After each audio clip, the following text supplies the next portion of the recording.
The Thoughts of the Emperor Marcus Aurelius Antoninus. Marcus Aurelius. Preface. Perhaps some may question the wisdom of putting out the thoughts of Marcus Aurelius Antoninus to be used as a reader by children in the schools. It may appear to them better suited to the mature mind. The principle, however, that has governed us in selecting reading for the young has been to secure the best that we could find in all ages for grown-up people. The milk and water diet provided for my dear children is not especially complimentary to them. They like to be treated like little men and women, capable of appreciating a good thing. One finds in this royal philosopher a rare generosity, sweetness, and humility, qualities alike suited to all ages. Adopting the philosopher's robe at 12, he remains a student all his life. The precepts that he would give for the government of others, he has practiced upon himself.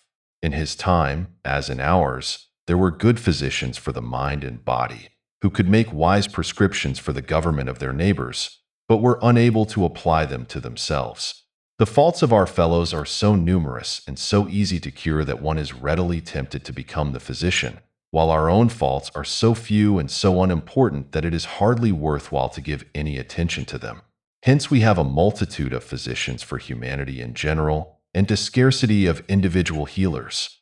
It was the doctrine of Marcus Aurelius that most of the ills of life come to us from our own imagination, that it was not in the power of others seriously to interfere with the calm, temperate life of an individual, and that when a fellow being did anything to us that seemed unjust, he was acting in ignorance, and that instead of stirring up anger within us, it should stir our pity for him. Oftentimes, by careful self-examination, we should find that the fault was more our own than that of our fellow, and our sufferings were rather from our own opinions than from anything real.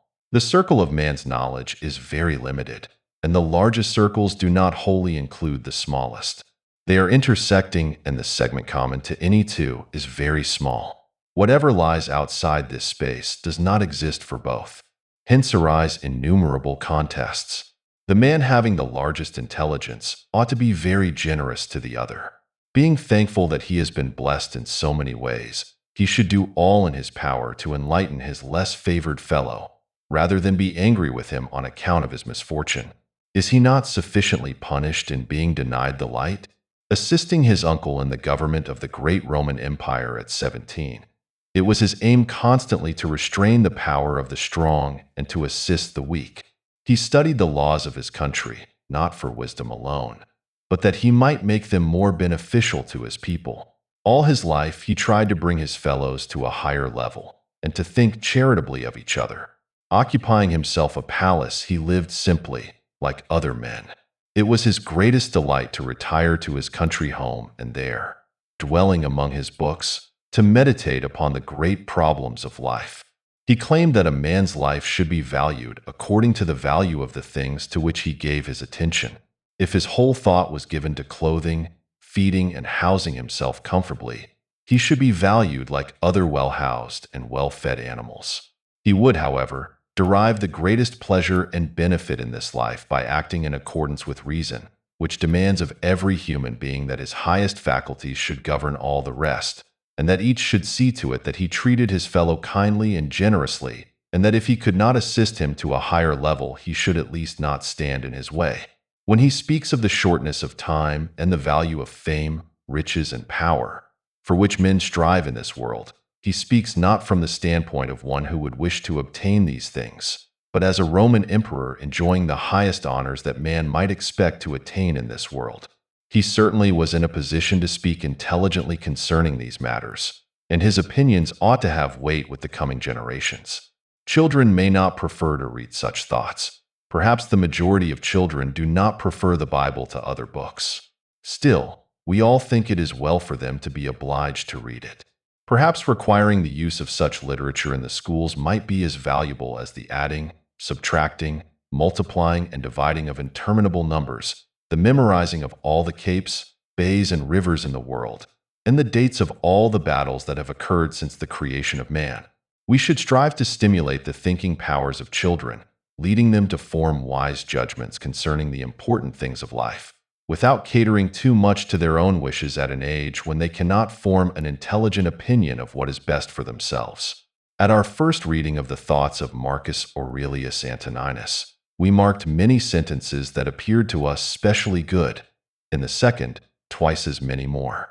Where all is good, it is hard to emphasize, but we will cite just one of his reflections as illustrating the trend of his mind. I have often wondered, he says, how it is that every man loves himself more than all the rest of men, and yet sets less value on his own opinion of himself than on the opinion of others. We have given Long's translation of the Thoughts Complete, as published by Messrs. Little, Brown and Company, but we have omitted some unimportant portions of the biography and philosophy in the interest of space and economy.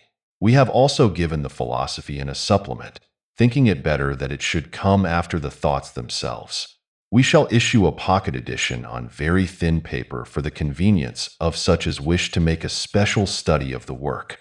We also propose to issue a similar edition of the writings of Epictetus. Edwin Ginn, January 20th, 1893. Biographical sketch of Marcus Aurelius Antoninus.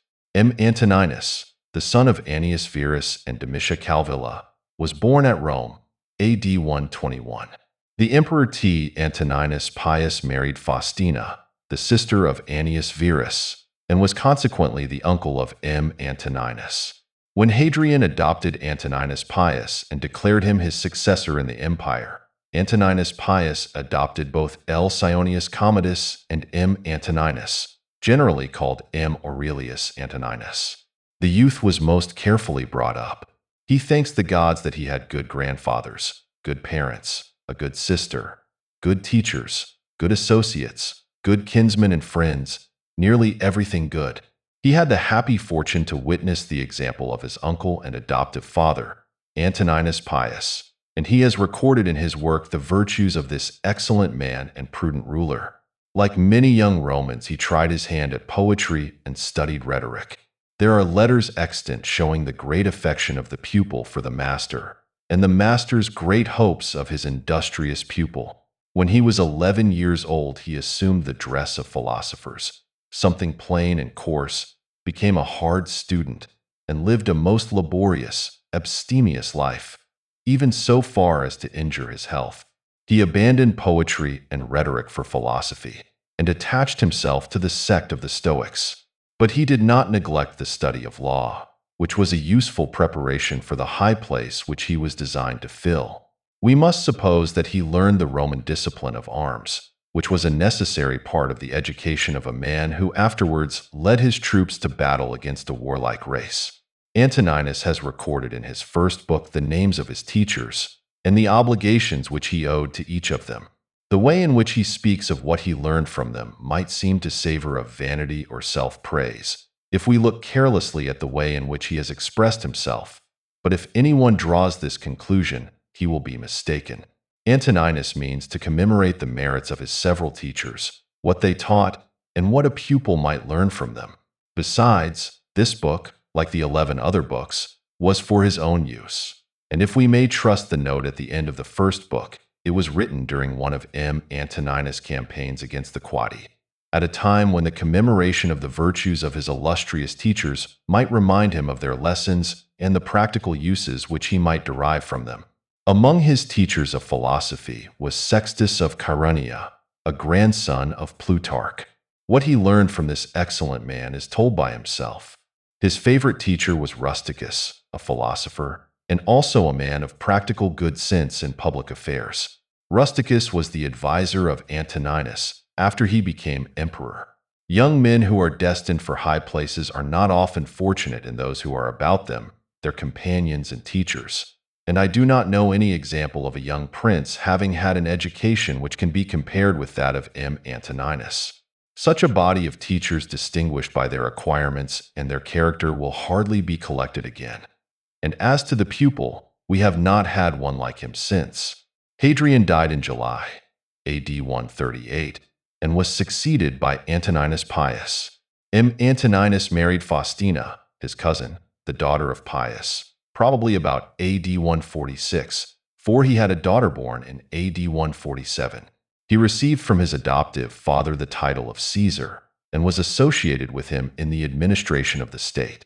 The father and the adopted son lived together in perfect friendship and confidence. Antoninus was a dutiful son, and the Emperor Pius loved and esteemed him. Antoninus Pius died AD 161. The Senate, it is said, urged Antoninus to take the sole administration of the empire, but he associated with himself the other adopted son of Pius, L. Sionius Commodus, who was generally called L. Verus. Thus Rome for the first time had two emperors. Verus was an indolent man of pleasure and unworthy of his station. Antoninus, however, bore with him, and it is said that Verus had sense enough to pay to his colleague the respect due to his character. A virtuous emperor and a loose partner lived together in peace, and their alliance was strengthened by Antoninus giving to Verus for wife his daughter Lucilla. The reign of Antoninus was first troubled by a Parthian war, in which Verus was sent to command. But he did nothing, and the success that was obtained by the Romans in Armenia and on the Euphrates and Tigris was due to his generals.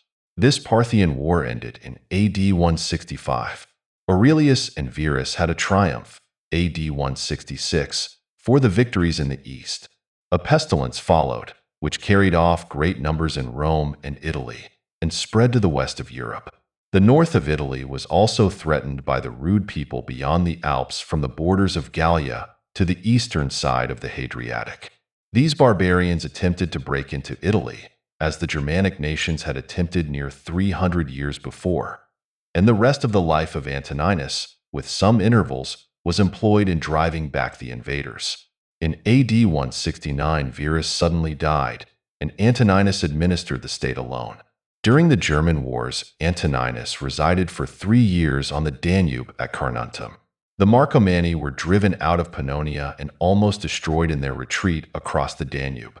And in AD 174, the emperor gained a great victory over the Quadi. In AD 175, Avidius Cassius, a brave and skillful Roman commander who was at the head of the troops in Asia, revolted and declared himself Augustus. But Cassius was assassinated by some of his officers, and so the rebellion came to an end. Antoninus showed his humanity by his treatment of the family and the partisans of Cassius, and his letter to the Senate, in which he recommends mercy, is extant. Antoninus set out for the east on hearing of Cassius' revolt. Though he appears to have returned to Rome in AD 174, he went back to prosecute the war against the Germans, and it is probable that he marched direct to the east from the German war. His wife Faustina, who accompanied him into Asia, died suddenly at the foot of the Taurus, to the great grief of her husband, Capitolinus, who has written the life of Antoninus, and also Dion Cassius accused the empress of scandalous infidelity to her husband and of abominable lewdness. But Capitolinus says that Antoninus either knew it not or pretended not to know it. Nothing is so common as such malicious reports in all ages, and the history of imperial Rome is full of them. Antoninus loved his wife, and he says that she was obedient, affectionate, and simple. The same scandal had been spread about Faustina's mother, the wife of Antoninus Pius, and yet he too was perfectly satisfied with his wife. Antoninus Pius says after her death in a letter to Fronto that he would rather have lived in exile with his wife than in his palace at Rome without her. There are not many men who would give their wives a better character than these two emperors. Capitolinus wrote in the time of Diocletian, "He may have intended to tell the truth, but he is a poor, feeble biographer." Dion Cassius, the most malignant of historians, always reports, and perhaps he believed any scandal against anybody.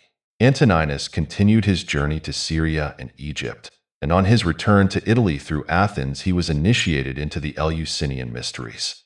It was the practice of the emperor to conform to the established rites of the age and to perform religious ceremonies with due solemnity. We cannot conclude from this that he was a superstitious man, though we might perhaps do so if his book did not show that he was not. But this is only one among many instances that a ruler's public acts do not always prove his real opinions. A prudent governor will not roughly oppose even the superstitions of his people, and though he may wish that they were wiser, he will know that he cannot make them so by offending their prejudices. Antoninus and his son Commodus entered Rome in triumph, perhaps for some German victories, AD 176. In the following year, Commodus was associated with his father in the empire and took the name of Augustus. This year, AD 177, is memorable in ecclesiastical history. Attalus and others were put to death at Lyon for their adherence to the Christian religion. The evidence of this persecution is a letter preserved by Eusebius. It contains a very particular description of the tortures inflicted on the Christians in Gallia, and it states that while the persecution was going on, Attalus, a Christian and a Roman citizen, was loudly demanded by the populace and brought into the amphitheater. But the governor ordered him to be reserved, with the rest who were in prison, until he had received instructions from the emperor. Many had been tortured before the governor thought of applying to Antoninus. The imperial rescript, says the letter, was that the Christians should be punished, but if they would deny their faith, they must be released. On this, the work began again. The Christians who were Roman citizens were beheaded. The rest were exposed to the wild beasts in the amphitheater. The war on the northern frontier appears to have been uninterrupted during the visit of Antoninus to the east, and on his return the emperor again left Rome to oppose the barbarians. The Germanic people were defeated in a great battle AD 179. During this campaign, the emperor was seized with some contagious malady, of which he died in the camp AD 180, in the 59th year of his age. His son Commodus was with him. The body, or the ashes probably, of the emperor were carried to Rome, and he received the honor of deification. Those who could afford it had his statue or bust, and when Capitolinus wrote, many people still had statues of Antoninus among the deipanates or household deities. He was in a manner made a saint. Commodus erected to the memory of his father the Antonine column, which is now in the Piazza Colonna at Rome. The bassi relievi, which are placed in a spiral line round the shaft, commemorate the victories of Antoninus over the Marcomanni and the Quadi, and the miraculous shower of rain which refreshed the Roman soldiers and discomfited their enemies. The statue of Antoninus was placed on the capital of the column, but it was removed at some time unknown, and a bronze statue of St. Paul was put in the place by Pope Sixtus V. In order to form a proper notion of the condition of the Christians under M. Antoninus, we must go back to Trajan's time. When the younger Pliny was governor of Bithynia, the Christians were numerous in those parts, and the worshippers of the old religion were falling off. The temples were deserted, the festivals neglected, and there were no purchasers of victims for sacrifice. Those who were interested in the maintenance of the old religion thus found that their profits were in danger. Christians of both sexes and of all ages were brought before the governor, who did not know what to do with them. He could come to no other conclusion than this, that those who confessed to be Christians and persevered in their religion ought to be punished, if for nothing else, for their invincible obstinacy. He found no crimes proved against the Christians, and he could only characterize their religion as a depraved and extravagant superstition, which might be stopped if the people were allowed the opportunity of recanting. Pliny wrote this in a letter to Trajan. He asked for the emperor's directions, because he did not know what to do. He remarks that he had never been engaged in judicial inquiries about the Christians, and that accordingly he did not know what to inquire about or how far to inquire and punish. This proves that it was not a new thing to examine into a man's profession of Christianity and to punish him for it. Trajan's rescript is extant. He approved of the governor's judgment in the matter, but he said that no search must be made after the Christians. If a man was charged with the new religion and convicted, he must not be punished if he affirmed that he was not a Christian and confirmed his denial by showing his reverence to the heathen gods. He added that no notice must be taken of anonymous informations, for such things were of bad example. Trajan was a mild and sensible man, and both motives of mercy and policy probably also induced him to take as little notice of the Christians as he could, to let them live in quiet if it were possible. Trajan's rescript is the first legislative act of the head of the Roman state with reference to Christianity, which is known to us. It does not appear that the Christians were further disturbed under his reign. In the time of Hadrian, it was no longer possible for the Roman government to overlook the great increase of the Christians and the hostility of the common sort to them. If the governors in the provinces were willing to let them alone, they could not resist the fanaticism of the heathen community, who looked on the Christians as atheists. The Jews, too, who were settled all over the Roman Empire, were as hostile to the Christians as the Gentiles were. With the time of Hadrian begin the Christian apologies, which show plainly what the popular feeling towards the Christians then was. A rescript of Hadrian to Minucius Fundinus, the proconsul of Asia, which stands at the end of Justin's first apology, instructs the governor that innocent people must not be troubled, and false accusers must not be allowed to extort money from them. The charges against the Christians must be made in due form, and no attention must be paid to popular clamors. When Christians were regularly prosecuted and convicted of illegal acts, they must be punished according to their deserts, and false accusers also must be punished. Antoninus Pius is said to have published rescripts to the same effect. The terms of Hadrian's rescript seem very favorable to the Christians, but if we understand it in this sense, that they were only to be punished like other people for illegal acts, it would have had no meaning, for that could have been done without asking the emperor's advice.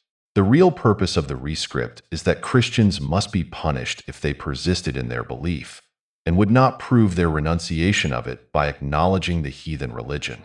In the time of M. Antoninus, the opposition between the old and the new belief was still stronger, and the adherents of the heathen religion urged those in authority to a more regular resistance to the invasions of the Christian faith. Melito, in his apology to M. Antoninus, represents the Christians of Asia as persecuted under new imperial orders. Shameless informers, he says, men who were greedy after the property of others, used these orders as a means of robbing those who were doing no harm. He doubts if a just emperor could have ordered anything so unjust. And if the last order was really not from the emperor, the Christians entreat him not to give them up to their enemies. We conclude from this that there were at least imperial rescripts or constitutions of M. Antoninus, which were made the foundation of these persecutions.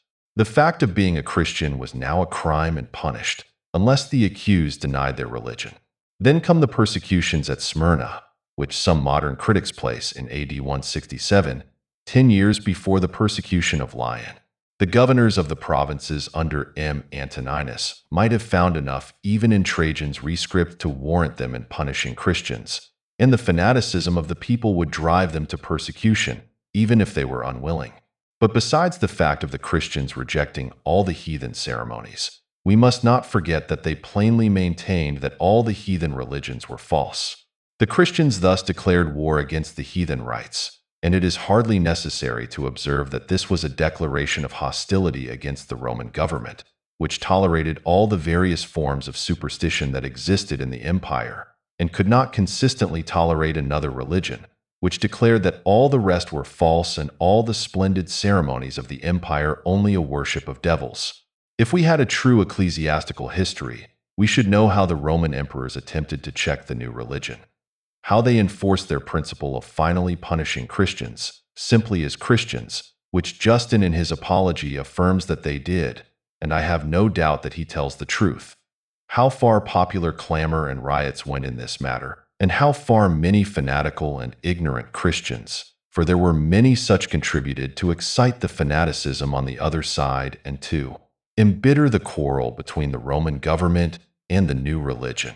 Our extant ecclesiastical histories are manifestly falsified, and what truth they contain is grossly exaggerated. But the fact is certain that in the time of M. Antoninus, the heathen populations were in open hostility to the Christians, and that under Antoninus rule men were put to death because they were Christians. Eusebius, in the preface to his 5th book, remarks that in the 17th year of Antoninus' reign, in some parts of the world, the persecution of the Christians became more violent, and that it proceeded from the populace in the cities. And he adds, in his usual style of exaggeration, that we may infer from what took place in a single nation that myriads of martyrs were made in the habitable earth. The nation which he alludes to is Gallia, and he then proceeds to give the letter of the churches of Vienna and Lugdunum. It is probable that he has assigned the true cause of the persecutions, the fanaticism of the populace, and that both governors and emperor had a great deal of trouble with these disturbances. How far Marcus was cognizant of these cruel proceedings we do not know, for the historical records of his reign are very defective. He did not make the rule against the Christians, for Trajan did that. And if we admit that he would have been willing to let the Christians alone, we cannot affirm that it was in his power, for it would be a great mistake to suppose that Antoninus had the unlimited authority which some modern sovereigns have had. His power was limited by certain constitutional forms, by the Senate, and by the precedents of his predecessors. We cannot admit that such a man was an active persecutor, for there is no evidence that he was, though it is certain that he had no good opinion of the Christians, as appears from his own words. But he knew nothing of them except their hostility to the Roman religion, and he probably thought that they were dangerous to the state, notwithstanding the professions false or true of some of the apologists. So much I have said, because it would be unfair not to state all that can be urged against a man whom his contemporaries and subsequent ages venerated as a model of virtue and benevolence. If I admitted the genuineness of some documents, he would be altogether clear from the charge of even allowing any persecutions. But as I seek the truth and am sure that they are false, I leave him to bear whatever blame is his due. I add that it is quite certain that Antoninus did not derive any of his ethical principles from a religion of which he knew nothing. There is no doubt that the emperor's reflections, or his meditations, as they are generally named, is a genuine work. In the first book he speaks of himself, his family, and his teachers, and in other books he mentions himself. It is plain that the emperor wrote down his thoughts or reflections as the occasions arose, and since they were intended for his own use, it is no improbable conjecture that he left a complete copy behind him written with his own hand. For it is not likely that so diligent a man would use the labor of a transcriber for such a purpose, and expose his most secret thoughts to any other eye. He may have also intended the book for his son Commodus, who however had no taste for his father's philosophy. The last reflection of the Stoic philosophy that I have observed is in Simplicius' commentary on the Enchiridion of Epictetus. Simplicius was not a Christian, and such a man was not likely to be converted at a time when Christianity was grossly corrupted. But he was a really religious man, and he concludes his commentary with a prayer to the deity which no Christian could improve. From the time of Zeno to Simplicius, a period of about 900 years, the Stoic philosophy formed the characters of some of the best and greatest men. A man's greatness lies not in wealth and station, as the vulgar believe, nor yet in his intellectual capacity, which is often associated with the meanest moral character, the most abject servility to those in high places, and arrogance to the poor and lowly. But a man's true greatness lies in the consciousness of an honest purpose in life, founded on a just estimate of himself and everything else, on frequent self-examination, and a steady obedience to the rule which he knows to be right, without troubling himself, as the emperor says he should not, about what others may think or say, or whether they do or do not do that which he thinks and says and does. The Thoughts of Marcus Aurelius Antoninus. Book 1. 1. From my grandfather Verus, I learned good morals and the government of my temper. 2. From the reputation and remembrance of my father, modesty and a manly character. 3. From my mother, piety and beneficence and abstinence, not only from evil deeds, but even from evil thoughts, and further, simplicity in my way of living, far removed from the habits of the rich. 4. From my great-grandfather, not to have frequented public schools, and to have had good teachers at home, and to know that on such things a man should spend liberally. 5. From my governor, to be neither of the green nor of the blue party at the games and the circus, nor a partisan either of the Parmularius or the Scutarius at the gladiators' fights. From him too I learned endurance of labor, and to want little, and to work with my own hands, and not to meddle with other people's affairs, and not to be ready to listen to slander. 6. From Diognetus, not to busy myself about trifling things, and not to give credit to what was said by miracle workers and jugglers about incantations and the driving away of demons and such things, and not to breed quails for fighting, nor to give myself up passionately to such things, and to endure freedom of speech, and to have become intimate with philosophy, and to have been a hearer, first of Bacchius, then of Tandisus and Martianus, and to have written dialogues in my youth, and to have desired a plank bed and skin, and whatever else of the kind belongs to the Grecian discipline. 7. From Rusticus I received the impression that my character required improvement and discipline, and from him I learned not to be led astray to sophistic emulation, nor to writing on speculative matters, nor to delivering little hortatory orations, nor to showing myself off as a man who practices much discipline, or does benevolent acts in order to make a display, and to abstain from rhetoric and poetry and fine writing, and not to walk about in the house in my outdoor dress, nor to do other things of the kind, and to write my letters with simplicity, like the letter which Rusticus wrote from Sinuessa to my mother, and with respect to those who have offended me by words or done me wrong, to be easily disposed to be pacified and reconciled, as soon as they have shown a readiness to be reconciled, and to read carefully, and not to be satisfied with a superficial understanding of a book, nor hastily to give my assent to those who talk overmuch. And I am indebted to him for being acquainted with the discourses of Epictetus, which he communicated to me out of his own collection. 8. From Apollonius I learned freedom of will and undeviating steadiness of purpose, and to look to nothing else, not even for a moment, except to reason, and to be always the same, in sharp pains, on the occasion of the loss of a child, and in long illness, and to see clearly in a living example that the same man can be both most resolute in yielding, and not peevish in giving his instruction, and to have had before my eyes a man who clearly considered his experience and his skill in expounding philosophical principles as the smallest of his merits. And from him I learned how to receive from friends what are esteemed favors, without being either humbled by them or letting them pass unnoticed. 9. From Sextus, a benevolent disposition, and the example of a family governed in a fatherly manner, and the idea of living conformably to nature, and gravity without affectation, and to look carefully after the interests of friends, and to tolerate ignorant persons, and those who form opinions without consideration. He had the power of readily accommodating himself to all, so that intercourse with him was more agreeable than any flattery, and at the same time he was most highly venerated by those who associated with him, and he had the faculty both of discovering and ordering, in an intelligent and methodical way, the principles necessary for life, and he never showed anger or any other passion, but was entirely free from passion, and also most affectionate, and he could express approbation without noisy display, and he possessed much knowledge without ostentation.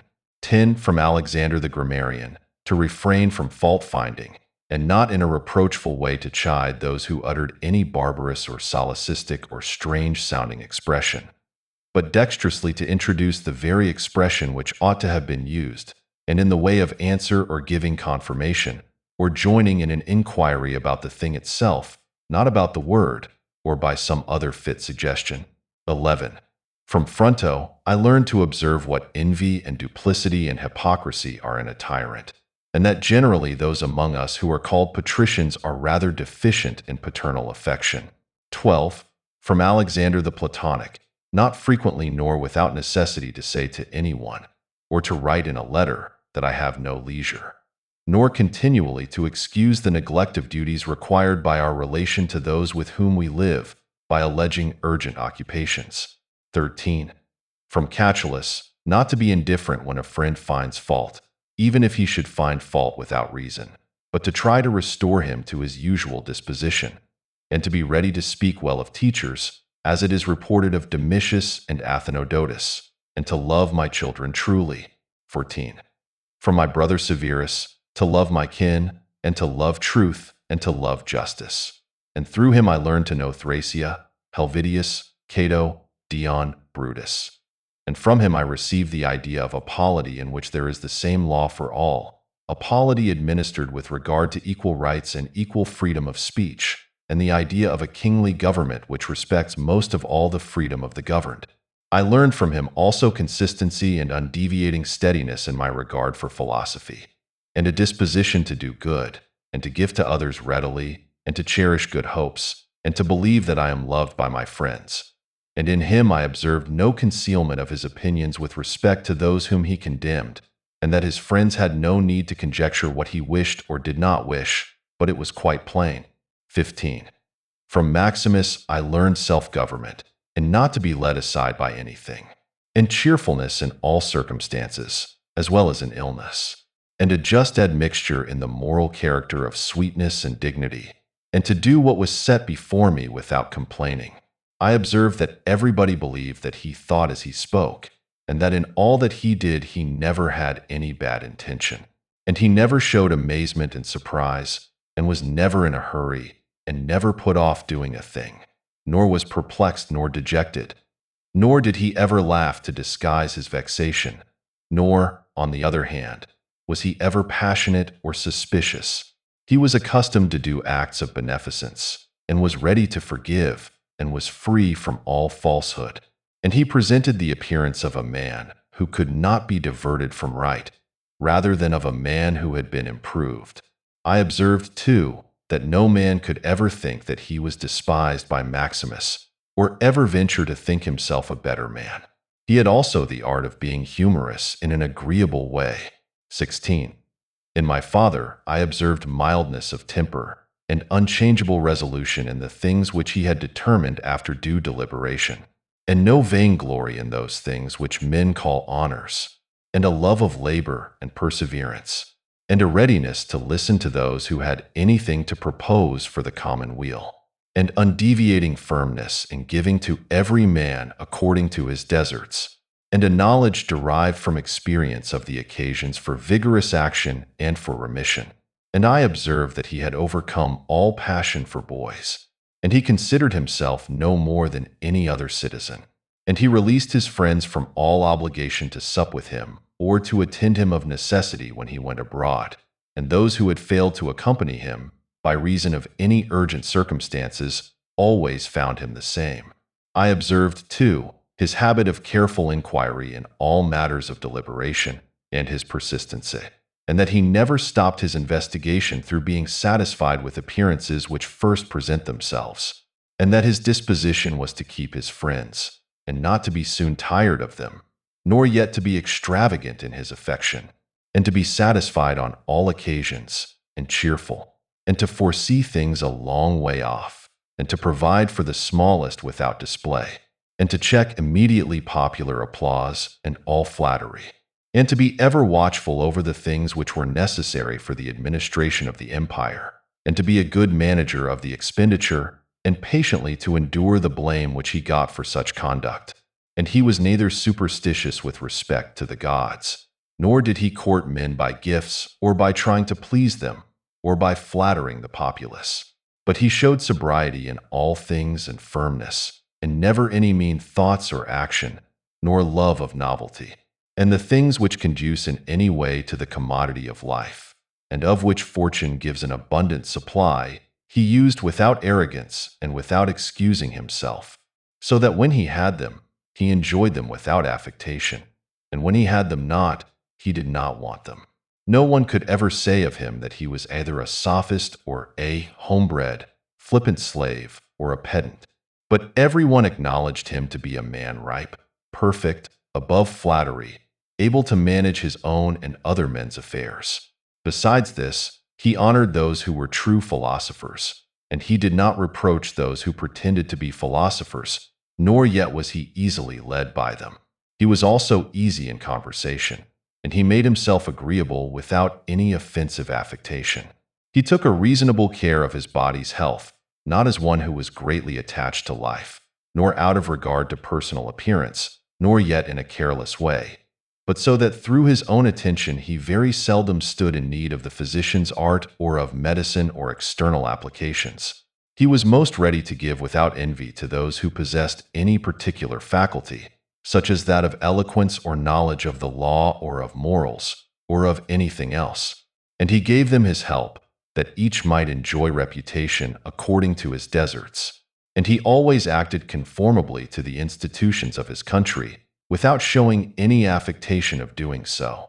Further, he was not fond of change nor unsteady, but he loved to stay in the same places, and to employ himself about the same things. And after his paroxysms of headache, he came immediately fresh and vigorous to his usual occupations. His secrets were not many, but very few and very rare, and these only about public matters. And he showed prudence and economy in the exhibition of the public spectacles and the construction of public buildings, his donations to the people, and in such things. For he was a man who looked to what ought to be done, not to the reputation which is got by a man's acts. He did not take the bath at unseasonable hours.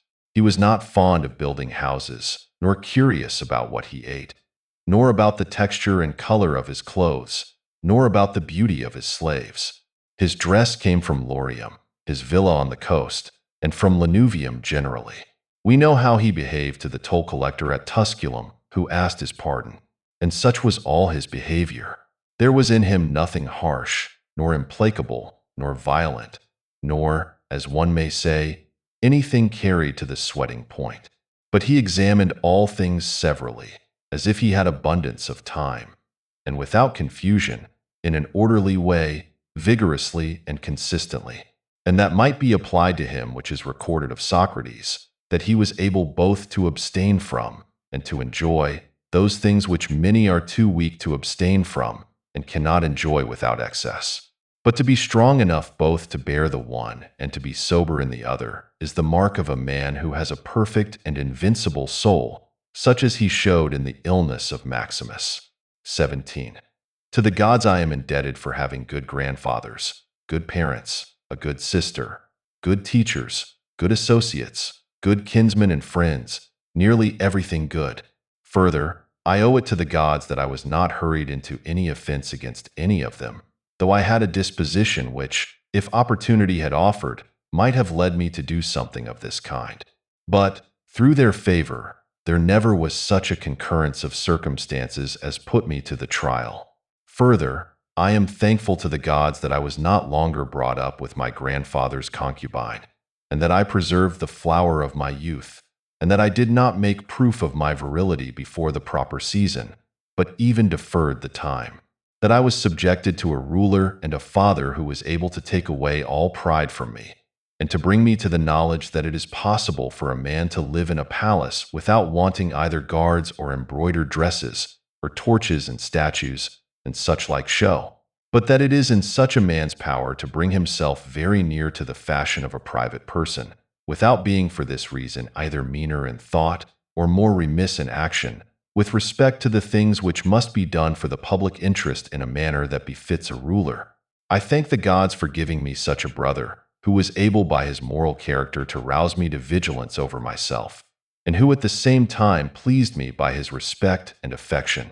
That my children have not been stupid nor deformed in body, that I did not make more proficiency in rhetoric, poetry, and the other studies, in which I should perhaps have been completely engaged, if I had seen that I was making progress in them, that I made haste to place those who brought me up in the station of honor, which they seemed to desire, without putting them off with hope of my doing it some other time after, because they were then still young, that I knew Apollonius, Rusticus, Maximus, that I received clear and frequent impressions about living according to nature, and what kind of a life that is, so that, so far as depended on the gods, and their gifts and help and inspirations, nothing hindered me from forthwith living according to nature, though I still fall short of it through my own fault, and through not observing the admonitions of the gods, and, I may almost say, their direct instructions, that my body has held out so long in such a kind of life, that I never touched either Benedicta or Theodotus, and that, after having fallen into amatory passions, I was cured,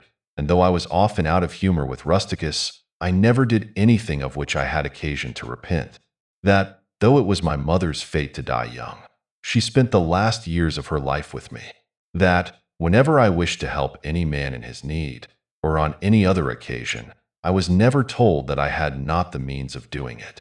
And that to myself the same necessity never happened, to receive anything from another, that I have such a wife, so obedient, and so affectionate, and so simple, that I had abundance of good masters for my children, and that remedies have been shown to me by dreams, both others, and against blood spitting and giddiness, and that, when I had an inclination to philosophy, I did not fall into the hands of any sophist, and that I did not waste my time on writers of histories, or in the resolution of syllogisms, or occupy myself about the investigation of appearances in the heavens, For all these things require the help of the gods and fortune. Among the Quadi at the Granua. The thoughts of Marcus Aurelius Antoninus. Book 2. Begin the morning by saying to thyself, I shall meet with the busybody, the ungrateful, arrogant, deceitful, envious, unsocial. All these things happen to them by reason of their ignorance of what is good and evil. But I who have seen the nature of the good that it is beautiful, and of the bad that it is ugly, and the nature of him who does wrong, that it is akin to me, not only of the same blood or seed, but that it participates in the same intelligence and the same portion of the divinity, I can neither be injured by any of them, for no one can fix on me what is ugly, nor can I be angry with my kinsman, nor hate him.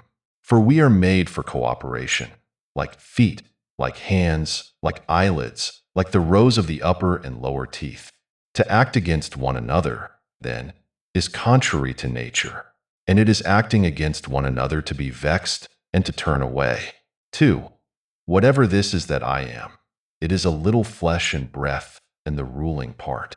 Throw away thy books. No longer distract thyself. It is not allowed. But as if thou wast now dying, despise the flesh.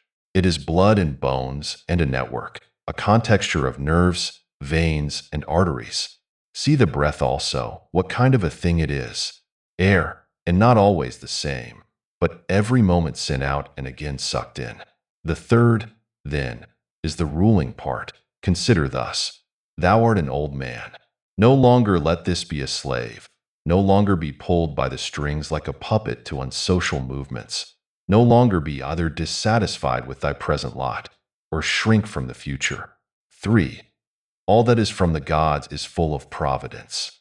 That which is from fortune is not separated from nature, or without an interweaving and involution with the things which are ordered by providence. From thence all things flow, and there is besides necessity, and that which is for the advantage of the whole universe, of which thou art a part. But that is good for every part of nature which the nature of the whole brings, and what serves to maintain this nature. Now the universe is preserved, as by the changes of the elements, so by the changes of things compounded of the elements. Let these principles be enough for thee. Let them always be fixed opinions. But cast away the thirst after books, that thou mayest not die murmuring, but cheerfully, truly, and from thy heart thankful to the gods. 4. Remember how long thou hast been putting off these things, and how often thou hast received an opportunity from the gods, and yet dost not use it. Thou must now at last perceive of what universe thou art now a part, and of what administrator of the universe thy existence is an efflux, and that a limit of time is fixed for thee, which if thou dost not use for clearing away the clouds from thy mind, it will go and thou wilt go, and it will never return. 5. Every moment think steadily as a Roman and a man to do what thou hast in hand with perfect and simple dignity, and feeling of affection and freedom and justice, and to give thyself relief from all other thoughts. And thou wilt give thyself relief if thou dost every act of thy life as if it were the last, laying aside all carelessness and passionate aversion from the commands of reason, and all hypocrisy and self-love and discontent with the portion which has been given to thee. Thou sayest how few the things are, the which if a man lays hold of, he is able to live a life which flows in quiet, and is like the existence of the gods. For the gods on their part will require nothing more from him who observes these things. 6.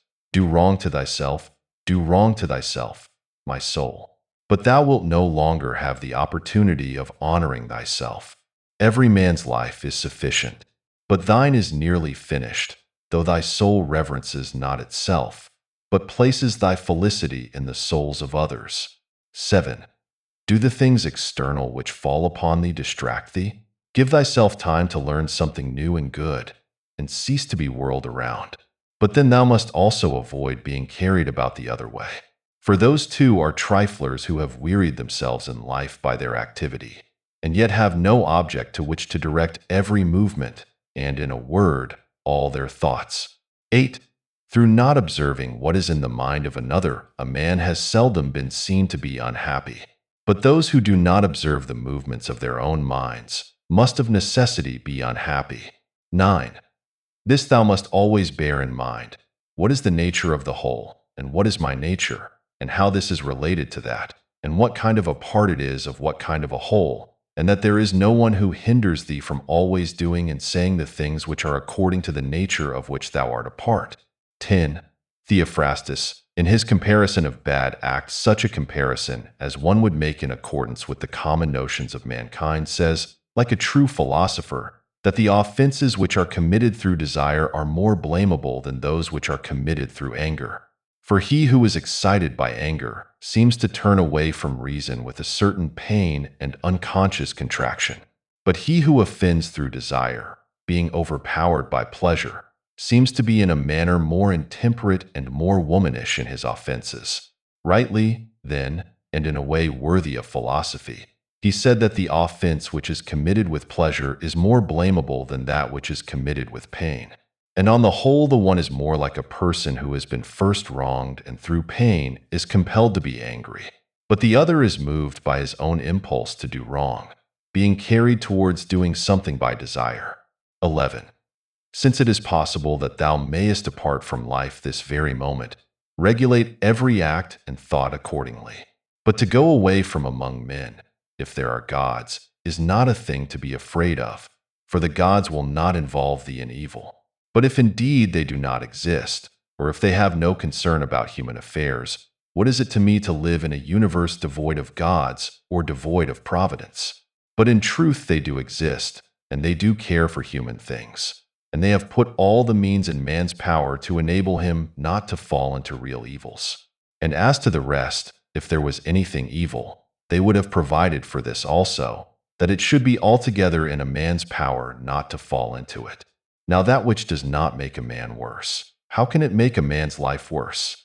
But neither through ignorance, nor having the knowledge but not the power to guard against or correct these things, is it possible that the nature of the universe has overlooked them, nor is it possible that it has made so great a mistake, either through want of power or want of skill, that good and evil should happen indiscriminately to the good and the bad. But death certainly, and life, honor and dishonor, pain and pleasure, all these things equally happen to good men and bad, being things which make us neither better nor worse. Therefore they are neither good nor evil. 12. How quickly all things disappear. In the universe the bodies themselves, but in time the remembrance of them. What is the nature of all sensible things, and particularly those which attract with the bait of pleasure or terrify by pain, or are noised abroad by vapory fame? How worthless and contemptible, and sordid, and perishable, and dead they are. All this it is the part of the intellectual faculty to observe. To observe too who these are whose opinions and voices give reputation. What death is, and the fact that, if a man looks at it in itself, and by the abstractive power of reflection resolves into their parts all the things which present themselves to the imagination in it, he will then consider it to be nothing else than an operation of nature. And if anyone is afraid of an operation of nature, he is a child. This, however, is not only an operation of nature, but it is also a thing which conduces to the purposes of nature. To observe too how man comes near to the deity, and by what part of him, and when this part of man is so disposed. 13. Nothing is more wretched than a man who traverses everything in around, and pries into the things beneath the earth, as the poet says, and seeks by conjecture what is in the minds of his neighbors, without perceiving that it is sufficient to attend to the demon within him, and to reverence it sincerely. And reverence of the demon consists in keeping it pure from passion and thoughtlessness, and dissatisfaction with what comes from gods and men. For the things from the gods merit veneration for their excellence, and the things from men should be dear to us by reason of kinship, and sometimes even, in a manner, they move our pity by reason of men's ignorance of good and bad. This defect being not less than that which deprives us of the power of distinguishing things that are white and black. 14. Though thou shouldest be going to live 3,000 years, and as many times 10,000 years, still remember that no man loses any other life than this which he now lives, nor lives any other than this which he now loses. The longest and shortest are thus brought to the same. For the present is the same to all, though that which perishes is not the same. And so that which is lost appears to be a mere moment. For a man cannot lose either the past or the future. For what a man has not, how can anyone take this from him? These two things then thou must bear in mind. The one, that all things from eternity are of like forms and come round in a circle, and that it makes no difference whether a man shall see the same things during 100 years, or 200, or an infinite time. And the second, that the longest liver, and he who will die soonest lose just the same. For the present is the only thing of which a man can be deprived. If it is true that this is the only thing which he has, and that a man cannot lose a thing if he has it not. 15. Remember that all is opinion. For what was said by the cynic Monimus is manifest, and manifest too is the use of what was said, if a man receives what may be got out of it as far as it is true. 16. The soul of man does violence to itself, first of all, when it becomes an abscess, and as it were, a tumor on the universe, so far as it can. For to be vexed at anything which happens is a separation of ourselves from nature, in some part of which the natures of all other things are contained. In the next place, the soul does violence to itself when it turns away from any man, or even moves towards him with the intention of injuring, such as are the souls of those who are angry. In the third place, the soul does violence to itself when it is overpowered by pleasure or by pain. Fourthly, when it plays a part, and does or says anything insincerely and untruly. Fifthly, when it allows any act of its own and any movement to be without an aim, and does anything thoughtlessly and without considering what it is, it being right that even the smallest things be done with reference to an end. And the end of rational animals is to follow the reason and the law of the most ancient city and polity. 17.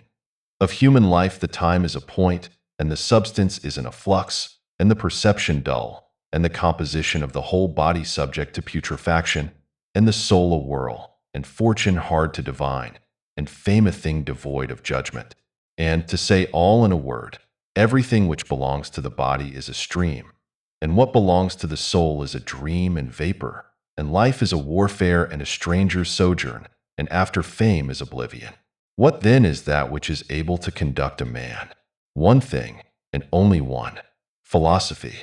But this consists in keeping the demon within a man free from violence and unharmed, superior to pains and pleasures, doing nothing without a purpose, nor yet falsely and with hypocrisy, not feeling the need of another man's doing or not doing anything, and besides, accepting all that happens, and all that is allotted, as coming from thence, wherever it is, from whence he himself came. And, finally, waiting for death with a cheerful mind, as being nothing else than a dissolution of the elements of which every living being is compounded. But if there is no harm to the elements themselves in each continually changing into another, why should a man have any apprehension about the change and dissolution of all the elements? For it is according to nature, and nothing is evil which is according to nature. This incarnatum. The Thoughts of Marcus Aurelius Antoninus. Book 3. 1. We ought to consider not only that our life is daily wasting away and a smaller part of it is left, but another thing also must be taken into the account, that if a man should live longer, it is quite uncertain whether the understanding will still continue sufficient for the comprehension of things, and retain the power of contemplation which strives to acquire the knowledge of the divine and the human. For if he shall begin to fall into dotage, perspiration and nutrition and imagination and appetite, and whatever else there is of the kind, will not fail. But the power of making use of ourselves, and filling up the measure of our duty, and clearly separating all appearances, and considering whether a man should now depart from life, and whatever else of the kind absolutely requires a disciplined reason, all this is already extinguished. We must make haste, then, not only because we are daily nearer to death, but also because the conception of things and the understanding of them cease first. 2. We ought to observe also that even the things which follow after the things which are produced according to nature contain something pleasing and attractive. For instance, when bread is baked, some parts are split at the surface, and these parts which thus open, and have a certain fashion contrary to the purpose of the baker's art, are beautiful in a manner, and in a peculiar way excite a desire for eating. And again, figs, when they are quite ripe, gape open, and in the ripe olives the very circumstance of their being near to rottenness adds a peculiar beauty to the fruit. And the ears of corn bending down, and the lion's eyebrows, and the foam which flows from the mouth of wild boars, and many other things. Though they are far from being beautiful if a man should examine them severally, still, because they are consequent upon the things which are formed by nature, help to adorn them, and they please the mind. So that if a man should have a feeling and deeper insight with respect to the things which are produced in the universe, there is hardly one of those which follow by way of consequence which will not seem to him to be in a manner disposed so as to give pleasure. And so he will see even the real gaping jaws of wild beasts, with no less pleasure than those which painters and sculptors show by imitation. And in an old woman and an old man he will be able to see a certain maturity and comeliness. And the attractive loveliness of young persons he will be able to look on with chaste eyes. And many such things will present themselves, not pleasing to every man, but to him only who has become truly familiar with nature and her works. 3. Hippocrates, after curing many diseases, himself fell sick and died. The Chaldei foretold the deaths of many, and then fate caught them too. Alexander and Pompeius and Caius Caesar, after so often completely destroying whole cities, and in battle cutting to pieces many 10,000s of cavalry and infantry, themselves too at last departed from life. Heraclitus, after so many speculations on the conflagration of the universe, was filled with water internally and died smeared all over with mud. And lice destroyed Democritus, and other lice killed Socrates. What means all this? Thou hast embarked, thou hast made the voyage, thou art come to shore. Get out, if indeed to another life there is no one of God's, not even there. But if to a state without sensation, thou wilt cease to be held by pains and pleasures, and to be a slave to the vessel, which is as much inferior as that which serves it is superior. For the one is intelligence and deity, the other is earth and corruption. 4. Do not waste the remainder of thy life in thoughts about others, when thou dost not refer thy thoughts to some object of common utility. For thou losest the opportunity of doing something else when thou hast such thoughts as these. What is such a person doing, and why? And what is he saying? And what is he thinking of? And what is he contriving? And whatever else of the kind makes us wander away from the observation of our own ruling power. We ought then to check in the series of our thoughts everything that is without a purpose and useless, but most of all the over-curious feeling and the malignant. And a man should use himself to think of those things only about which if one should suddenly ask, "What hast thou now in thy thoughts?" with perfect openness thou mightest immediately answer, "This or that," so that from thy words it should be plain that everything in thee is simple and benevolent, and such as befits a social animal, and one that cares not for thoughts about pleasure or sensual enjoyments at all, nor has any rivalry or envy and suspicion, or anything else for which thou wouldst blush if thou shouldst say that thou hadst it in thy mind. For the man who is such, and no longer delays being among the number of the best, is like a priest and minister of the gods, using too the deity, which is planted within him, which makes the man uncontaminated by pleasure, unharmed by any pain, untouched by any insult, feeling no wrong, a fighter in the noblest fight, one who cannot be overpowered by any passion, dyed deep with justice, accepting with all his soul everything which happens and is assigned to him as his portion, and not often, nor yet without great necessity and for the general interest, imagining what another says, or does, or thinks. For it is only what belongs to himself that he makes the matter for his activity, and he constantly thinks of that which is allotted to himself out of the sum total of things, and he makes his own acts fair, and he is persuaded that his own portion is good, For the lot which is assigned to each man is carried along with him, and carries him along with it. And he remembers also that every rational animal is his kinsman, and that to care for all men is according to man's nature. And a man should hold on to the opinion not of all, but of those only who confessedly live according to nature. But as to those who live not so, he always bears in mind what kind of men they are both at home and from home, both by night and by day, and what they are, and with what men they live in a pure life. Accordingly, he does not value at all the praise which comes from such men, since they are not even satisfied with themselves. 5. Labor not unwillingly, nor without regard to the common interest, nor without due consideration, nor with distraction. Nor let studied ornaments set off thy thoughts, and be not either a man of many words, or busy about too many things. And further, let the deity which is in thee be the guardian of a living being, manly and of ripe age, and engaged in matter political, and a Roman, and a ruler, who has taken his post like a man waiting for the signal which summons him from life, and ready to go, having need neither of oath nor of any man's testimony. Be cheerful also, and seek not external help nor the tranquility which others give.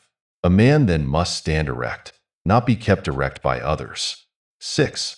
If thou findest in human life anything better than justice, truth, temperance, fortitude, and in a word, anything better than thy own mind's self-satisfaction in the things which it enables thee to do according to right reason, and in the condition that is assigned to thee without thy own choice.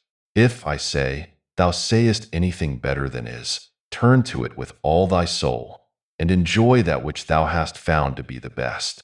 But if nothing appears to be better than the deity which is planted in thee, which has subjected to itself all thy appetites, and carefully examines all the impressions, and, as Socrates said, has detached itself from the persuasions of sense, and has submitted itself to the gods, and cares for mankind. If thou findest everything else smaller and of less value than this, give place to nothing else. For if thou dost once diverge and incline to it, thou wilt no longer without distraction be able to give the preference to that good thing which is the proper possession and thy own. For it is not right that anything of any other kind, such as praise from the many, or power, or enjoyment of pleasure, should come into competition with that which is rationally and politically or practically good. All these things, even though they may seem to adapt themselves to the better things in a small degree, obtain the superiority all at once and carry us away. But do thou, I say, simply and freely choose the better and hold to it. But that which is useful is the better. Well, then, if it is useful to thee as a rational being, keep to it. But if it is only useful to thee as an animal, say so, and maintain thy judgment without arrogance. Only take care that thou makest the inquiry by a sure method. 7.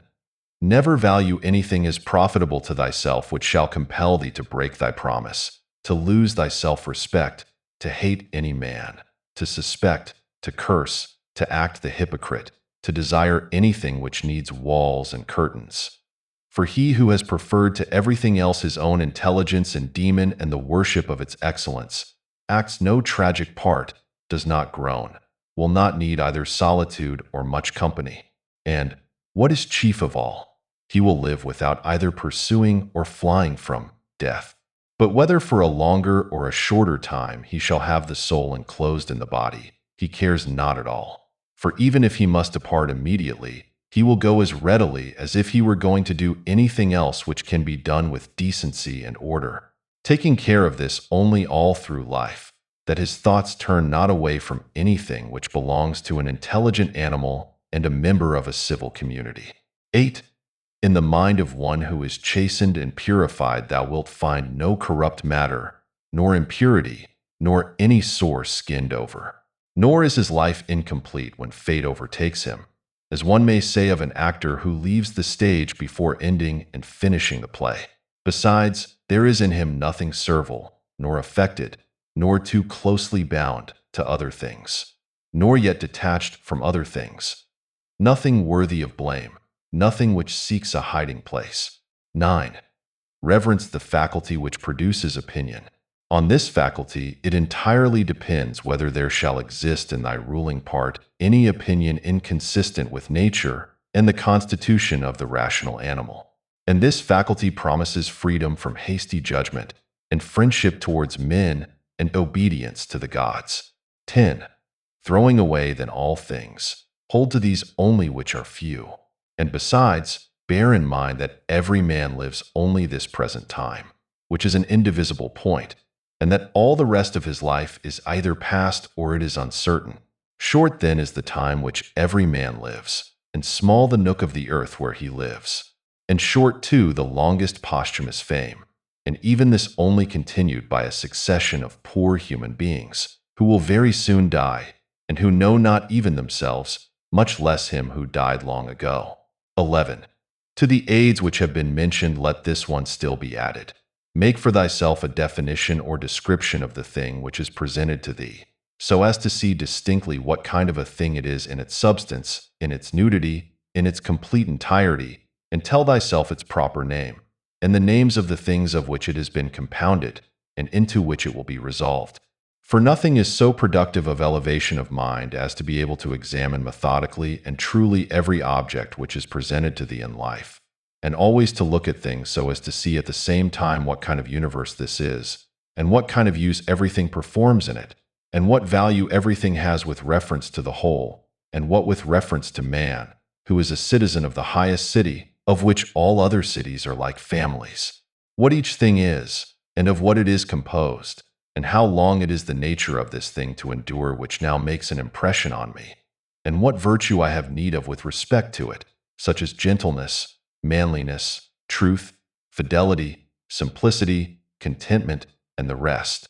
Wherefore, on every occasion a man should say, this comes from God, and this is according to the apportionment and spinning of the thread of destiny, and such like coincidence and chance, and this is from one of the same stock, and a kinsman and partner, one who knows not, however, what is according to his nature. But I know. For this reason, I behave towards him according to the natural law of fellowship with benevolence and justice. At the same time, however, in things indifferent I attempt to ascertain the value of each. 12. If thou workest at that which is before thee, following right reason seriously, vigorously, calmly, without allowing anything else to distract thee, but keeping thy divine part pure, as if thou shouldst be bound to give it back immediately. If thou holdest to this, expecting nothing, fearing nothing, but satisfied with thy present activity according to nature, and with heroic truth in every word and sound which thou utterest, thou wilt live happy. And there is no man who is able to prevent this. 13. As physicians have always their instruments and knives ready for cases which suddenly require their skill, so do thou have principles ready for the understanding of things divine and human, and for doing everything, even the smallest, with a recollection of the bond which unites the divine and human to one another. For neither wilt thou do anything well which pertains to man without at the same time having a reference to things divine, nor the contrary. 14. No longer wander at hazard. For neither wilt thou read thy own memoirs, nor the acts of the ancient Romans and Hellenes, and the selections from books which thou wast reserving for thy old age. Hasten then to the end which thou hast before thee, and, throwing away idle hopes, come to thy own aid, if thou carest at all for thyself, while it is in thy power. 15. They know not how many things are signified by the words stealing, sowing, buying, keeping quiet, seeing what ought to be done. For this is not affected by the eyes, but by another kind of vision. 16. Body, soul, intelligence. To the body belong sensations, to the soul appetites, to the intelligence principles. To receive the impressions of forms by means of appearances belongs even to animals. To be pulled by the strings of desire belongs both to wild beasts and to men who have made themselves into women, and to a Phalaris and a Nero. And to have the intelligence that guides to the things which appear suitable belongs also to those who do not believe in the gods, and who betray their country, and do their impure deeds when they have shut the doors. If then everything else is common to all that I have mentioned, there remains that which is peculiar to the good man, to be pleased and content with what happens, and with the thread which is spun for him, and not to defile the divinity which is planted in his breast, nor disturb it by a crowd of images, but to preserve it tranquil, following it obediently as a god, neither saying anything contrary to the truth, nor doing anything contrary to justice. And if all men refuse to believe that he lives a simple, modest, and contented life, he is neither angry with any of them, nor does he deviate from the way which leads to the end of life, to which a man ought to come pure, tranquil, ready to depart, and without any compulsion perfectly reconciled to his lot. The Thoughts of Marcus Aurelius Antoninus. Book 4. 1. That which rules within, when it is according to nature, is so affected with respect to the events which happen, that it always easily adapts itself to that which is possible and is presented to it. For it requires no definite material, but it moves towards its purpose, under certain conditions, however, and it makes a material for itself out of that which opposes it, as fire lays hold of what falls into it, by which a small light would have been extinguished. But when the fire is strong, it soon appropriates to itself the matter which is heaped on it, and consumes it, and rises higher by means of this very material. 2. Let no act be done without a purpose, nor otherwise than according to the perfect principles of art. 3. Men seek retreats for themselves, houses in the country, seashores, and mountains. And thou too art wont to desire such things very much. But this is altogether a mark of the most common sort of men, for it is in thy power whenever thou shalt choose to retire into thyself. For nowhere, either with more quiet or more freedom from trouble, does a man retire than into his own soul, particularly when he has within him such thoughts that by looking into them he is immediately in perfect tranquillity. And I affirm that tranquillity is nothing else than the good ordering of the mind. Constantly then give to thyself this retreat, and renew thyself. And let thy principles be brief and fundamental, which, as soon as thou shalt recur to them, will be sufficient to cleanse the soul completely, and to send thee back free from all discontent with the things to which thou returnest. For with what art thou discontented? With the badness of men? Recall to thy mind this conclusion, that rational animals exist for one another, and that to endure is a part of justice, and that men do wrong involuntarily. And consider how many already, after mutual enmity, suspicion, hatred, and fighting, have been stretched dead, reduced to ashes, and be quiet at last. But perhaps thou art dissatisfied with that which is assigned to thee out of the universe. Recall to thy recollection this alternative. Either there is providence or atoms, fortuitous concurrence of things, or remember the arguments by which it has been proved that the world is a kind of political community, and be quiet at last. But perhaps corporeal things will still fasten upon thee. Consider then further that the mind mingles not with the breath, whether moving gently or violently, when it has once drawn itself apart and discovered its own power. And think also of all that thou hast heard and assented to about pain and pleasure, and be quiet at last. But perhaps the desire of the thing called fame will torment thee. See how soon everything is forgotten, and look at the chaos of infinite time on each side of the present, and the emptiness of applause, and the changeableness and want of judgment in those who pretend to give praise, and the narrowness of the space within which it is circumscribed, and be quiet at last. For the whole earth is a point, and how small a nook in it is this thy dwelling, and how few are there in it, and what kind of people are they who will praise thee? This then remains. Remember to retire into this little territory of thy own, and above all do not distract or strain thyself, but be free, and look at things as a man, as a human being, as a citizen, as a mortal. But among the things readiest to thy hand to which thou shalt turn, let there be these, which are two. One is that things do not touch the soul, for they are external and remain immovable.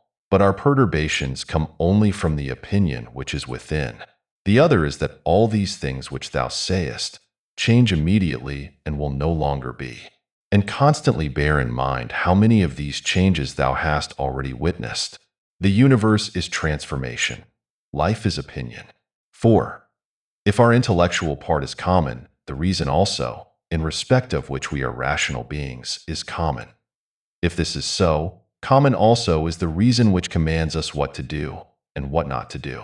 If this is so, there is a common law also. If this is so, we are fellow citizens. If this is so, we are members of some political community. If this is so, the world is in a manner a state. For of what other common political community will anyone say that the whole human race are members? And from thence, from this common political community, comes also our very intellectual faculty and reasoning faculty and our capacity for law. Or whence do they come?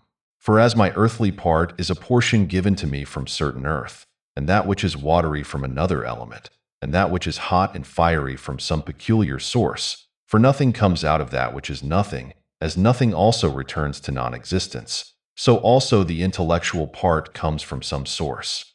5. Death is such as generation is, a mystery of nature, composition out of the same elements, and a decomposition into the same, and altogether not a thing of which any man should be ashamed, for it is not contrary to the nature of a reasonable animal, and not contrary to the reason of our constitution. 6. It is natural that these things should be done by such persons. It is a matter of necessity. And if a man will not have it so, he will not allow the fig tree to have juice. But by all means bear this in mind, that within a very short time both thou and he will be dead, and soon not even your names will be left behind. 7. Take away thy opinion, and then there is taken away the complaint, I have been harmed. Take away the complaint, I have been harmed, and the harm is taken away. 8. That which does not make a man worse than he was, also does not make his life worse, nor does it harm him either from without or from within. 9. The nature of that which is universally useful has been compelled to do this. 10. Consider that everything which happens, happens justly, and if thou observest carefully, thou wilt find it to be so. I do not say only with respect to the continuity of the series of things, but with respect to what is just, and as if it were done by one who assigns to each thing its value. Observe then as thou hast begun, and whatever thou dost, do it in conjunction with this, the being good, and in the sense in which a man is properly understood to be good. Keep to this in every action. 11. Do not have such an opinion of things as he has who does thee wrong, or such as he wishes thee to have, but look at them as they are in truth. 12. A man should always have these two rules in readiness. The one to do only whatever the reason of the ruling and legislating faculty may suggest for the use of men. The other, to change thy opinion, if there is any one at hand who sets thee right and moves thee from any opinion. But this change of opinion must proceed only from a certain persuasion, as of what is just or of common advantage, and the like, not because it appears pleasant or brings reputation. 13. Hast thou reason? I have. Why then dost not thou use it? For if this does its own work, what else dost thou wish? 14. Thou hast existed as a part. Thou shalt disappear in that which produced thee, but rather thou shalt be received back into its seminal principle by transmutation. 15. Many grains of frankincense on the same altar. One falls before, another falls after, but it makes no difference. 16. Within 10 days thou wilt seem a god to those to whom thou art now a beast and an ape, if thou wilt return to thy principles and the worship of reason. 17. Do not act as if thou wert going to live 10,000 years. Death hangs over thee. While thou livest, while it is in thy power, be good. 18. How much trouble he avoids who does not look to see what his neighbor says or does or thinks, but only to what he does himself, that it may be just and pure. Or, as Agathon says, look not round at the depraved morals of others, but run straight along the line without deviating from it. 19. He who has a vehement desire for posthumous fame does not consider that every one of those who remember him will himself also die very soon. Then again also they who have succeeded them. until the whole remembrance shall have been extinguished, as it is transmitted through men who foolishly admire and perish. But suppose that those who will remember are even immortal, and that the remembrance will be immortal, what then is this to thee? And I say not what is it to the dead, but what is it to the living? What is praise, except indeed so far as it has a certain utility? For thou now rejectest unseasonably the gift of nature, clinging to something else. 20. Everything which is in any way beautiful is beautiful in itself, and terminates in itself, not having praise as part of itself. Neither worse than nor better is a thing made by being praised. I affirm this also of the things which are called beautiful by the vulgar, for example, material things and works of art. That which is really beautiful has no need of anything, not more than law, not more than truth, not more than benevolence or modesty. Which of these things is beautiful because it is praised, or spoiled by being blamed? Is such a thing as an emerald made worse than it was, if it is not praised? Or gold, ivory, purple a lyre, a little knife, a flower, a shrub? 21. If souls continue to exist, how does the air contain them from eternity? But how does the earth contain the bodies of those who have been buried from times so remote?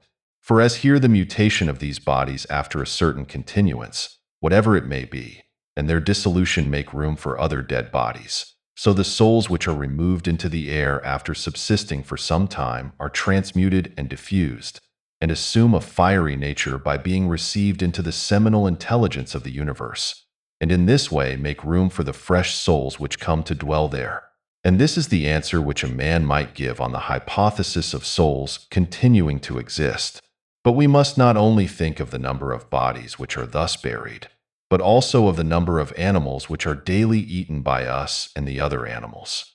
For what a number is consumed, and thus in a manner buried in the bodies of those who feed on them. And nevertheless this earth receives them by reason of the changes of these bodies into blood, and the transformations into the aerial or the fiery element. What is the investigation into the truth in this matter? The division into that which is material and that which is the cause of form, the formal. 22.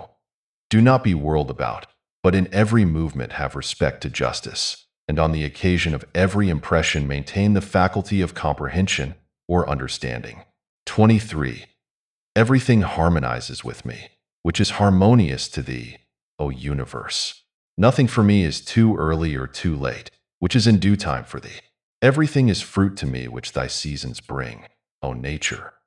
From thee are all things, in thee are all things, to thee all things return. The poet says, Dear city of sea crops, and wilt not thou say, Dear city of Zeus? 24. Occupy thyself with few things, says the philosopher, if thou wouldst be tranquil. But consider if it would not be better to say, Do what is necessary, and whatever the reason of the animal which is naturally social requires, and as it requires. For this brings not only the tranquility which comes from doing well, but also that which comes from doing few things. For the greatest part of what we say and do being unnecessary, if a man takes this away, he will have more leisure and less uneasiness.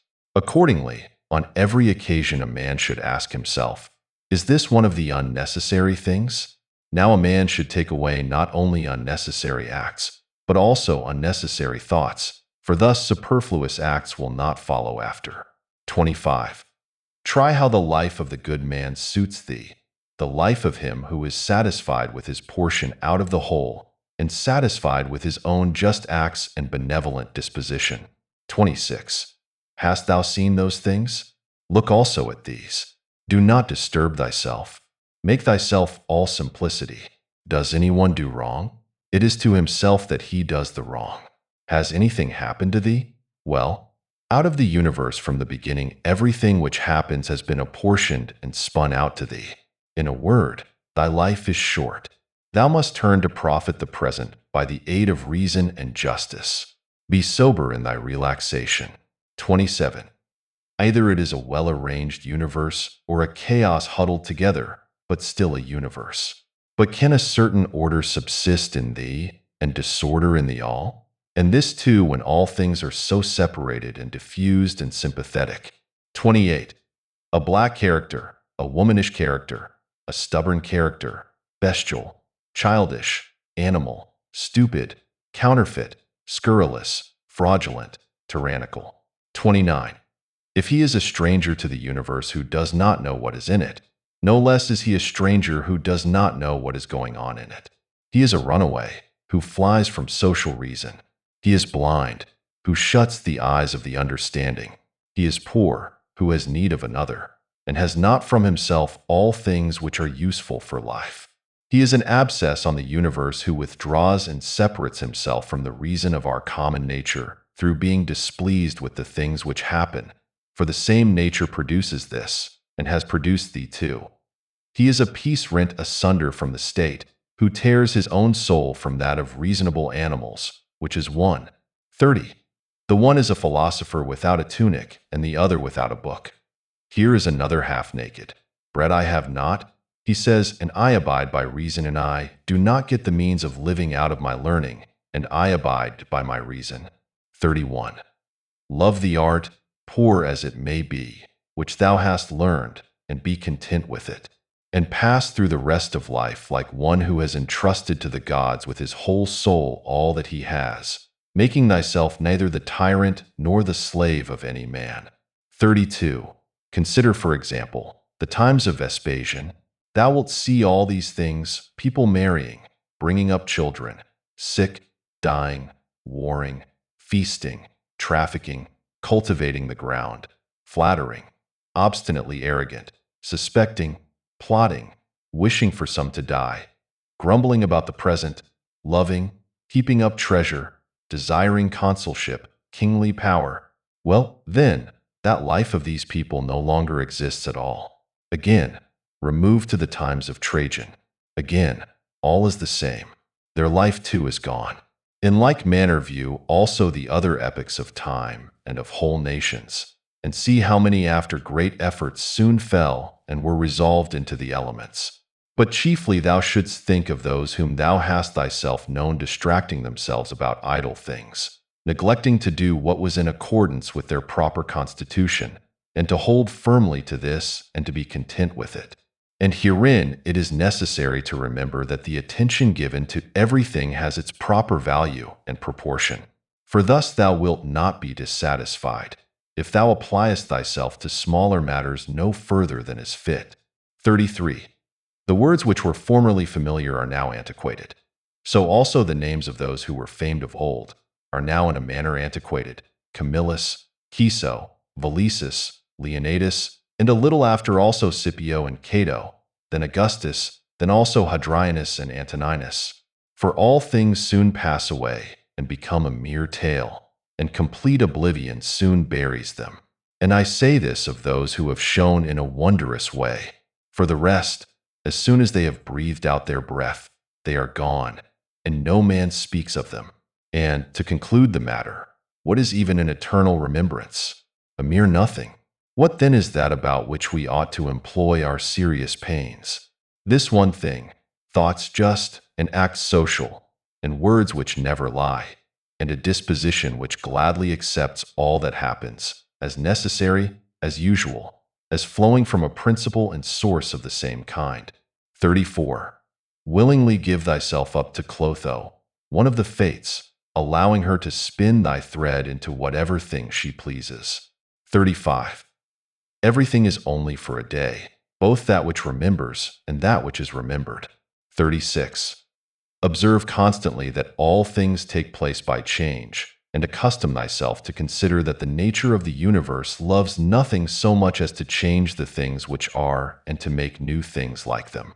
For everything that exists is in a manner the seed of that which will be.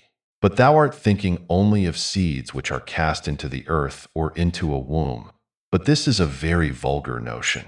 37. Thou wilt soon die, and thou art not yet simple, nor free from perturbations, nor without suspicion of being hurt by external things, nor kindly disposed towards all, nor dost thou yet place wisdom only in acting justly. 38. Examine men's ruling principles, even those of the wise. what kind of things they avoid, and what kind they pursue. 39.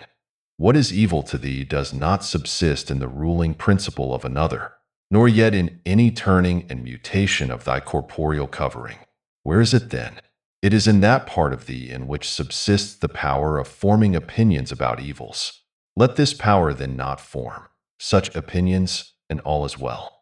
And if that which is nearest to it, the poor body, is cut, burnt, filled with matter and rottenness, nevertheless let the part which forms opinions about these things be quiet. That is, let it judge that nothing is either bad or good which can happen equally to the bad man and the good. For that which happens equally to him who lives contrary to nature, and to him who lives according to nature, is neither according to nature nor contrary to nature. 40. Constantly regard the universe as one living being, having one substance and one soul, and observe how all things have reference to one perception, the perception of this one living being, and how all things act with one movement, and how all things are the cooperating causes of all things which exist. Observe, too, the continuous spinning of the thread and the contexture of the web. 41. Thou art a little soul bearing about a corpse, as Epictetus used to say. 42. It is no evil for things to undergo change, and no good for things to subsist in consequence of change. 43. Time is like a river made up of the events which happen and a violent stream. For as soon as a thing has been seen, it is carried away, and another comes in its place, and this will be carried away too. 44. Everything which happens is as familiar and well known as the rose in spring and the fruit in summer. For such is disease and death and calumny and treachery and whatever else delights fools or vexes them. 45. In the series of things, those which follow are always aptly fitted to those which have gone before. For this series is not like a mere enumeration of disjointed things, which has only a necessary sequence, but it is a rational connection. And as all existing things are arranged together harmoniously, so the things which come into existence exhibit no mere succession, but a certain wonderful relationship. 46. Always remember the saying of Heraclitus, that the death of earth is to become water, and the death of water is to become air, and the death of air is to become fire, and reversely. And think too of him who forgets whither the way leads, and that men quarrel with that with which they are most constantly in communion, the reason which governs the universe. And the things which they daily meet with seem to them strange, and consider that we ought not to act and speak as if we were asleep, for even in sleep we seem to act and speak, and that we ought not, like children who learn from their parents, simply to act and speak as we have been taught. 47. If any god told thee that thou shalt die tomorrow, or certainly on the day after tomorrow, thou wouldst not care much whether it was on the third day or on the morrow, unless thou wast in the highest degree mean-spirited. For how small is the difference?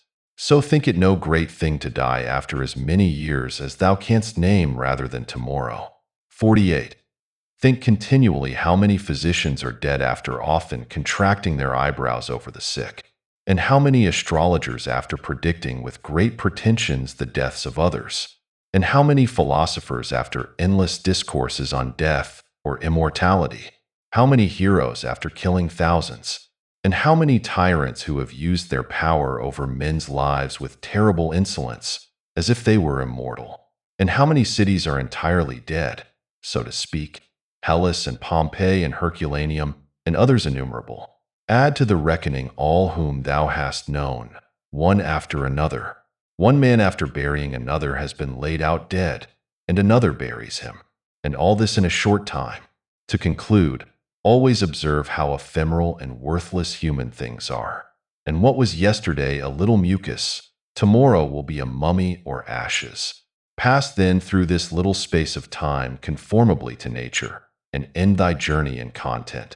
Just as an olive falls off when it is ripe, blessing nature who produced it, and thanking the tree on which it grew. 49. Be like the promontory against which the waves continually break, but it stands firm and tames the fury of the water around it. Unhappy am I because this has happened to me? Not so, but happy am I, though this has happened to me, because I continue free from pain, neither crushed by the present nor fearing the future. For such a thing as this might have happened to every man. But every man would not have continued free from pain on such an occasion. Why then is that rather a misfortune than this a good fortune? And dost thou in all cases call that a man's misfortune which is not a deviation from man's nature? And does a thing seem to thee to be a deviation from man's nature, when it is not contrary to the will of man's nature? Well, thou knowest the will of nature. Will then this which has happened prevent thee from being just, magnanimous, temperate, prudent, secure against inconsiderate opinions and falsehood?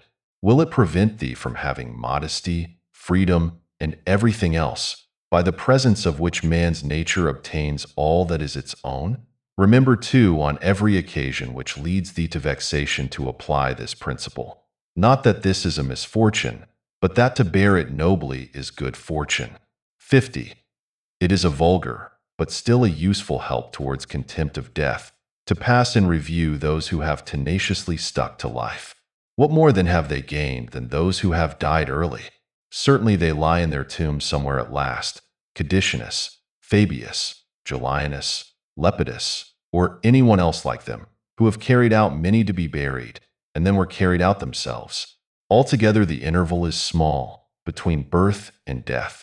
And consider with how much trouble, and in company with what sort of people, and in what a feeble body this interval is laboriously passed.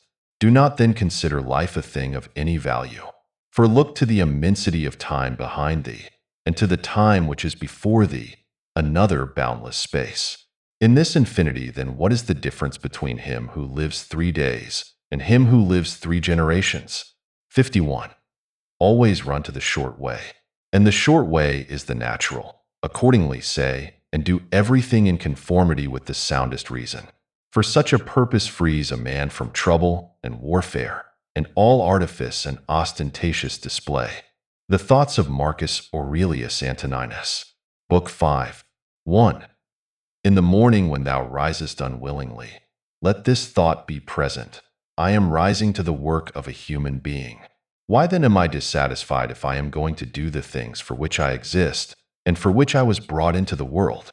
Or have I been made for this, to lie in the bedclothes and keep myself warm? But this is more pleasant. Dost thou exist then to take thy pleasure, and not at all for action or exertion? Dost thou not see the little plants, the little birds, the ants, the spiders, the bees working together to put in order their several parts of the universe? And art thou unwilling to do the work of a human being? And dost thou not make haste to do that which is according to thy nature? But it is necessary to take rest also. It is necessary. However, nature has fixed bounds to this too. She has fixed bounds to eating and drinking, and yet thou goest beyond these bounds, beyond what is sufficient.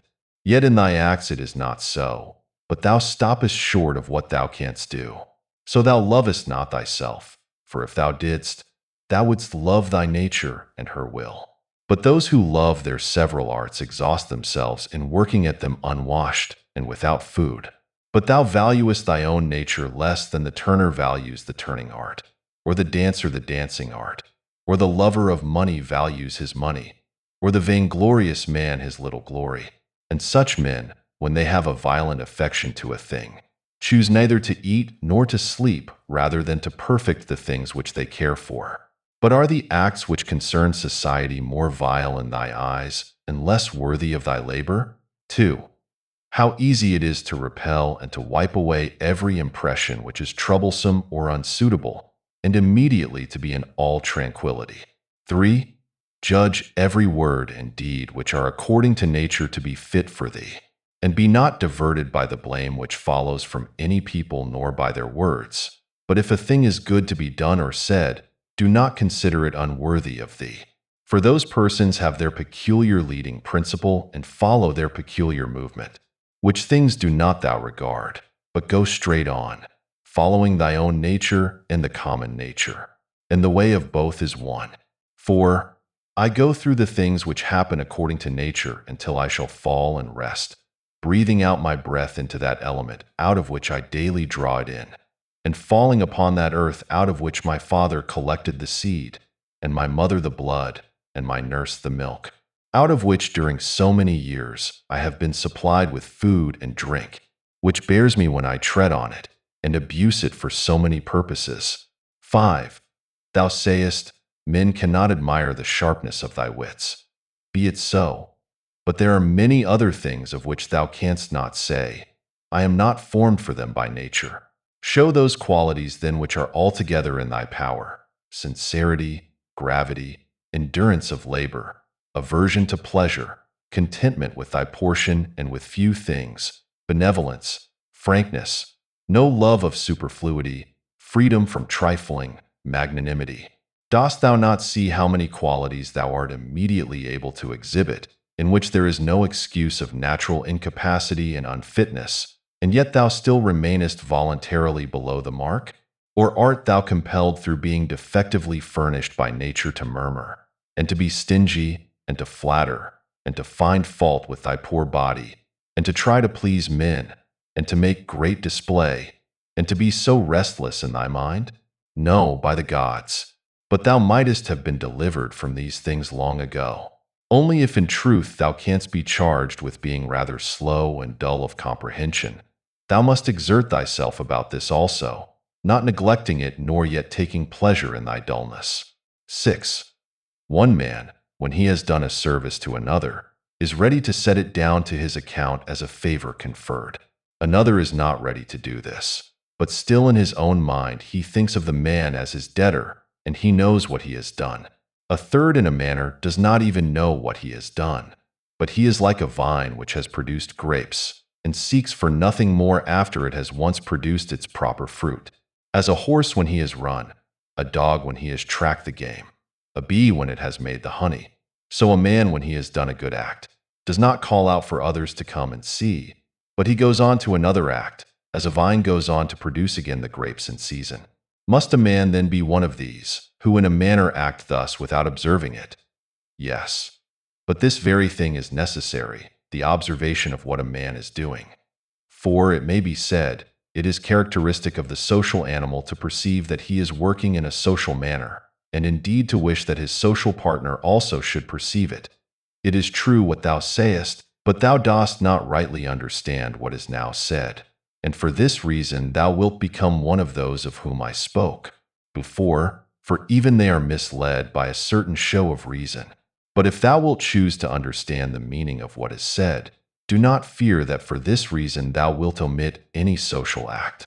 7. A prayer of the Athenians. Rain, rain, O dear Zeus, down on the plowed fields of the Athenians and on the plains. In truth, we ought not to pray at all, or we ought to pray in this simple and noble fashion. 8. Just as we must understand when it is said that Aesculapius prescribed to this man horse exercise, or bathing in cold water, or going without shoes, so we must understand it when it is said that the nature of the universe prescribed to this man disease, or mutilation, or loss, or anything else of the kind. For in the first case, prescribed means something like this: he prescribed this for this man as a thing adapted to procure health. And in the second case, it means that which happens to or suits. Every man is fixed in a manner for him suitably to his destiny. For this is what we mean when we say that things are suitable to us, as the workmen say of squared stones and walls or the pyramids, that they are suitable when they fit them to one another in some kind of connection. For there is altogether one fitness, harmony. And as the universe is made up out of all bodies to be such a body as it is, so out of all existing causes necessity, destiny, is made up to be such a cause as it is. And even those who are completely ignorant understand what I mean. For they say, it, necessity, destiny, brought this to such a person. This then was brought, and this was prescribed to him. Let us then receive these things, as well as those which Aesculapius prescribes. Many, as a matter of course, even among his prescriptions are disagreeable, but we accept them in the hope of health. Let the perfecting and accomplishment of the things which the common nature judges to be good be judged by thee to be of the same kind as thy health, and so accept everything which happens, even if it seem disagreeable, because it leads to this. to the health of the universe, and to the prosperity and felicity of Zeus, the universe. For he would not have brought on any man what he has brought, if it were not useful for the whole. Neither does the nature of anything, whatever it may be, cause anything which is not suitable to that which is directed by it. For two reasons then it is right to be content with that which happens to thee. The one, because it was done for thee and prescribed for thee, and in a manner had reference to thee, originally from the most ancient causes spun with thy destiny. And the other, because even that which comes severally to every man is to the power which administers the universe a cause of felicity and perfection, nay, even of its very continuance. For the integrity of the whole is mutilated, if thou cuttest off anything whatever from the conjunction and the continuity either of the parts or of the causes. And thou dost cut off, as far as it is in thy power, when thou art dissatisfied, and in a manner triest to put anything out of the way. 9. Be not disgusted, nor discouraged, nor dissatisfied, if thou dost not succeed in doing everything according to right principles. But when thou hast failed, return back again, and be content if the greater part of what thou dost is consistent with man's nature, and love this to which thou returnest. And do not return to philosophy as if she were a master, but act like those who have sore eyes and apply a bit of sponge and egg, or as another applies a plaster, or drenching with water. For thus thou wilt not fail to obey reason, and thou wilt repose in it. And remember that philosophy requires only the things which thy nature requires. But thou wouldst have something else which is not according to nature. It may be objected, why, what is more agreeable than this which I am doing? But is not this the very reason why pleasure deceives us? And consider if magnanimity, freedom, simplicity, equanimity, piety are not more agreeable. For what is more agreeable than wisdom itself, when thou thinkest of the security and the happy course of all things which depend on the faculty of understanding and knowledge? 10. Things are in such a kind of envelopment that they have seemed to philosophers, not a few nor those common philosophers, altogether unintelligible. Nay, even to the Stoics themselves they seem difficult to understand, and all our assent is changeable. For where is the man who never changes? Carry thy thoughts then to the objects themselves, and consider how short-lived they are and worthless, and that they may be in the possession of a filthy wretch or a robber. Then turn to the morals of those who live with thee, and it is hardly possible to endure even the most agreeable of them, to say nothing of a man being hardly able to endure himself.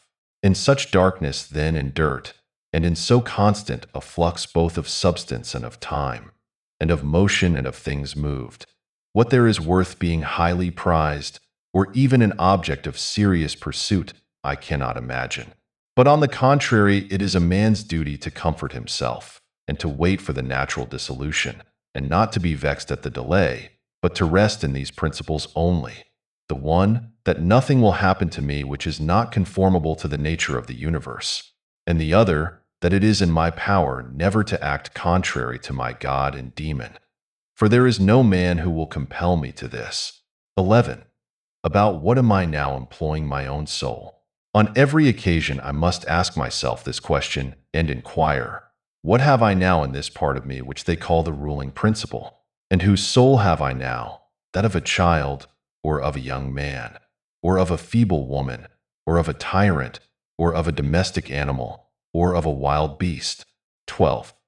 What kind of things those are which appear good to the many, we may learn even from this. For if any man should conceive certain things as being really good, such as prudence, temperance, justice, fortitude, he would not after having first conceived these endure to listen to anything which should not be in harmony with what is really good. But if a man has first conceived as good the things which appear to the many to be good, he will listen and readily receive as very applicable that which was said by the comic writer. Thus even the many perceive the difference. For were it not so, this saying would not offend and would not be rejected in the first case, while we receive it when it is said of wealth, and of the means which further luxury and fame, as said fitly and wittily. Go on then and ask if we should value and think those things to be good, to which after their first conception in the mind the words of the comic writer might be aptly applied, that he who has them through pure abundance has not a place to ease himself in. 13. I am composed of the formal and the material, and neither of them will perish into non-existence, as neither of them came into existence out of non-existence. Every part of me then will be reduced by change into some part of the universe, and that again will change into another part of the universe, and so on forever. And by consequence of such a change I too exist, and those who begot me, and so on forever in the other direction. For nothing hinders us from saying so, even if the universe is administered according to definite periods of revolution. 14. Reason and the reasoning art, philosophy, are powers which are sufficient for themselves and for their own works. They move then from a first principle which is their own, and they make their way to the end which is proposed to them. And this is the reason why such acts are named katorthesias, or right acts, which word signifies that they proceed by the right road. 15. None of these things ought to be called a man's which do not belong to a man, as man. They are not required of a man, nor does man's nature promise them, nor are they the means of man's nature attaining its end. Neither then does the end of man lie in these things, nor yet that which aids to the accomplishment of this end. And that which aids towards this end is that which is good. Besides, if any of these things did belong to man, it would not be right for a man to despise them and to set himself against them. Nor would a man be worthy of praise who showed that he did not want these things. Nor would he who stinted himself in any of them be good, if indeed these things were good. But now the more of these things a man deprives himself of, or of other things like them, or even when he is deprived of any of them, the more patiently he endures the loss, just in the same degree he is a better man. 16. Such as are thy habitual thoughts, such also will be the character of thy mind. For the soul is dyed by the thoughts. Dye it then with a continuous series of such thoughts as these. For instance, that where a man can live, there he can also live well.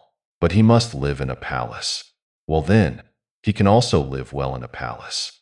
And again, consider that for whatever purpose each thing has been constituted, for this it has been constituted, and towards this it is carried. And its end is in that towards which it is carried.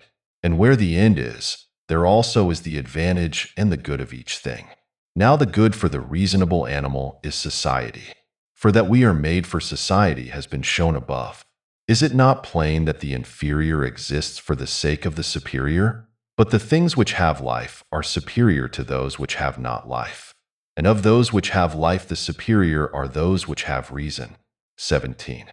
To seek what is impossible is madness, and it is impossible that the bad should not do something of this kind. 18. Nothing happens to any man which he is not formed by nature to bear.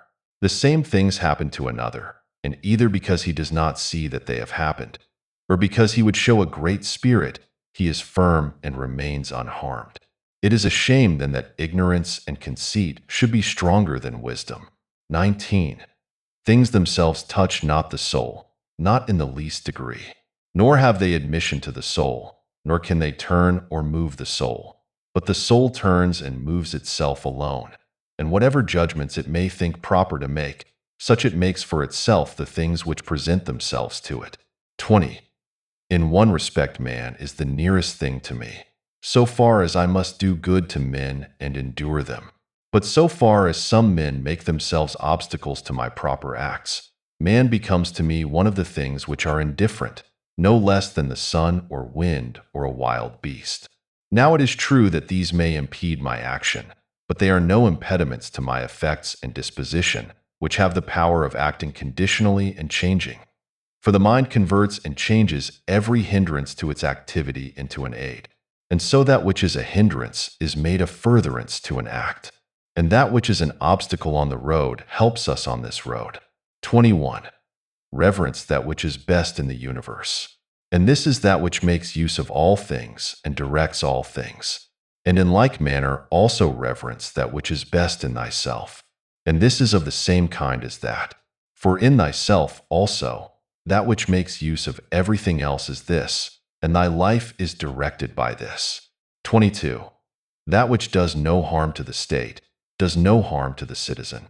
In the case of every appearance of harm, apply this rule. If the state is not harmed by this, neither am I harmed. But if the state is harmed, thou must not be angry with him who does harm to the state. Show him where his error is. 23.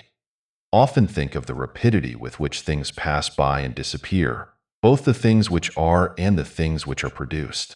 For substance is like a river in a continual flow, and the activities of things are in constant change, and the causes work in infinite varieties. And there is hardly anything which stands still. And consider this which is near to thee, this boundless abyss of the past and of the future in which all things disappear. How then is he not a fool who is puffed up with such things, or plagued about them, and makes himself miserable? For they vex him only for a time, and a short time. 24. Think of the universal substance, of which thou hast a very small portion, and of universal time, of which a short and indivisible interval has been assigned to thee, and of that which is fixed by destiny, and how small a part of it thou art. 25. Does another do me wrong? Let him look to it. He has his own disposition, his own activity. I now have what the universal nature wills me to have, and I do what my nature now wills me to do. 26. Let the part of thy soul which leads and governs be undisturbed by the movements in the flesh, whether of pleasure or of pain, and let it not unite with them, but let it circumscribe itself and limit those affects to their parts. But when these effects rise up to the mind by virtue of that other sympathy that naturally exists in a body which is all one, then thou must not strive to resist the sensation, for it is natural. But let not the ruling part of itself add to the sensation the opinion that it is either good or bad. 27. Live with the gods. And he does live with the gods who constantly shows to them that his own soul is satisfied with that which is assigned to him, and that it does all that the demon wishes, which Zeus hath given to every man for his guardian and guide, a portion of himself. And this is every man's understanding and reason. 28. Art thou angry with him whose armpits stink? Art thou angry with him whose mouth smells foul? What good will this anger do thee? He has such a mouth, he has such armpits. It is necessary that such an emanation must come from such things. But the man has reason, it will be said, and he is able, if he takes pains, to discover wherein he offends. I wish thee well of thy discovery. Well then, and thou hast reason. By thy rational faculty stir up his rational faculty. Show him his error, admonish him. For if he listens, thou wilt cure him, and there is no need of anger. 29. As thou intendest to live when thou art gone out, so it is in thy power to live here. But if men do not permit thee, then get away out of life. Yet so as if them wert suffering no harm. The house is smoky, and I quit it. Why dost thou think that this is any trouble? But so long as nothing of the kind drives me out, I remain, am free, and no man shall hinder me from doing what I choose. And I choose to do what is according to the nature of the rational and social animal. 30. The intelligence of the universe is social. Accordingly, it has made the inferior things for the sake of the superior, and it has fitted the superior to one another. Thou sayest how it has subordinated, coordinated, and assigned to everything its proper portion, and has brought together into concord with one another the things which are the best. 31. How hast thou behaved hitherto to the gods, thy parents, brethren, children, teachers, to those who looked after thy infancy, to thy friends, kinsfolk, to thy slaves? Consider if thou hast hitherto behaved to all in such a way that this may be said of thee, never has wronged a man in deed or word. And call to recollection both how many things thou hast passed through, and how many things thou hast been able to endure, and that the history of thy life is now complete and thy service is ended, and how many beautiful things thou hast seen, and how many pleasures and pains thou hast despised, and how many things called honorable thou hast spurned, and to how many ill-minded folks thou hast shown a kind disposition. 32. Why do unskilled and ignorant souls disturb him who has skill and knowledge? What soul then has skill and knowledge? That which knows beginning and end, and knows the reason which pervades all substance, and through all time by fixed periods, revolutions, administers the universe. 33. Soon, very soon, thou wilt be ashes or a skeleton, in either a name or not even a name. But name is sound and echo, and the things which are much valued in life are empty and rotten and trifling, and, like little dogs biting one another, and little children quarreling, laughing, and then straightway weeping. But fidelity and modesty and justice and truth are fled up to Olympus from the widespread earth. What then is there which still detains thee here, if the objects of sense are easily changed and never stand still, and the organs of perception are dull and easily receive false impressions, and the poor soul itself is an exhalation from blood? But to have good repute amid such a world as this is an empty thing. Why then dost thou not wait in tranquillity for thy end, whether it is extinction or removal to another state? And until that time comes, what is sufficient? Why, what else than to venerate the gods and bless them, and to do good to men, and to practice tolerance and self-restraint? But as to everything which is beyond the limits of the poor flesh and breath, to remember that this is neither thine nor in thy power. 34. Thou canst pass thy life in an equable flow of happiness, if thou canst go by the right way, and think and act in the right way. These two things are common both to the soul of God and to the soul of man, and to the soul of every rational being, not to be hindered by another, and to hold good to consist in the disposition to justice and the practice of it, and in this to let thy desire find its termination. 35. If this is neither my own badness, nor an effect of my own badness, and the common weal is not injured, why am I troubled about it? And what is the harm to the common weal? 36. Do not be carried along inconsiderately by the appearance of things, but give help to all, according to thy ability and their fitness. And if they should have sustained loss in matters which are indifferent, do not imagine this to be a damage, for it is a bad habit.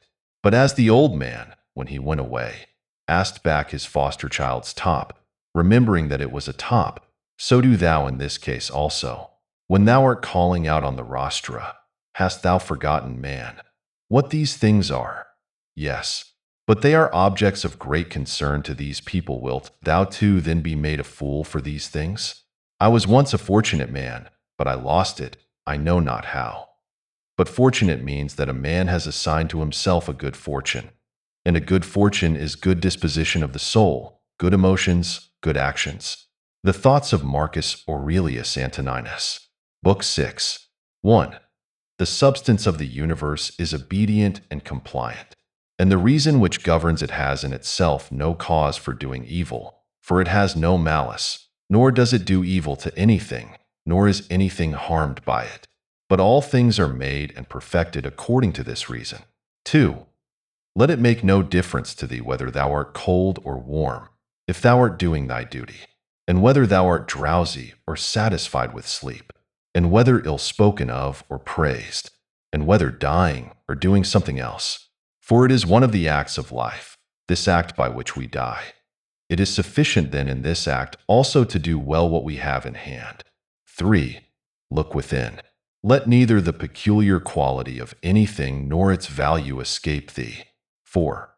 All existing things soon change, and they will either be reduced to vapor, if indeed all substance is one, or they will be dispersed. 5. The reason which governs knows what its own disposition is, and what it does, and on what material it works. 6.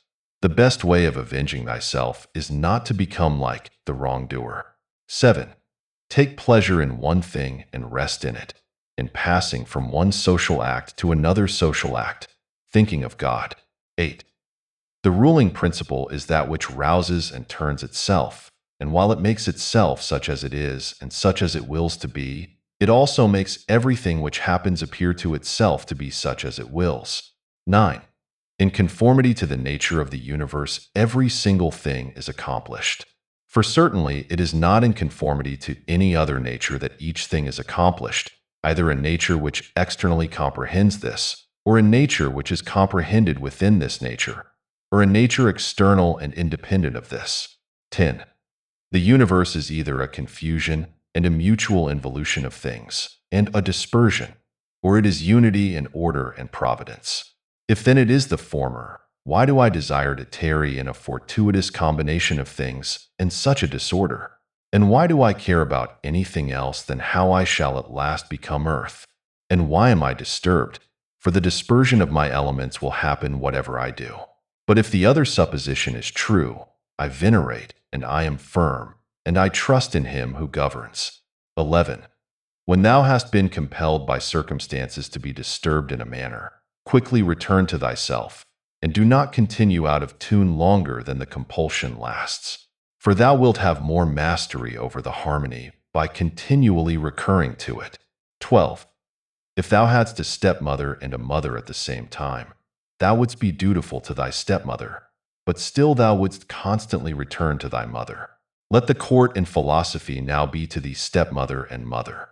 Return to philosophy frequently and repose in her, through whom what thou meetest with in the court appears to thee tolerable, and thou appearest tolerable in the court. 13. When we have meat before us and such eatables, we receive the impression that this is the dead body of a fish, and this is the dead body of a bird or of a pig, and again, that this Falernian is only a little grape juice, and this purple robe some sheeps will dyed with the blood of a shellfish.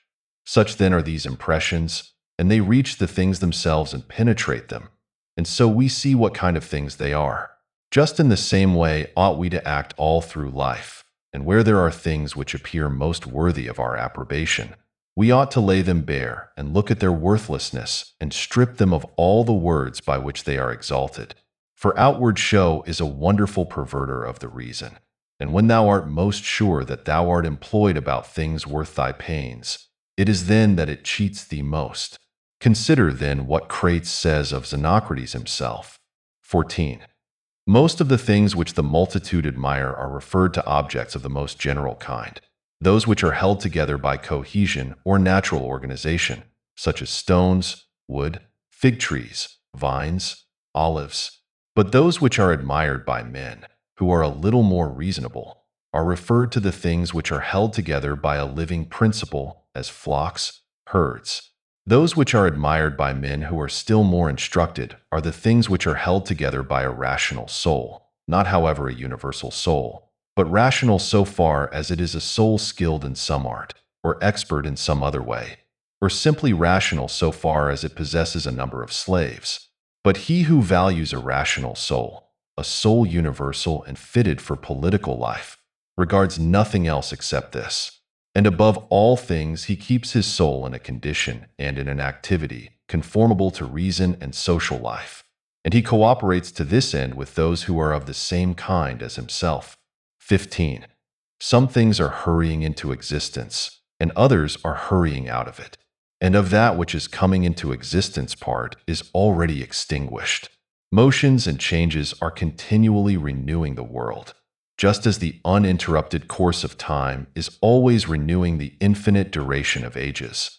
In this flowing stream, then, on which there is no abiding, what is there of the things which hurry by on which a man would set a high price? It would be just as if a man should fall in love with one of the sparrows which fly by, but it has already passed out of sight. Something of this kind is the very life of every man, like the exhalation of the blood and the respiration of the air. For such as it is to have once drawn in the air and to have given it back, which we do every moment, just the same is it with the whole respiratory power, which thou didst receive at thy birth yesterday and the day before, to give it back to the element from which thou didst first draw it. 16. Neither is transpiration, as in plants, a thing to be valued, nor respiration, as in domesticated animals and wild beasts, nor the receiving of impressions by the appearances of things, nor being moved by desires as puppets by strings, nor assembling in herds, nor being nourished by food. For this is just like the act of separating and parting with the useless part of our food. What then is worth being valued? To be received with clapping of hands? No. Neither must we value the clapping of tongues, for the praise which comes from the many is a clapping of tongues. Suppose then that thou hast given up this worthless thing called fame. What remains that is worth valuing? This, in my opinion, to move thyself and to restrain thyself in conformity to thy proper constitution, to which end both all employments and arts lead. For every art aims at this, that the thing which has been made should be adapted to the work for which it has been made. And both the vine planter who looks after the vine, and the horsebreaker, and he who trains the dog, seek this end. But the education and the teaching of youth aim at something. In this then is the value of the education and the teaching. And if this is well, thou wilt not seek anything else. Wilt thou not cease to value many other things too? Then thou wilt be neither free, nor sufficient for thy own happiness, nor without passion. For of necessity thou must be envious, jealous, and suspicious of those who can take away those things, and plot against those who have that which is valued by thee. Of necessity a man must be altogether in a state of perturbation who wants any of these things, and besides, he must often find fault with the gods. But to reverence and honor thy own mind will make thee content with thyself, and in harmony with society, and in agreement with the gods, that is, praising all that they give and have ordered. 17. Above, below, all around are the movements of the elements. But the motion of virtue is in none of these. It is something more divine, and advancing by a way hardly observed, it goes happily on its road. 18. How strangely men act! They will not praise those who are living at the same time and living with themselves, but to be themselves praised by posterity, by those whom they have never seen or ever will see. This they set much value on. But this is very much the same as if thou shouldst be grieved, because those who have lived before thee did not praise thee. 19. If a thing is difficult to be accomplished by thyself, do not think that it is impossible for man. But if anything is possible for man and conformable to his nature, think that this can be attained by thyself too. 20. In the gymnastic exercises, suppose that a man has torn thee with his nails, and by dashing against thy head has inflicted a wound. Well, we neither show any signs of vexation, nor are we offended, nor do we suspect him afterwards as a treacherous fellow. And yet we are on our guard against him, not however as an enemy, nor yet with suspicion, but we quietly get out of his way. Something like this let thy behavior be in all the other parts of life. Let us overlook many things in those who are like antagonists in the gymnasium. For it is in our power, as I said, to get out of the way, and to have no suspicion nor hatred. 21. If any man is able to convince me and show me that I do not think or act rightly, I will gladly change. For I seek the truth, by which no man was ever injured. But he is injured who abides in his error and ignorance. 22. I do my duty. Other things trouble me not. For they are either things without life, or things without reason, or things that have rambled and know not the way. 23. As to the animals which have no reason, and generally all things and objects, do thou, since thou hast reason and they have none, make use of them with a generous and liberal spirit. But towards human beings, as they have reason, behave in a social spirit, and on all occasions call on the gods, and do not perplex thyself about the length of time in which thou shalt do this. For even 3 hours so spent are sufficient. 24. Alexander the Macedonian and his groom by death were brought to the same state, for either they were received among the same seminal principles of the universe, or they were alike dispersed among the atoms. 25. Consider how many things in the same indivisible time take place in each of us, things which concern the body and things which concern the soul. And so thou wilt not wonder if many more things, or rather all things which come into existence in that which is the one and all, which we call cosmos, exist in it at the same time. 26.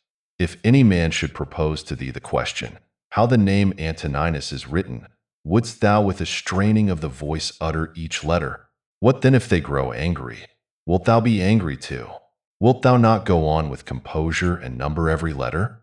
Just so then in this life also remember that every duty is made up of certain parts.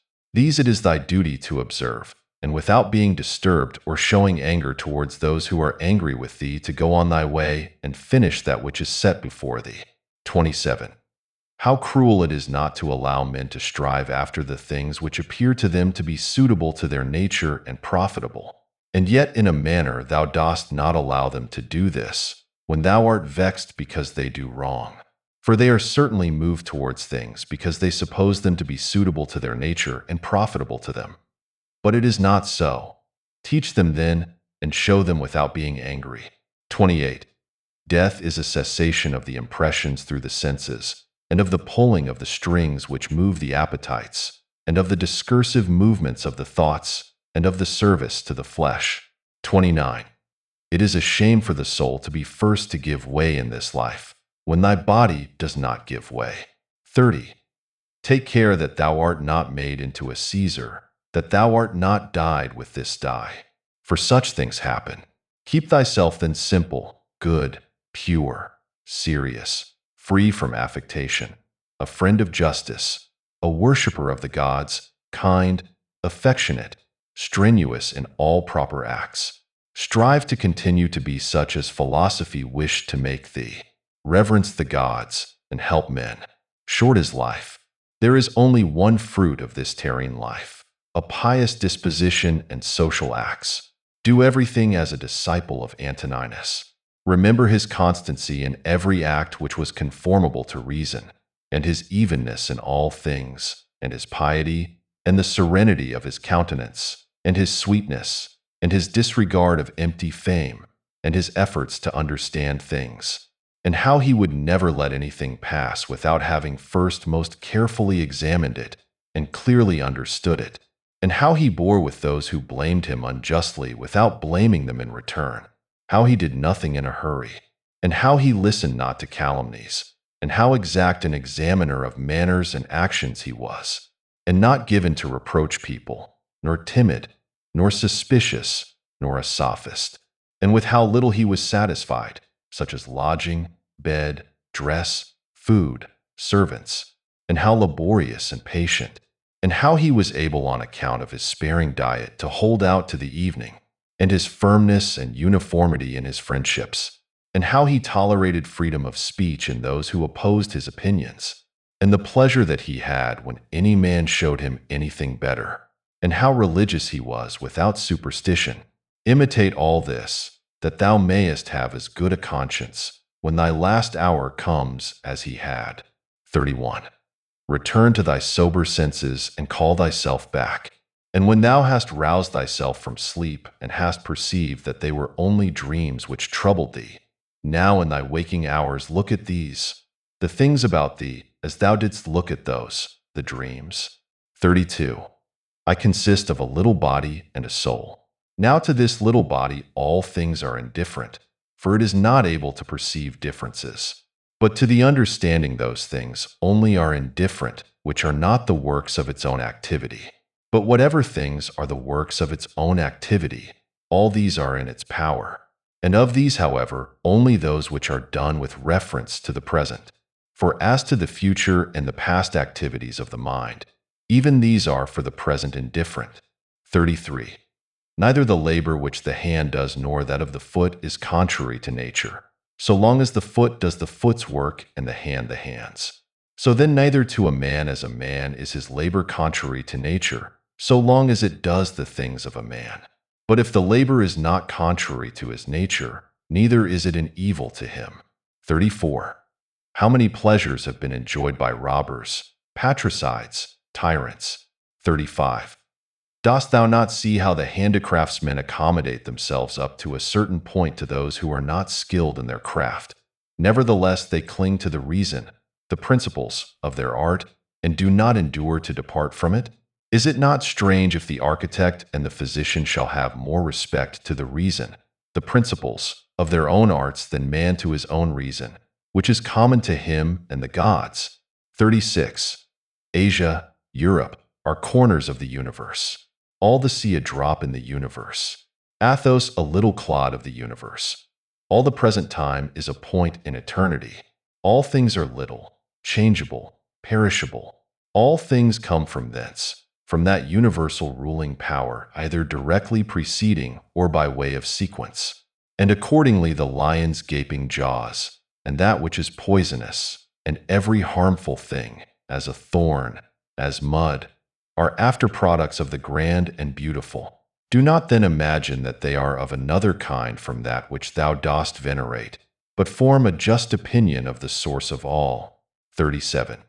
He who has seen present things has seen all, both everything which has taken place from all eternity and everything which will be for time without end. For all things are of one kin and of one form. 38. Frequently consider the connection of all things in the universe and their relation to one another. For in a manner all things are implicated with one another, and all in this way are friendly to one another. For one thing comes in order after another, and this is by virtue of the active movement and mutual conspiration in the unity of the substance. 39. Adapt thyself to the things with which thy lot has been cast, and the men among whom thou hast received thy portion, love them, but do it truly, sincerely. 40. Every instrument, tool, vessel, if it does that for which it has been made, is well, and yet he who made it is not there. But in the things which are held together by nature there is within, and there abides in them the power which made them. Wherefore the more is it fit to reverence this power, and to think that, if thou dost live and act according to its will, everything in thee is in conformity to intelligence. And thus also in the universe the things which belong to it are in conformity to intelligence. 41. Whatever of the things which are not within thy power thou shalt suppose to be good for thee or evil, it must of necessity be that, if such a bad thing befall thee, or the loss of such a good thing, thou wilt not blame the gods and hate men too, those who are the cause of the misfortune or the loss, or those who are suspected of being likely to be the cause. And indeed we do much injustice because we make a difference between these things, because we do not regard these things as indifferent. But if we judge only those things which are in our power to be good or bad, there remains no reason either for finding fault with God or standing in a hostile attitude to man. 42. We are all working together to one end, some with knowledge and design, and others without knowing what they do. As men also when they are asleep, of whom it is Heraclitus, I think, who says that they are laborers and cooperators in the things which take place in the universe. But men cooperate after different fashions, and even those cooperate abundantly, who find fault with what happens and those who try to oppose it and to hinder it. For the universe had need even of such men as these. It remains then for thee to understand among what kind of workmen thou placest thyself. For he who rules all things will certainly make a right use of thee, and he will receive thee among some part of the cooperators and of those whose labors conduce to one end. But be not thou such a part as the mean and ridiculous verse in the play, which Chrysippus speaks of. 43. Does the sun undertake to do the work of the rain, or Aesculapius the work of the fruit-bearer, the earth? And how is it with respect to each of the stars? Are they not different, and yet they work together to the same end? 44. If the gods have determined about me and about the things which must happen to me, they have determined well, for it is not easy even to imagine a deity without forethought. And as to doing me harm, why should they have any desire towards that? For what advantage would result to them from this or to the whole, which is the special object of their providence? But if they have not determined about me individually, they have certainly determined about the whole at least, and the things which happen by way of sequence in this general arrangement I ought to accept with pleasure and to be content with them. But if they determine about nothing, which it is wicked to believe, or if we do believe it, let us neither sacrifice nor pray nor swear by them, nor do anything else which we do as if the gods were present and lived with us. But if, however, the gods determine about none of the things which concern us, I am able to determine about myself, and I can inquire about that which is useful. And that is useful to every man which is conformable to his own constitution and nature. But my nature is rational and social, and my city and country, so far as I am Antoninus, is Rome, but so far as I am a man, it is the world. The things then which are useful to these cities are alone useful to me. 45. Whatever happens to every man, this is for the interest of the universal. This might be sufficient. But further thou wilt observe this also as a general truth, if thou dost observe, that whatever is profitable to any man is profitable also to other men. But let the word profitable be taken here in the common sense as said of things of the middle kind, neither good nor bad. 46. As it happens to thee in the amphitheater and such places, that the continual sight of the same things, and the uniformity make the spectacle wearisome, so it is in the whole of life. For all things above, below, are the same and from the same. How long then? 47. Think continually that all kinds of men and men of all kinds of pursuits and of all nations are dead, so that thy thoughts come down even to Philistion and Phoebus and Oreganian. Now turn thy thoughts to the other kinds of men. To that place then we must remove, where there are so many great orators, and so many noble philosophers, Heraclitus, Pythagoras, Socrates, so many heroes of former days, and so many generals after them, and tyrants. Besides these, Eudoxus, Hipparchus, Archimedes, and other men of acute natural talents, great minds, lovers of labor, versatile, confident, mockers even of the perishable and ephemeral life of man, as Menippus and such as are like him. As to all these consider that they have long been in the dust. What harm then is this to them? And what to those whose names are altogether unknown? One thing here is worth a great deal, to pass thy life in truth and justice, with a benevolent disposition even to liars and unjust men. 48. When thou wishest to delight thyself, think of the virtues of those who live with thee. For instance, the activity of one, and the modesty of another, and the liberality of a third, and some other good quality of a fourth. For nothing delights so much as the examples of the virtues, when they are exhibited in the morals of those who live with us and present themselves in abundance, as far as is possible. Wherefore we must keep them before us. 49. Thou art not dissatisfied, I suppose, because thou weighest only so many litrae, and not 300. Be not dissatisfied then that thou must live only so many years and not more. For as thou art satisfied with the amount of substance which has been assigned to thee, so be content with the time. 50. Let us try to persuade them, men, but act even against their will, when the principles of justice lead that way. If, however, any man by using force stands in thy way, betake thyself to contentment and tranquility, and at the same time employ the hindrance towards the exercise of some other virtue. And remember that thy attempt was with a reservation, conditionally, that thou didst not desire to do impossibilities. What then didst thou desire? Some such effort as this. But thou attainest thy object, if the things to which thou wast moved are not accomplished. 51. He who loves fame considers another man's activity to be his own good, and he who loves pleasure, his own sensations. But he who has understanding considers his own acts to be his own good. 52. It is in our power to have no opinion about a thing, and not to be disturbed in our soul. For things themselves have no natural power to form our judgments. 53. Accustom thyself to attend carefully to what is said by another, and as much as it is possible, be in the speaker's mind. 54. That which is not good for the swarm, neither is it good for the bee. 55. If sailors abuse the helmsman, or the sick the doctor, would they listen to anybody else? Or how could the helmsman secure the safety of those in the ship, or the doctor the health of those whom he attends? 56. How many together with whom I came into the world are already gone out of it? 57. To the jaundiced honey tastes bitter, and to those bitten by mad dogs water causes fear. And to little children the ball is a fine thing. Why then am I angry? Dost thou think that a false opinion has less power than the bile in the jaundiced, or the poison in him who is bitten by a mad dog? 58.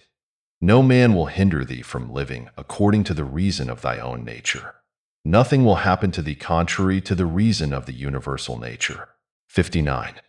What kind of people are those whom men wish to please, and for what objects, and by what kind of acts? How soon will time cover all things, and how many it has covered already. The Thoughts of Marcus Aurelius Antoninus. Book 7. 1. What is badness? It is that which thou hast often seen. And on the occasion of everything which happens keep this in mind, that it is that which thou hast often seen. Everywhere up and down thou wilt find the same things, with which the old histories are filled, those of the Middle Ages and those of our own day, with which cities and houses are filled now. There is nothing new. All things are both familiar and short-lived. 2. How can our principles become dead, unless the impression, thoughts, which correspond to them are extinguished? But it is in thy power continuously to fan these thoughts into a flame. I can have that opinion about anything which I ought to have. If I can, why am I disturbed? The things which are external to my mind have no relation at all to my mind. Let this be the state of thy affects, and thou standest erect. To recover thy life is in thy power. Look at things again as thou didst use to look at them, for in this consists the recovery of thy life. 3. The idle business of show, plays on the stage, flocks of sheep, herds, exercises with spears, a bone cast to little dogs, a bit of bread into fish ponds, laborings of ants and burden carrying, runnings about of frightened little mice, puppets pulled by strings, all alike? It is thy duty then in the midst of such things to show good humor and not a proud air. To understand, however, that every man is worth just so much as the things are worth about which he busies himself. 4. In discourse thou must attend to what is said, and in every movement thou must observe what is doing. And in the one thou shouldst see immediately to what end it refers, but in the other watch carefully what is the thing signified. 5. Is my understanding sufficient for this or not? If it is sufficient, I use it for the work as an instrument given by the universal nature. But if it is not sufficient, then either I retire from the work and give way to him who is able to do it better, unless there be some reason why I ought not to do so, or I do it as well as I can, taking to help me the man who, with the aid of my ruling principle, can do what is now fit and useful for the general good. For whatsoever either by myself or with another I can do, ought to be directed to this only, to that which is useful and well suited to society. 6. How many after being celebrated by fame have been given up to oblivion? And how many who have celebrated the fame of others have long been dead? 7. Be not ashamed to be helped, for it is thy business to do thy duty like a soldier in the assault on a town. How then, if being lame thou canst not mount up on the battlements alone, but with the help of another it is possible? 8. Let not future things disturb thee, for thou wilt come to them, if it shall be necessary, having with thee the same reason which now thou usest for present things. 9. All things are implicated with one another, and the bond is holy, and there is hardly anything unconnected with any other thing. 4 things have been coordinated, and they combine to form the same universe order. For there is one universe made up of all things, and one God who pervades all things, and one substance and one law. 1. Common reason in all intelligent animals, and one truth. If indeed there is also one perfection for all animals which are of the same stock and participate in the same reason. 10. Everything material soon disappears in the substance of the whole, and everything formal, causal, is very soon taken back into the universal reason, and the memory of everything is very soon overwhelmed in time. 11. To the rational animal the same act is according to nature and according to reason. 12. Be thou erect, or be made erect. 13. Just as it is with the members in those bodies which are united in one, so it is with rational beings which exist separate, for they have been constituted for one cooperation. And the perception of this will be more apparent to thee, if thou often sayest to thyself that I am a member of the system of rational beings. But if thou sayest that thou art a part, thou dost not yet love men from thy heart. Beneficence does not yet delight thee for its own sake. Thou still dost it barely as a thing of propriety, and not yet as doing good to thyself. 14. Let there fall externally what will on the parts which can feel the effects of this fall. For those parts which have felt will complain, if they choose. But I, unless I think that what has happened is an evil, am not injured. And it is in my power not to think so. 15. Whatever anyone does or says, I must be good, just as if the gold, or the emerald, or the purple were always saying this. Whatever anyone does or says, I must be emerald and keep my color. 16. The ruling faculty does not disturb itself. Does not frighten itself or cause itself pain. But if anyone else can frighten or pain it, let him do so. For the faculty itself will not by its own opinion turn itself into such ways. Let the body itself take care, if it can, that it suffer nothing, and let it speak, if it suffers. But the soul itself, that which is subject to fear, to pain, which has completely the power of forming an opinion about these things, will suffer nothing, for it will never deviate into such a judgment. The leading principle in itself wants nothing, unless it makes a want for itself, and therefore it is both free from perturbation and unimpeded, if it does not disturb and impede itself. 17. Eudaimonia, happiness, is a good demon, or a good thing. What then art thou doing here? O imagination, go away, I entreat thee by the gods, as thou didst come, for I want thee not. But thou art come according to thy old fashion. I am not angry with thee. Only go away. 18. Is any man afraid of change? Why, what can take place without change? What then is more pleasing or more suitable to the universal nature? And canst thou take a bath unless the wood undergoes a change? And canst thou be nourished unless the food undergoes a change? And can anything else that is useful be accomplished without change? Dost thou not see then that for thyself also to change is just the same, and equally necessary for the universal nature? 19.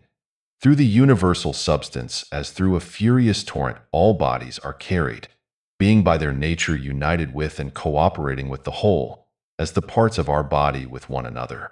How many a Chrysippus, how many a Socrates, how many an Epictetus has time already swallowed up? And let the same thought occur to thee with reference to every man and thing. 20. One thing only troubles me, lest I should do something which the constitution of man does not allow, or in the way which it does not allow, or what it does not allow now. 21. Near is thy forgetfulness of all things, and near the forgetfulness of thee by all. 22.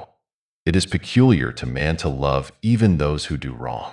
And this happens, if when they do wrong it occurs to thee that they are kinsmen, and that they do wrong through ignorance and unintentionally, and that soon both of you will die, and above all, that the wrongdoer has done thee no harm, for he has not made thy ruling faculty worse than it was before. 23. The universal nature out of the universal substance, as if it were wax, now molds a horse, and when it has broken this up, it uses the material for a tree, then for a man, then for something else. And each of these things subsists for a very short time. But it is no hardship for the vessel to be broken up, just as there was none in its being fastened together. 24. A scowling look is altogether unnatural. When it is often assumed, the result is that all comeliness dies away, and at last is so completely extinguished that it cannot be again lighted up at all. Try to conclude from this very fact that it is contrary to reason. For if even the perception of doing wrong shall depart, what reason is there for living any longer? 25. Nature which governs the whole will soon change all things which thou sayest, and out of their substance will make other things, and again other things from the substance of them, in order that the world may be ever new. 26. When a man has done thee any wrong, immediately consider with what opinion about good or evil he has done wrong. For when thou hast seen this, thou wilt pity him, and wilt neither wonder nor be angry. For either thou thyself thinkest the same thing to be good that he does, or another thing of the same kind. It is thy duty then to pardon him. But if thou dost not think such things to be good or evil, thou wilt more readily be well disposed to him who is in error. 27. Think not so much of what thou hast not as of what thou hast, but of the things which thou hast select the best, and then reflect how eagerly they would have been sought, if thou hadst them not. At the same time, however, Take care that thou dost not through being so pleased with them accustom thyself to overvalue them, so as to be disturbed if ever thou shouldst not have them. 28. Retire into thyself. The rational principle which rules has this nature, that it is content with itself when it does what is just, and so secures tranquility. 29. Wipe out the imagination. Stop the pulling of the strings. Confine thyself to the present. Understand well what happens either to thee or to another. Divide and distribute every object into the causal, formal, and the material.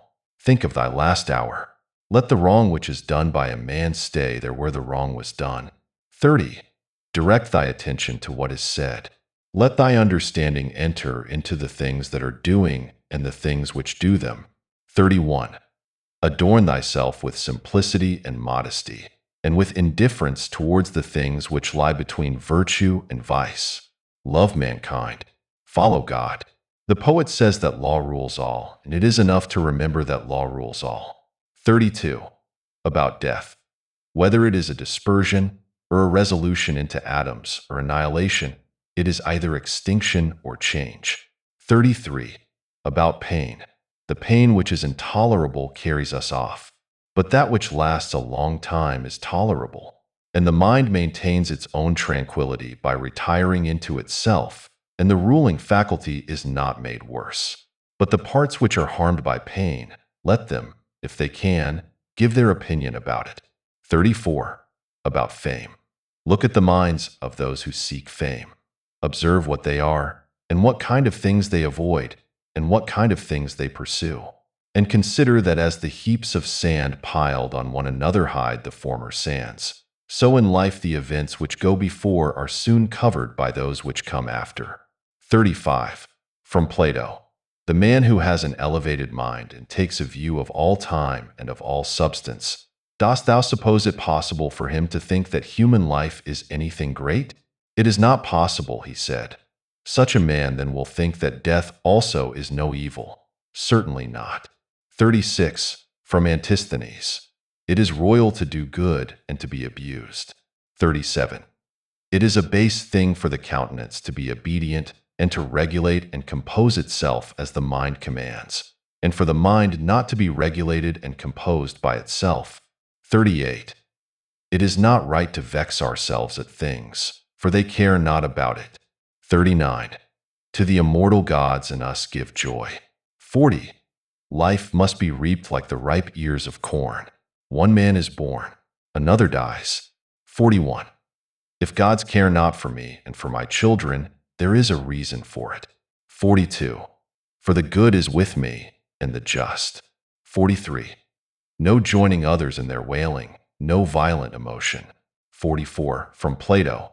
But I would make this man a sufficient answer, which is this: Thou sayest not well, if thou thinkest that a man who is good for anything at all ought to compute the hazard of life or death, and should not rather look to this only in all that he does, whether he is doing what is just or unjust, and the works of a good or bad man.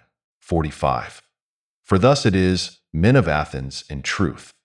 Wherever a man has placed himself thinking it the best place for him, or has been placed by a commander, there in my opinion he ought to stay and to abide the hazard, taking nothing into the reckoning, either death or anything else, before the baseness of deserting his post. 46.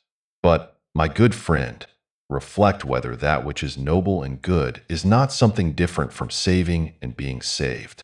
For as to a man living such or such a time, at least one who is really a man, consider if this is not a thing to be dismissed from the thoughts, and there must be no love of life. But as to these matters a man must entrust them to the deity and believe what the women say, that no man can escape his destiny, the next inquiry being how he may best live the time that he has to live. 47. Look around at the courses of the stars, as if thou wert going along with them, and constantly consider the changes of the elements into one another, for such thoughts purge away the filth of the terrene life. 48. This is a fine saying of Plato, that he who is discoursing about men should look also at earthly things as if he viewed them from some higher place, should look at them in their assemblies, armies, agricultural labors, marriages, treaties, births, deaths, noise of the courts of justice, desert places, various nations of barbarians, feasts, lamentations, markets, a mixture of all things and an orderly combination of contraries. 49. Consider the past, such great changes of political supremacies. Thou mayest foresee also the things which will be, for they will certainly be of like form, and it is not possible that they should deviate from the order of the things which take place now. Accordingly, to have contemplated human life for 40 years is the same as to have contemplated it for 10,000 years. For what more wilt thou see? 50. That which has grown from the earth to the earth, but that which has sprung from heavenly seed, back to the heavenly realms returns. This is either a dissolution of the mutual involution of the atoms, or a similar dispersion of the unsentient elements. 51. With food and drinks and cunning magic arts, turning the channel's course to escape from death. The breeze which heaven has sent we must endure, and toil without complaining. 52. Another may be more expert in casting his opponent, but he is not more social, nor more modest, nor better disciplined to meet all that happens, nor more considerate with respect to the faults of his neighbors. 53. Where any work can be cloned conformably to the reason which is common to gods and men, there we have nothing to fear. For where we are able to get profit by means of the activity which is successful and proceeds according to our constitution, there no harm is to be suspected. 54. Everywhere and at all times it is in thy power piously to acquiesce in thy present condition, and to behave justly to those who are about thee, and to exert thy skill upon thy present thoughts, that nothing shall steal into them without being well examined. 55. Do not look around thee to discover other men's ruling principles, but look straight to this, to what nature leads thee, both the universal nature through the things which happen to thee, and thy own nature through the acts which must be done by thee. But every being ought to do that which is according to its constitution, and all other things have been constituted for the sake of rational beings, just as among irrational things the inferior for the sake of the superior, but the rational for the sake of one another. The prime principle then in man's constitution is the social, and the second is not to yield to the persuasions of the body, for it is the peculiar office of the rational and intelligent motion to circumscribe itself, and never to be overpowered either by the motion of the senses or of the appetites, for both are animal. But the intelligent motion claims superiority, and does not permit itself to be overpowered by the others, and with good reason, for it is formed by nature to use all of them. The third thing in the rational constitution is freedom from error and from deception. Let then the ruling principle holding fast to these things go straight on, and it has what is its own. 56. Consider thyself to be dead, and to have completed thy life up to the present time, and live according to nature the remainder which is allowed thee. 57. Love that only which happens to thee and is spun with the thread of thy destiny. For what is more suitable? 58. In everything which happens keep before thy eyes those to whom the same things happened, and how they were vexed and treated them as strange things, and found fault with them. And now where are they? Nowhere. Why then dost thou too choose to act in the same way? And why dost thou not leave these agitations which are foreign to nature to those who cause them and those who are moved by them? And why art thou not altogether intent upon the right way of making use of the things which happen to thee? For then thou wilt use them well, and they will be a material for thee to work on. Only attend to thyself, and resolve to be a good man in every act which thou dost, and remember. 59. Look within. Within is the fountain of good, and it will ever bubble up if thou wilt ever dig. 60. The body ought to be compact, and to show no irregularity either in motion or attitude. For what the mind shows in the face by maintaining in it the expression of intelligence and propriety, that ought to be required also in the whole body. But all these things should be observed without affectation. 61. The art of life is more like the wrestler's art than the dancer's, in respect of this, that it should stand ready and firm to meet onsets which are sudden and unexpected. 62. Constantly observe who those are whose approbation thou wishest to have, and what ruling principles they possess. For then thou wilt neither blame those who offend involuntarily, nor wilt thou want their approbation, if thou lookest to the sources of their opinions and appetites. 63. Every soul, the philosopher says, is involuntarily deprived of truth. Consequently, in the same way, it is deprived of justice and temperance and benevolence and everything of the kind. It is most necessary to bear this constantly in mind, for thus thou wilt be more gentle towards all. 64. In every pain let this thought be present, that there is no dishonor in it, nor does it make the governing intelligence worse, for it does not damage the intelligence either so far as the intelligence is rational or so far as it is social. Indeed, in the case of most pains, let this remark of Epicurus aid thee, that pain is neither intolerable nor everlasting, if thou bearest in mind that it has its limits, and if thou addest nothing to it in imagination. And remember this too, that we do not perceive that many things which are disagreeable to us are the same as pain, such as excessive drowsiness, and the being scorched by heat, and the having no appetite. When then thou art discontented about any of these things, say to thyself that thou art yielding to pain. 65. Take care not to feel towards the inhuman as they feel towards men. 66. How do we know if Telegs was not superior in character to Socrates? For it is not enough that Socrates died a more noble death, and disputed more skillfully with the sophists, and passed the night in the cold with more endurance, and that when he was bid to arrest Leon of Salamis, he considered it more noble to refuse, and that he walked in a swaggering way in the streets, though as to this fact one may have great doubts if it was true. But we ought to inquire what kind of a soul it was that Socrates possessed, and if he was able to be content with being just towards men and pious towards the gods, neither idly vexed on account of men's villainy, nor yet making himself a slave to any man's ignorance, nor receiving as strange anything that fell to his share out of the universal, nor enduring it as intolerable, nor allowing his understanding to sympathize with the affects of the miserable flesh. 67. Nature has not so mingled the intelligence with the composition of the body, as not to have allowed thee the power of circumscribing thyself, and of bringing under subjection to thyself all that is thy own. For it is very possible to be a divine man, and to be recognized as such by no one. Always bear this in mind. And another thing, too, that very little indeed is necessary for living a happy life. And because thou hast despaired of becoming a dialectician and skilled in the knowledge of nature, do not for this reason renounce the hope of being both free and modest, and social and obedient to God. 68. It is in thy power to live free from all compulsion in the greatest tranquility of mind, even if all the world cry out against thee as much as they choose, and even if wild beasts tear in pieces the members of this kneaded matter which has grown around thee.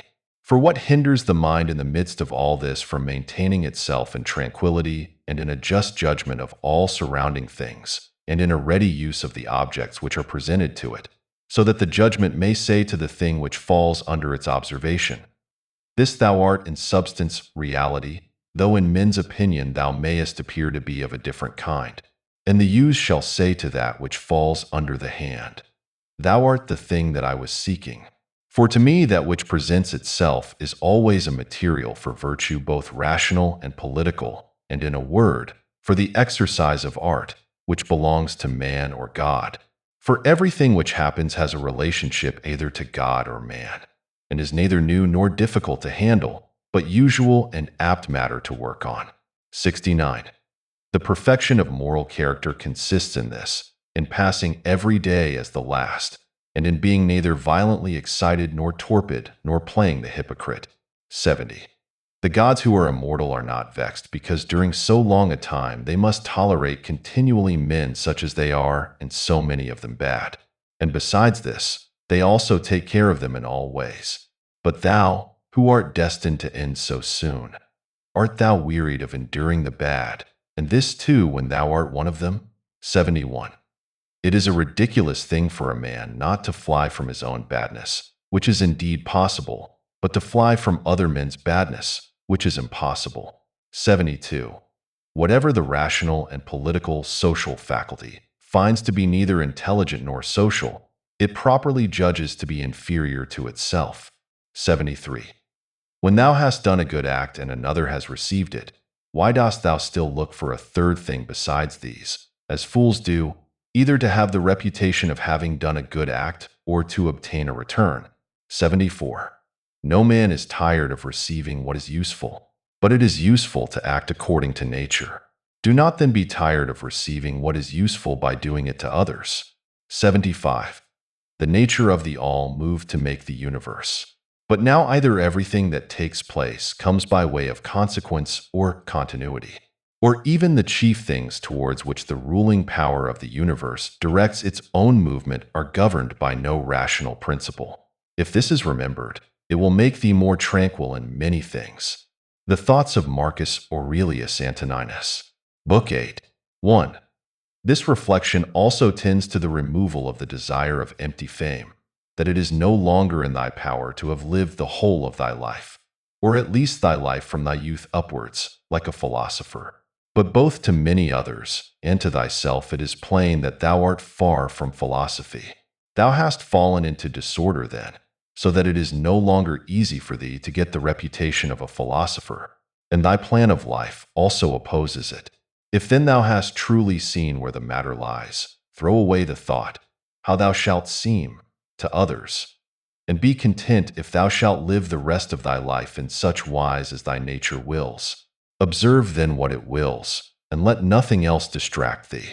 For thou hast had experience of many wanderings without having found happiness anywhere, not in syllogisms, nor in wealth, nor in reputation, nor in enjoyment, nor anywhere. Where is it then?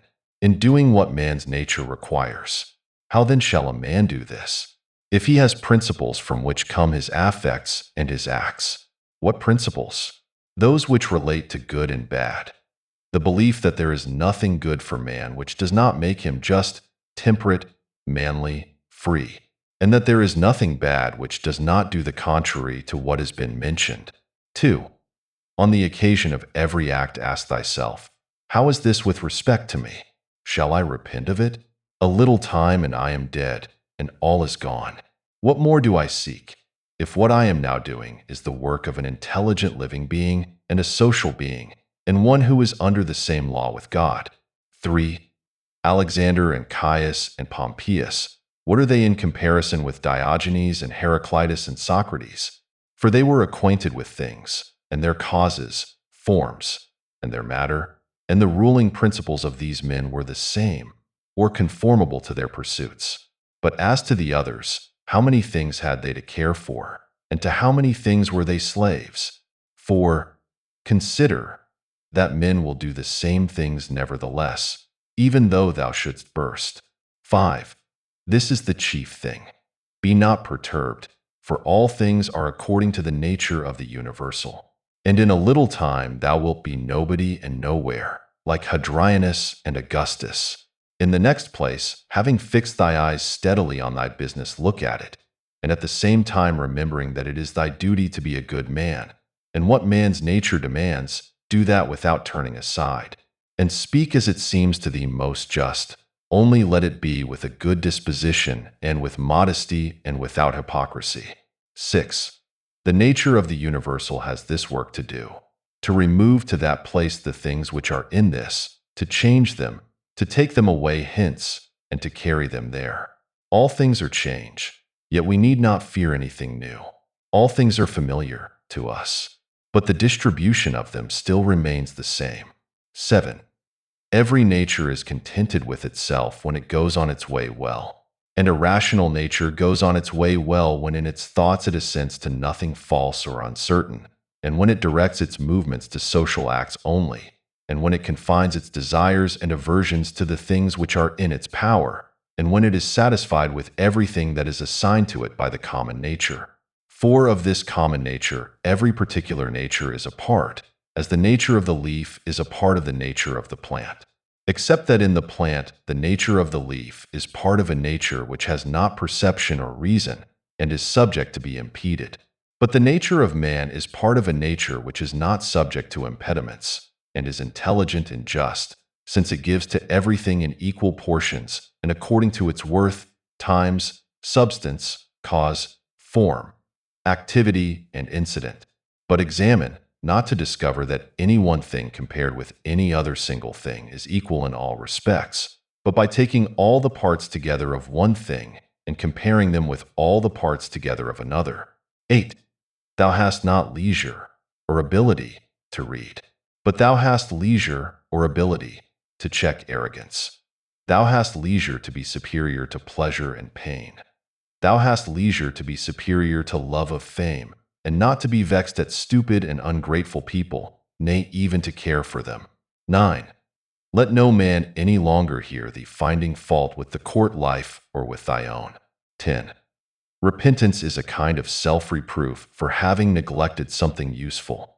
But that which is good must be something useful, and the perfect good man should look after it. But no such man would ever repent of having refused any sensual pleasure. Pleasure then is neither good nor useful. 11. This thing, what is it in itself, in its own constitution? What is its substance and material? And what its causal nature or form? And what is it doing in the world?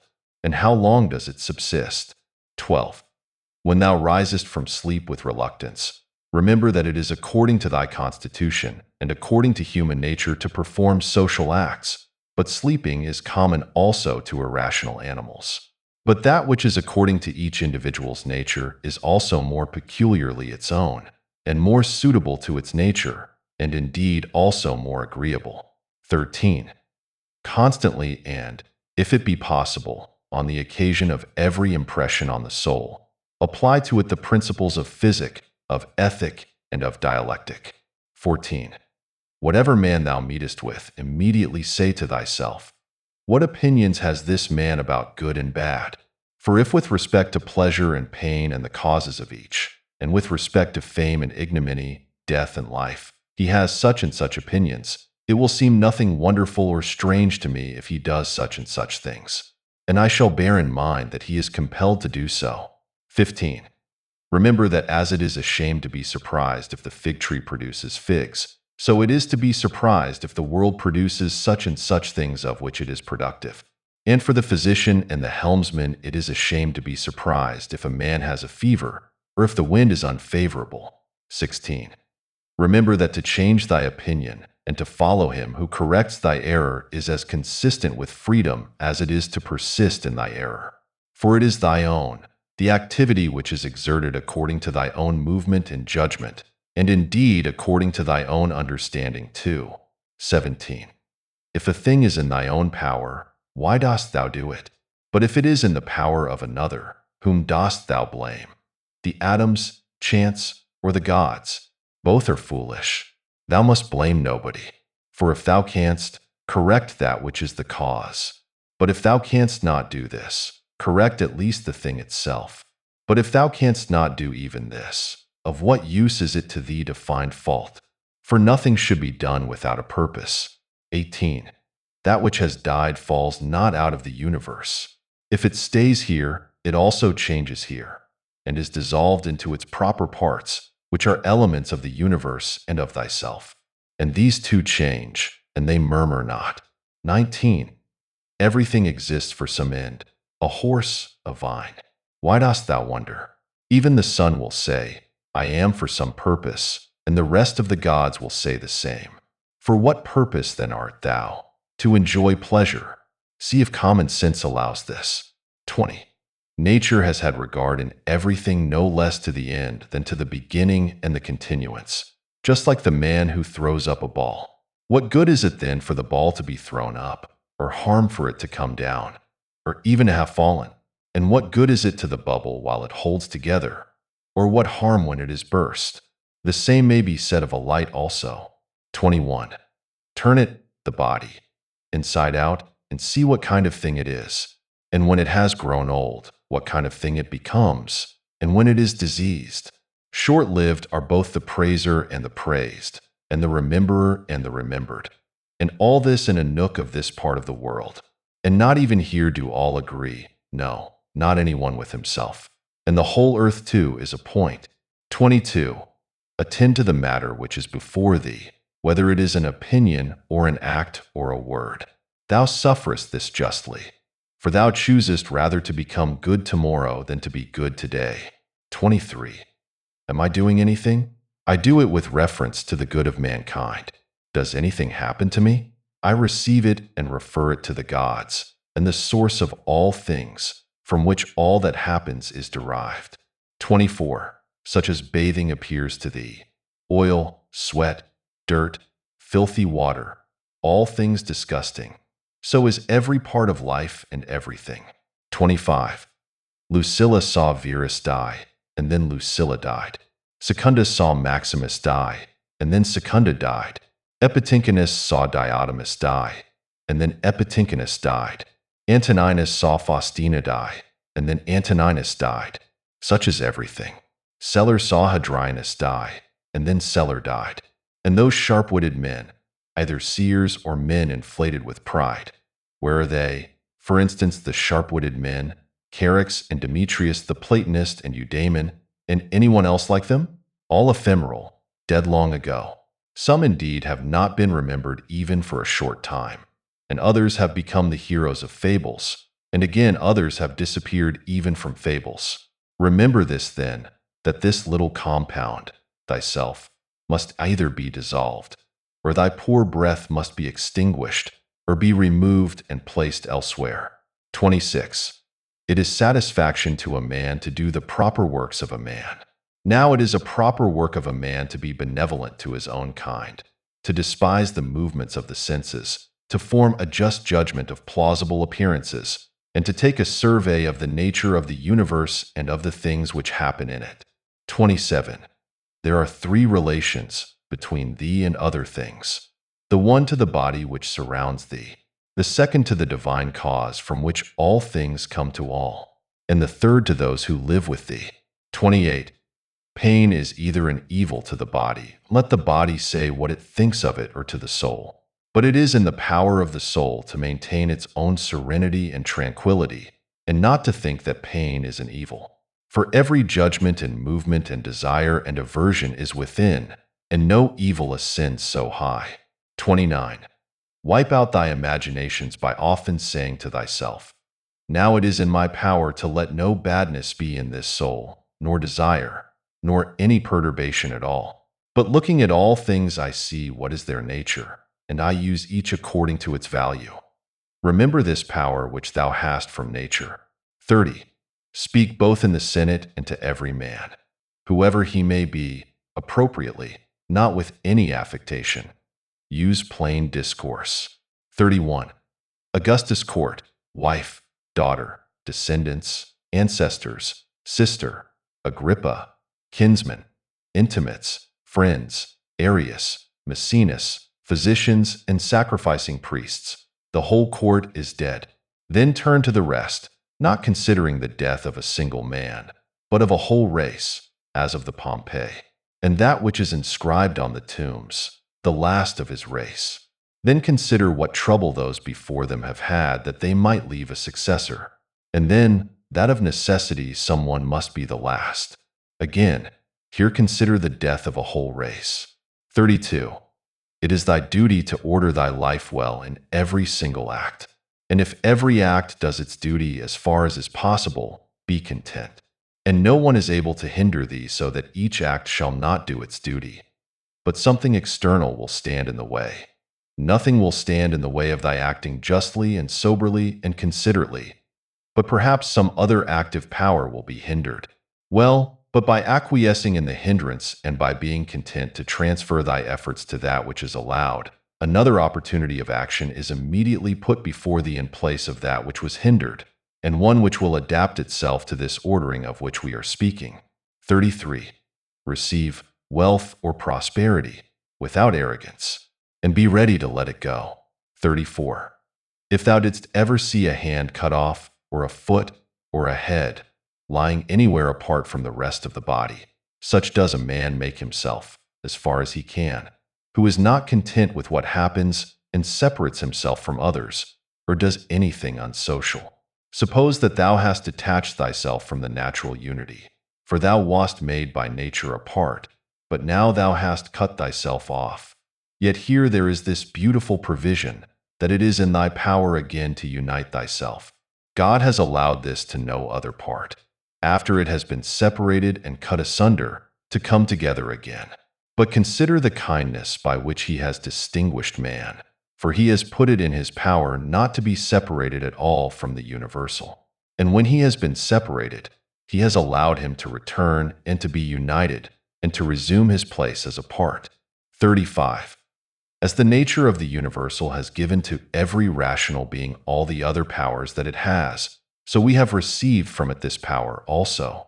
For as the universal nature converts and fixes in its predestined place everything which stands in the way and opposes it, and makes such things a part of itself, so also the rational animal is able to make every hindrance its own material, and to use it for such purposes as it may have designed. 36. Do not disturb thyself by thinking of the whole of thy life. Let not thy thoughts at once embrace all the various troubles which thou mayest expect to befall thee. But on every occasion ask thyself, what is there in this which is intolerable and past bearing? For thou wilt be ashamed to confess. In the next place remember that neither the future nor the past pains thee, but only the present.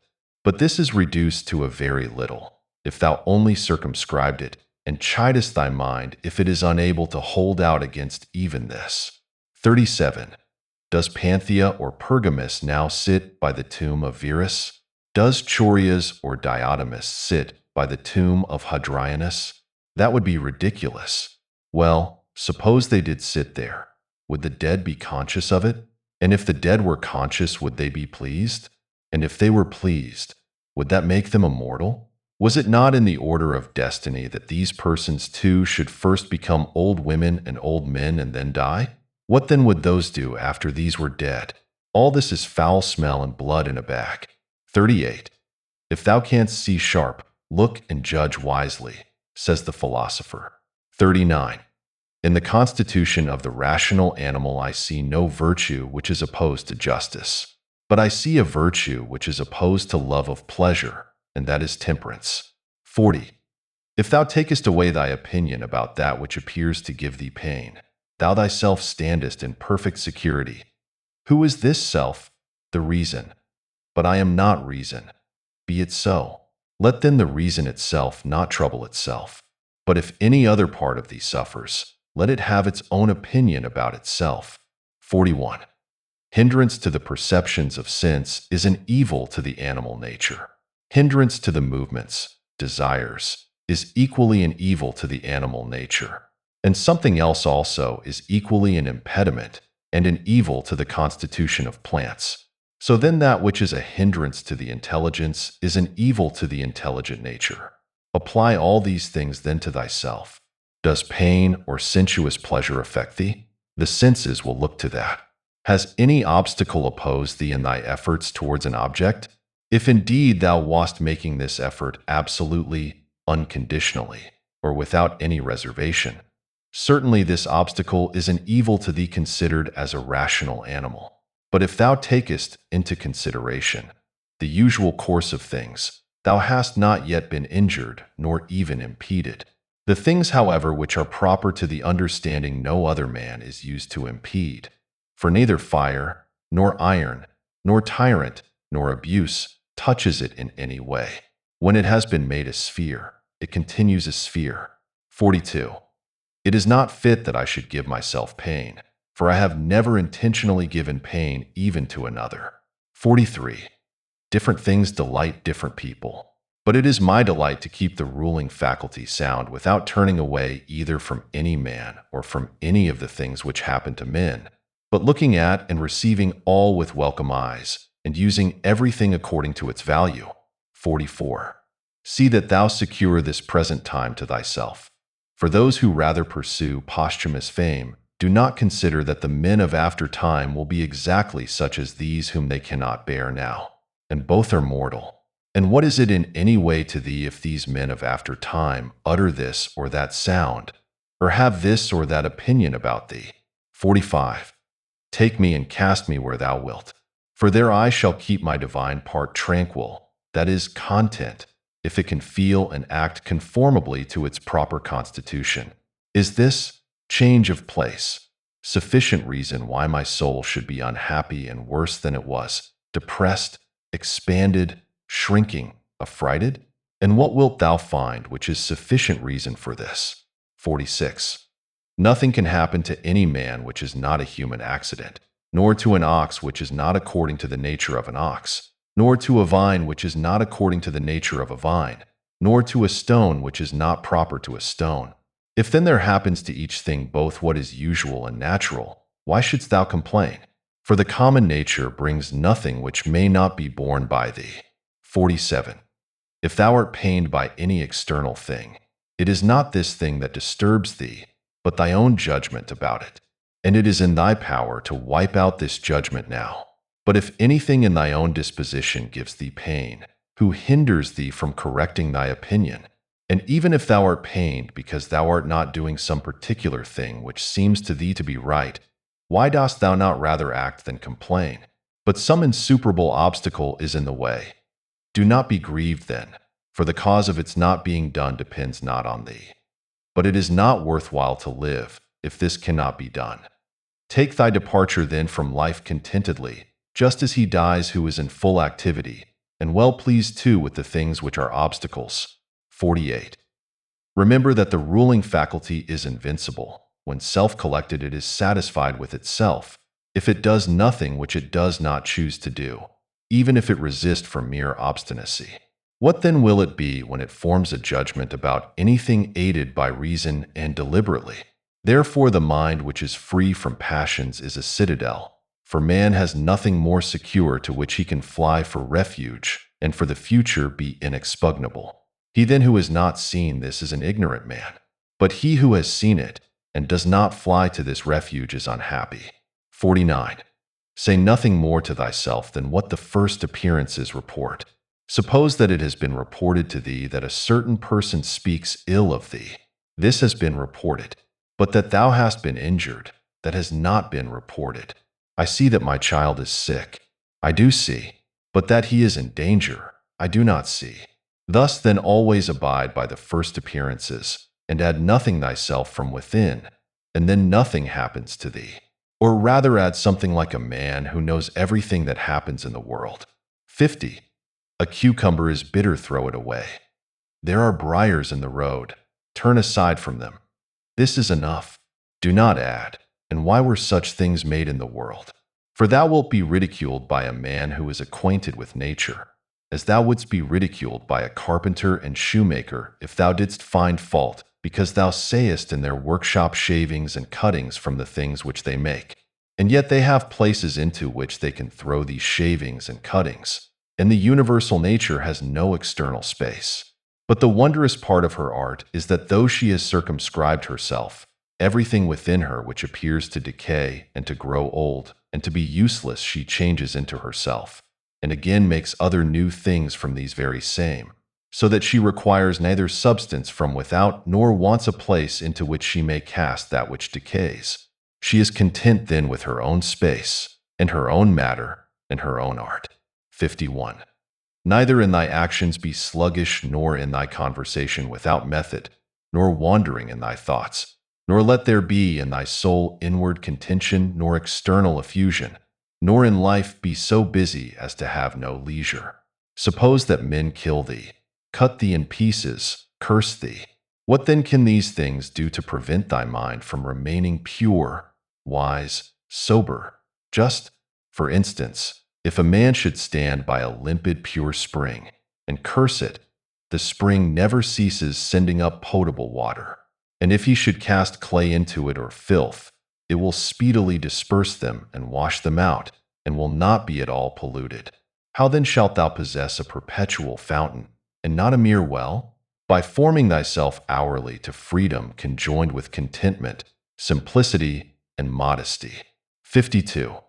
He who does not know what the world is, does not know where he is. And he who does not know for what purpose the world exists, does not know who he is, nor what the world is. But he who has failed in any one of these things could not even say for what purpose he exists himself. What then dost thou think of him who he avoids or seeks the praise of those who applaud, of men who know not either where they are or who they are. 53. Dost thou wish to be praised by a man who curses himself thrice every hour? Wouldst thou wish to please a man who does not please himself? Does a man please himself who repents of nearly everything that he does? 54. No longer let thy breathing only act in concert with the air which surrounds thee, but let thy intelligence also now be in harmony with the intelligence which embraces all things. For the intelligent power is no less diffused in all parts and pervades all things for him who is willing to draw it to him than the aerial power for him who is able to respire it. 55. Generally, wickedness does no harm at all to the universe, and particularly the wickedness of one man does no harm to another. It is only harmful to him who has it in his power to be released from it as soon as he shall choose. 56. To my own free will the free will of my neighbor is just as indifferent as his poor breath and flesh. For though we are made especially for the sake of one another, still the ruling power of each of us has its own office. For otherwise my neighbor's wickedness would be my harm, which God has not willed in order that my unhappiness may not depend on another. 57. The sun appears to be poured down, and in all directions indeed it is diffused, yet it is not effused. For this diffusion is extension. Accordingly, its rays are called extensions because they are extended. But one may judge what kind of a thing a ray is if he looks at the sun's light passing through a narrow opening into a darkened room.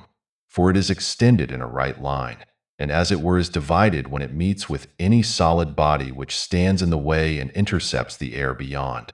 But there the light remains fixed and does not glide or fall off.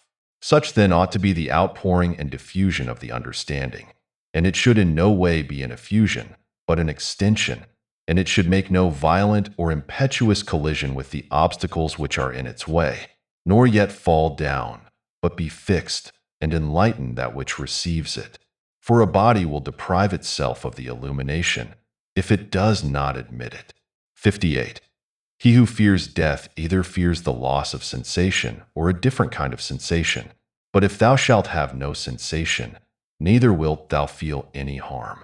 And if thou shalt acquire another kind of sensation, thou wilt be a different kind of living being, and thou wilt not cease to live. 59. Men exist for the sake of one another. Teach them then, or bear with them. 60. In one way an arrow moves, in another way the mind. The mind indeed, both when it exercises caution and when it is employed about inquiry, moves straight onward not the less, and to its object. 61. Enter into every man's ruling faculty, and also let every other man enter into thine.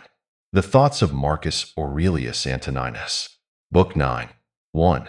He who acts unjustly acts impiously. For since the universal nature has made rational animals for the sake of one another to help one another according to their deserts, but in no way to injure one another, he who transgresses her will is clearly guilty of impiety towards the highest divinity. And he too who lies is guilty of impiety to the same divinity. For the universal nature is the nature of things that are, and things that are have a relation to all things that come into existence. And further, this universal nature is named truth, and is the prime cause of all things that are true. He then who lies intentionally is guilty of impiety, inasmuch as he acts unjustly by deceiving. And he also who lies unintentionally, inasmuch as he is at variance with the universal nature, and inasmuch as he disturbs the order by fighting against the nature of the world. For he fights against it, who is moved of himself to that which is contrary to truth. For he had received powers from nature, through the neglect of which he is not able now to distinguish falsehood from truth. And indeed he who pursues pleasure as good, and avoids pain as evil, is guilty of impiety. For of necessity such a man must often find fault with the universal nature, alleging that it assigns things to the bad and the good contrary to their deserts, because frequently the bad are in the enjoyment of pleasure and possess the things which procure pleasure, but the good have pain for their share and the things which cause pain. And further, he who is afraid of pain will sometimes also be afraid of some of the things which will happen in the world, and even this is impiety. And he who pursues pleasure will not abstain from injustice, and this is plainly impiety. Now with respect to the things towards which the universal nature is equally affected, for it would not have made both, unless it was equally affected towards both. Towards these they who wish to follow nature should be of the same mind with it, and equally affected. With respect to pain, then, and pleasure, or death and life, or honor and dishonor, which the universal nature employs equally, whoever is not equally affected is manifestly acting impiously. And I say that the universal nature employs them equally, instead of saying that they happen alike to those who are produced in continuous series, and to those who come after them by virtue of a certain original movement of providence, according to which it moved from a certain beginning to this ordering of things, having conceived certain principles of the things which were to be, and having determined powers productive of beings, and of changes, and of such like successions. 2. It would be a man's happiest lot to depart from mankind, without having had any taste of lying and hypocrisy and luxury and pride. However, to breathe out one's life when a man has had enough of these things is the next best voyage, as the saying is. Hast thou determined to abide with vice, and has not experience yet induced thee to fly from this pestilence? For the destruction of the understanding is a pestilence, much more indeed than any such corruption and change of this atmosphere which surrounds us. For this corruption is a pestilence of animals so far as they are animals, but the other is a pestilence of men so far as they are men. 3. Do not despise death, but be well content with it, since this too is one of those things which nature wills. For such as it is to be young and to grow old, and to increase and to reach maturity, and to have teeth and beard and gray hairs, and to beget and to be pregnant and to bring forth, and all the other natural operations which the seasons of thy life bring, such also is dissolution. This, then, is consistent with the character of a reflecting man, to be neither careless nor impatient nor contemptuous with respect to death, but to wait for it as one of the operations of nature, as thou now waiting for the time when the child shall come out of thy wife's womb. So be ready for the time when thy soul shall fall out of this envelope. But if thou request also a vulgar kind of comfort which shall reach thy heart, thou wilt be made best reconciled to death by observing the objects from which thou art going to be removed, and the morals of those with whom thy soul will no longer be mingled. For it is no way right to be offended with men, but it is thy duty to care for them and to bear with them gently, and yet to remember that thy departure will not be from men who have the same principles as thyself. For this is the only thing, if there be any, which could draw us the contrary way and attach us to life, to be permitted to live with those who have the same principles as ourselves. But now thou sayest how great is the trouble arising from the discordance of those who live together, so that thou mayest say, Come quick, O death, lest perchance I, too, should forget myself. 4. He who does wrong against himself. He who acts unjustly to himself, because he makes himself bad. 5. He often acts unjustly who does not do a certain thing, not only he who does a certain thing. 6. Thy present opinion founded on understanding, and thy present conduct directed to social good, and thy present disposition of contentment with everything which happens that is enough. 7. Wipe out imagination, check desire, extinguish appetite, keep the ruling faculty in its own power. 8. Among the animals which have not reason one life is distributed, but among reasonable animals one intelligent soul is distributed. Just as there is one earth of all things which are of an earthy nature, and we see by one light, and breathe one air, all of us that have the faculty of vision and all that have life. 9.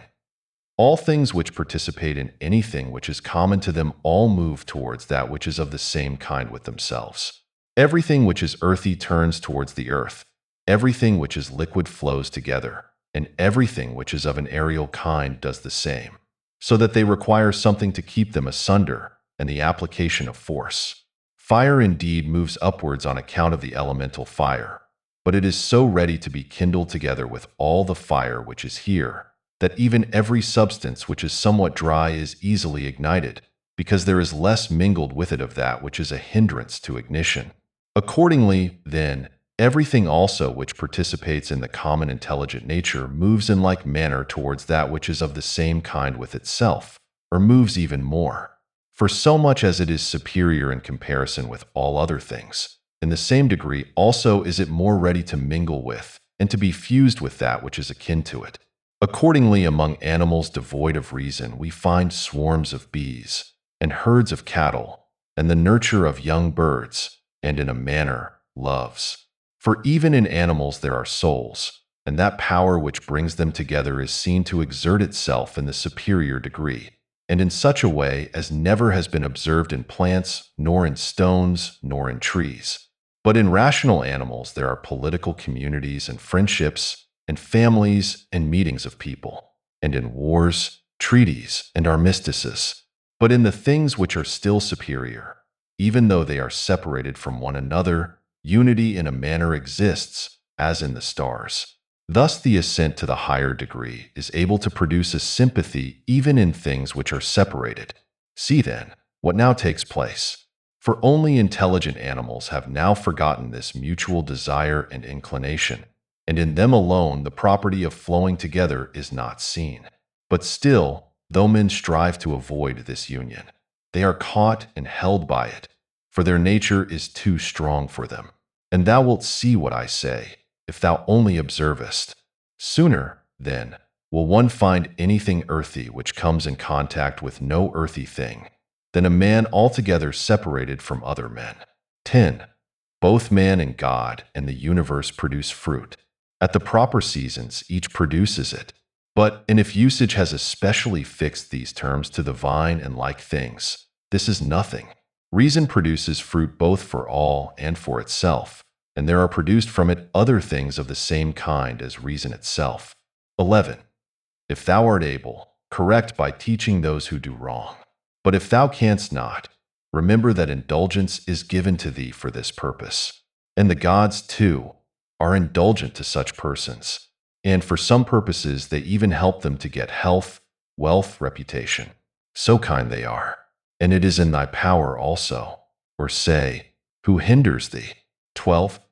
Labor not as one who is wretched, nor yet as one who would be pitied or admired. But direct thy will to one thing only, to put thyself in motion and to check thyself, as the social reason requires. 13. Today I have got out of all trouble, or rather I have cast out all trouble, for it was not outside, but within and in my opinions. 14. All things are the same, familiar in experience and ephemeral in time, and worthless in the matter. Everything now is just as it was in the time of those whom we have buried. 15. Things stand outside of us, themselves by themselves, neither knowing aught of themselves, nor expressing any judgment. What is it, then, which does judge about them? The ruling faculty. 16. Not in passivity, but in activity lie the evil and the good of the rational social animal, just as his virtue and his vice lie not in passivity, but in activity. 17. For the stone which has been thrown up, it is no evil to come down, nor indeed any good to have been carried up. 18.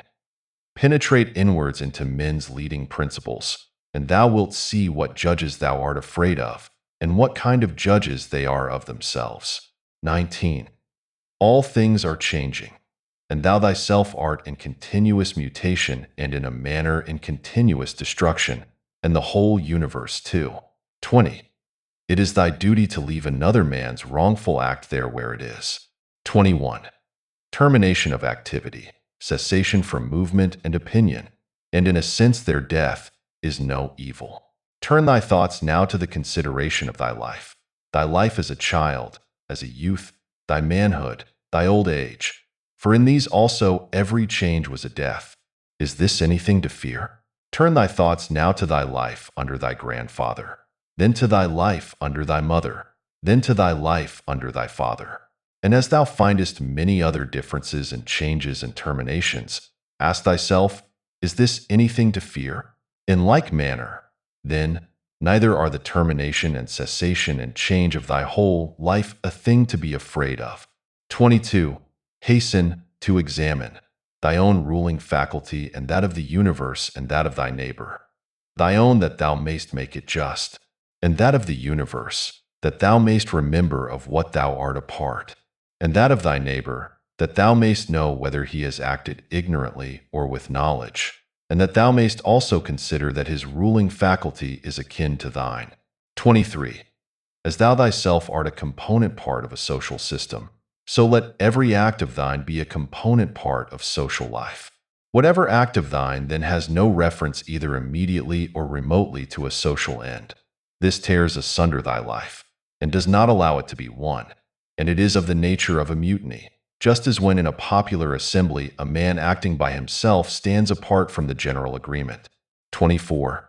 Quarrels of little children and their sports, and poor spirits carrying about dead bodies, such as everything. And so what is exhibited in the representation of the mansions of the dead strikes our eyes more clearly. 25. Examine into the quality of the form of an object, and detach it altogether from its material part, and then contemplate it. Then determine the time, the longest which a thing of this peculiar form is naturally made to endure. 26. Thou hast endured infinite troubles through not being contented with thy ruling faculty when it does the things which it is constituted by nature to do. But enough of this. 27. When another blames thee or hates thee, or when men say about thee anything injurious, approach their poor souls, penetrate within, and see what kind of men they are. Thou wilt discover that there is no reason to take any trouble that these men may have this or that opinion about thee. However, thou must be well disposed towards them, for by nature they are friends, and the gods too aid them in all ways, by dreams, by signs, towards the attainment of those things on which they set a value. 28.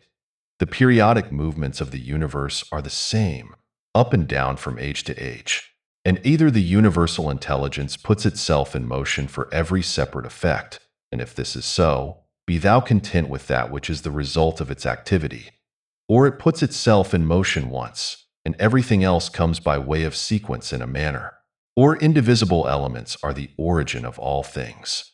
In a word, if there is a God, all is well, and if chance rules, do not thou also be governed by it. Soon will the earth cover us all. Then the earth, too, will change, and the things also which result from change will continue to change forever, and these again forever.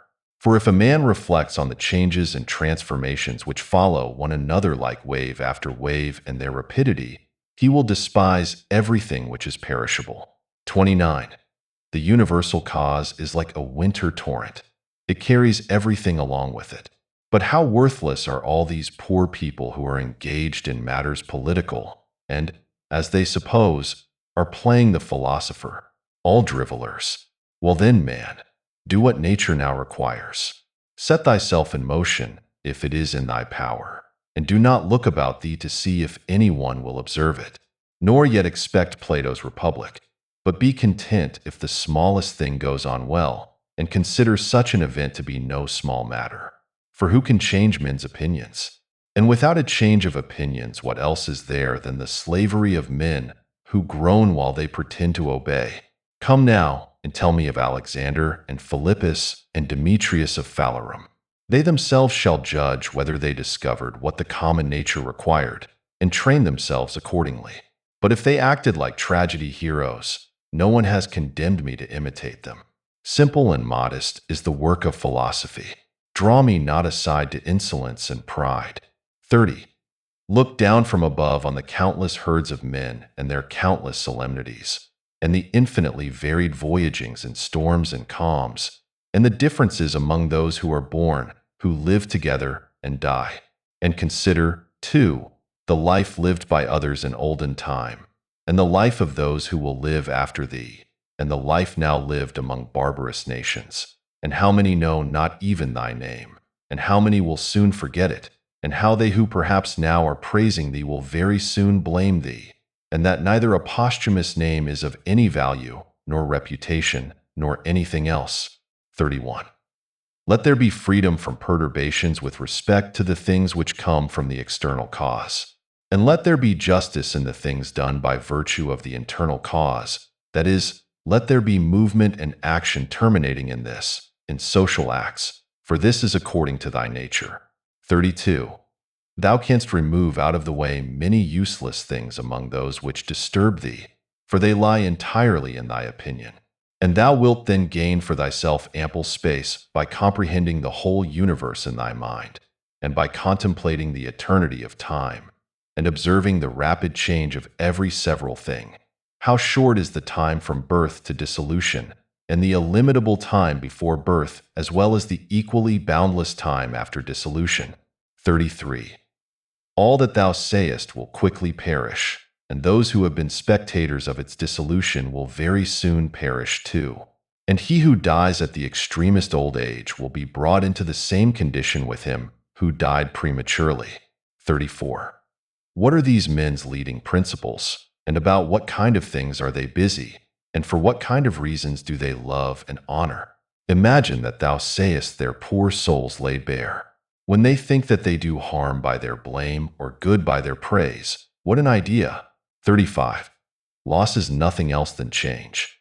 But the universal nature delights in change, and in obedience to her all things are now done well, and from eternity have been done in like form, and will be such to time without end. What, then, dost thou say? That all things have been and all things always will be bad, and that no power has ever been found in so many gods to rectify these things. But the world has been condemned to be bound in never-ceasing evil. 36. The rottenness of the matter which is the foundation of everything.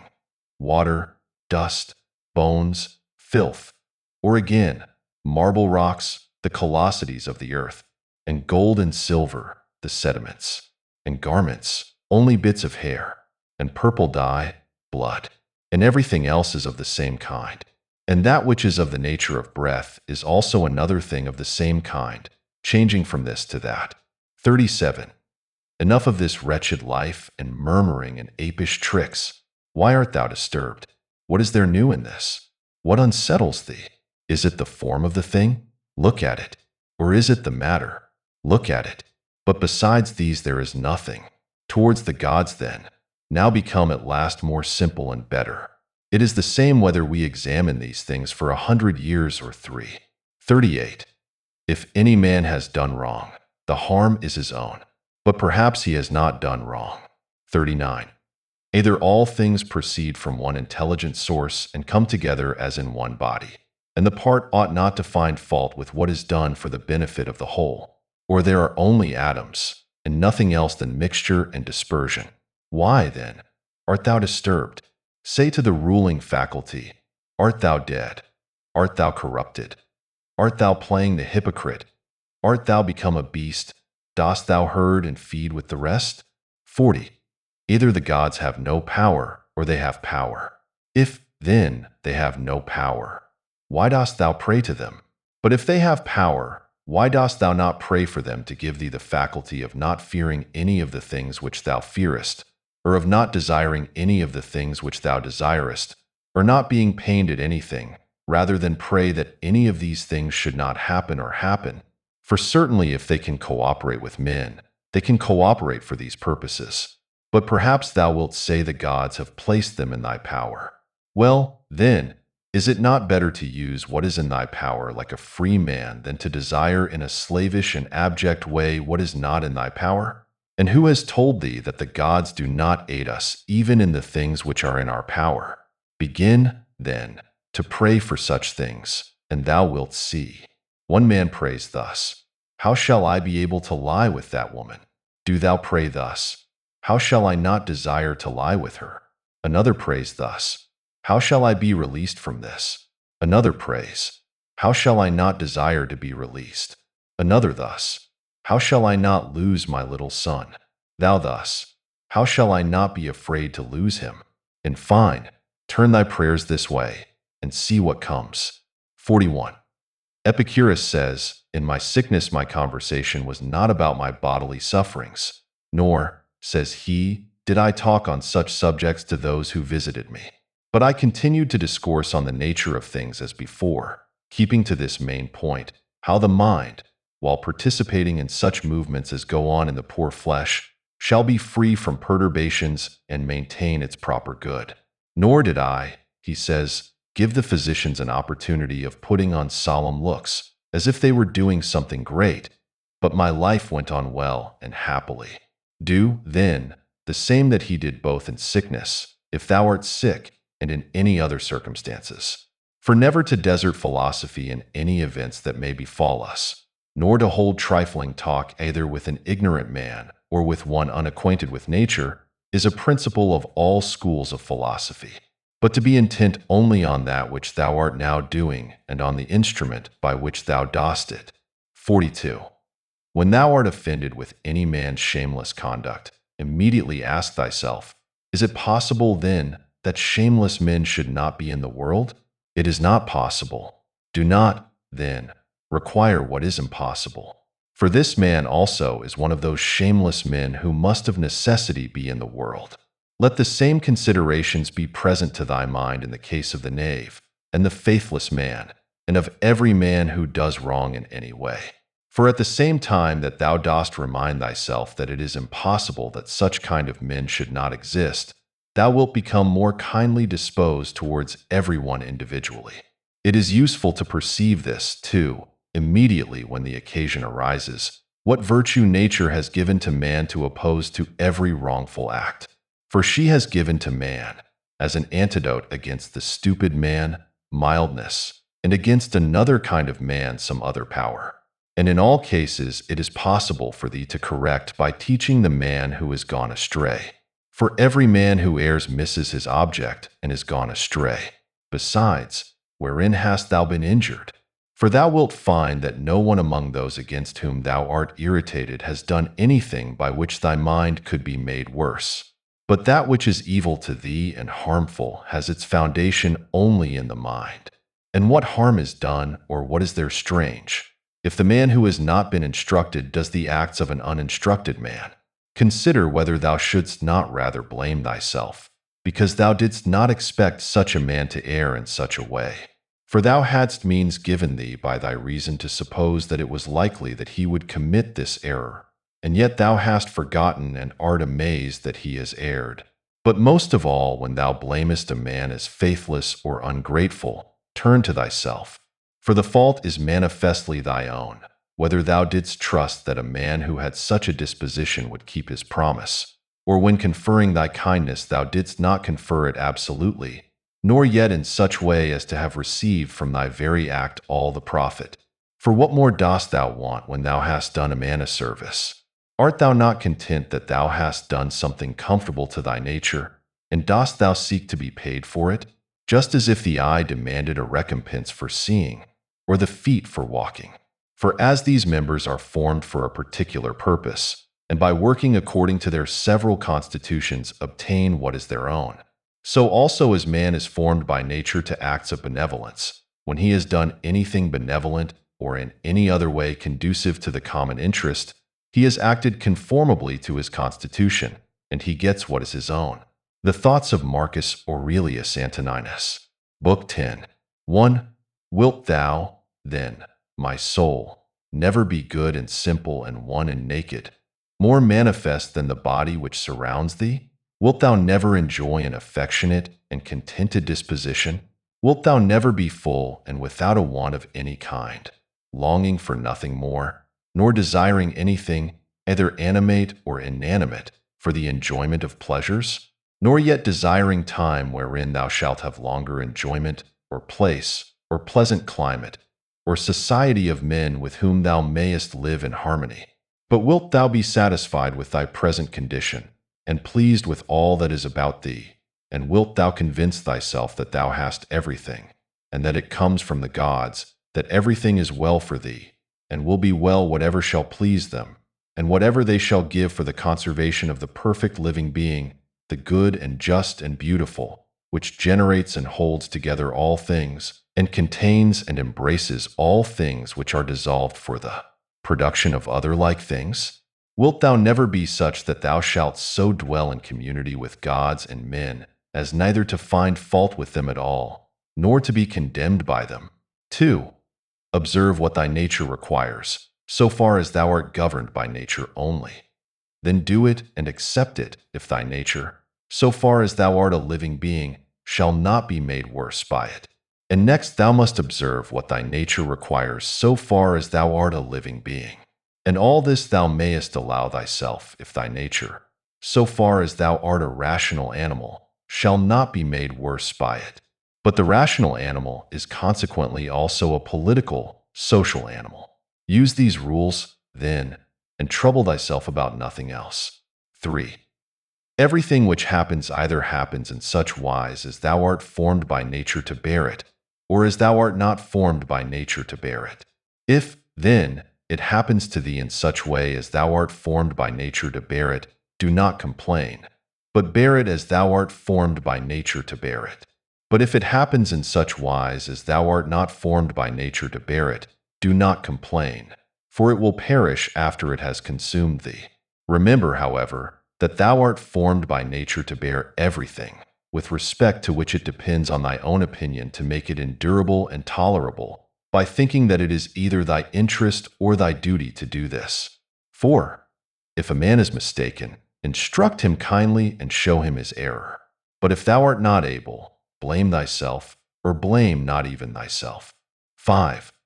Whatever may happen to thee, it was prepared for thee from all eternity, and the implication of causes was from eternity spinning the thread of thy being, and of that which is incident to it. 6.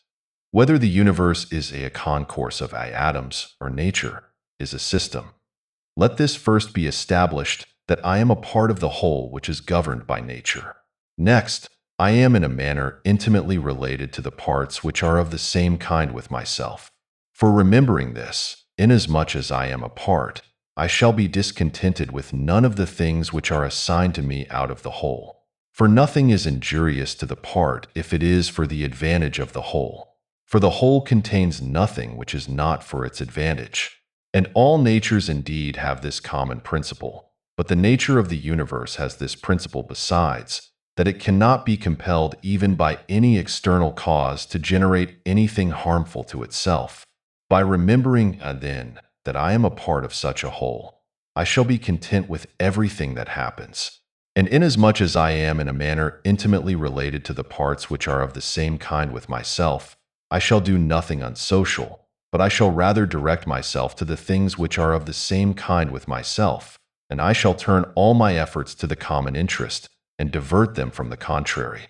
Now, if these things are done so, life must flow on happily, just as thou mayest observe that the life of a citizen is happy, who continues a course of action which is advantageous to his fellow citizens, and is content with whatever the state may assign to him. 7.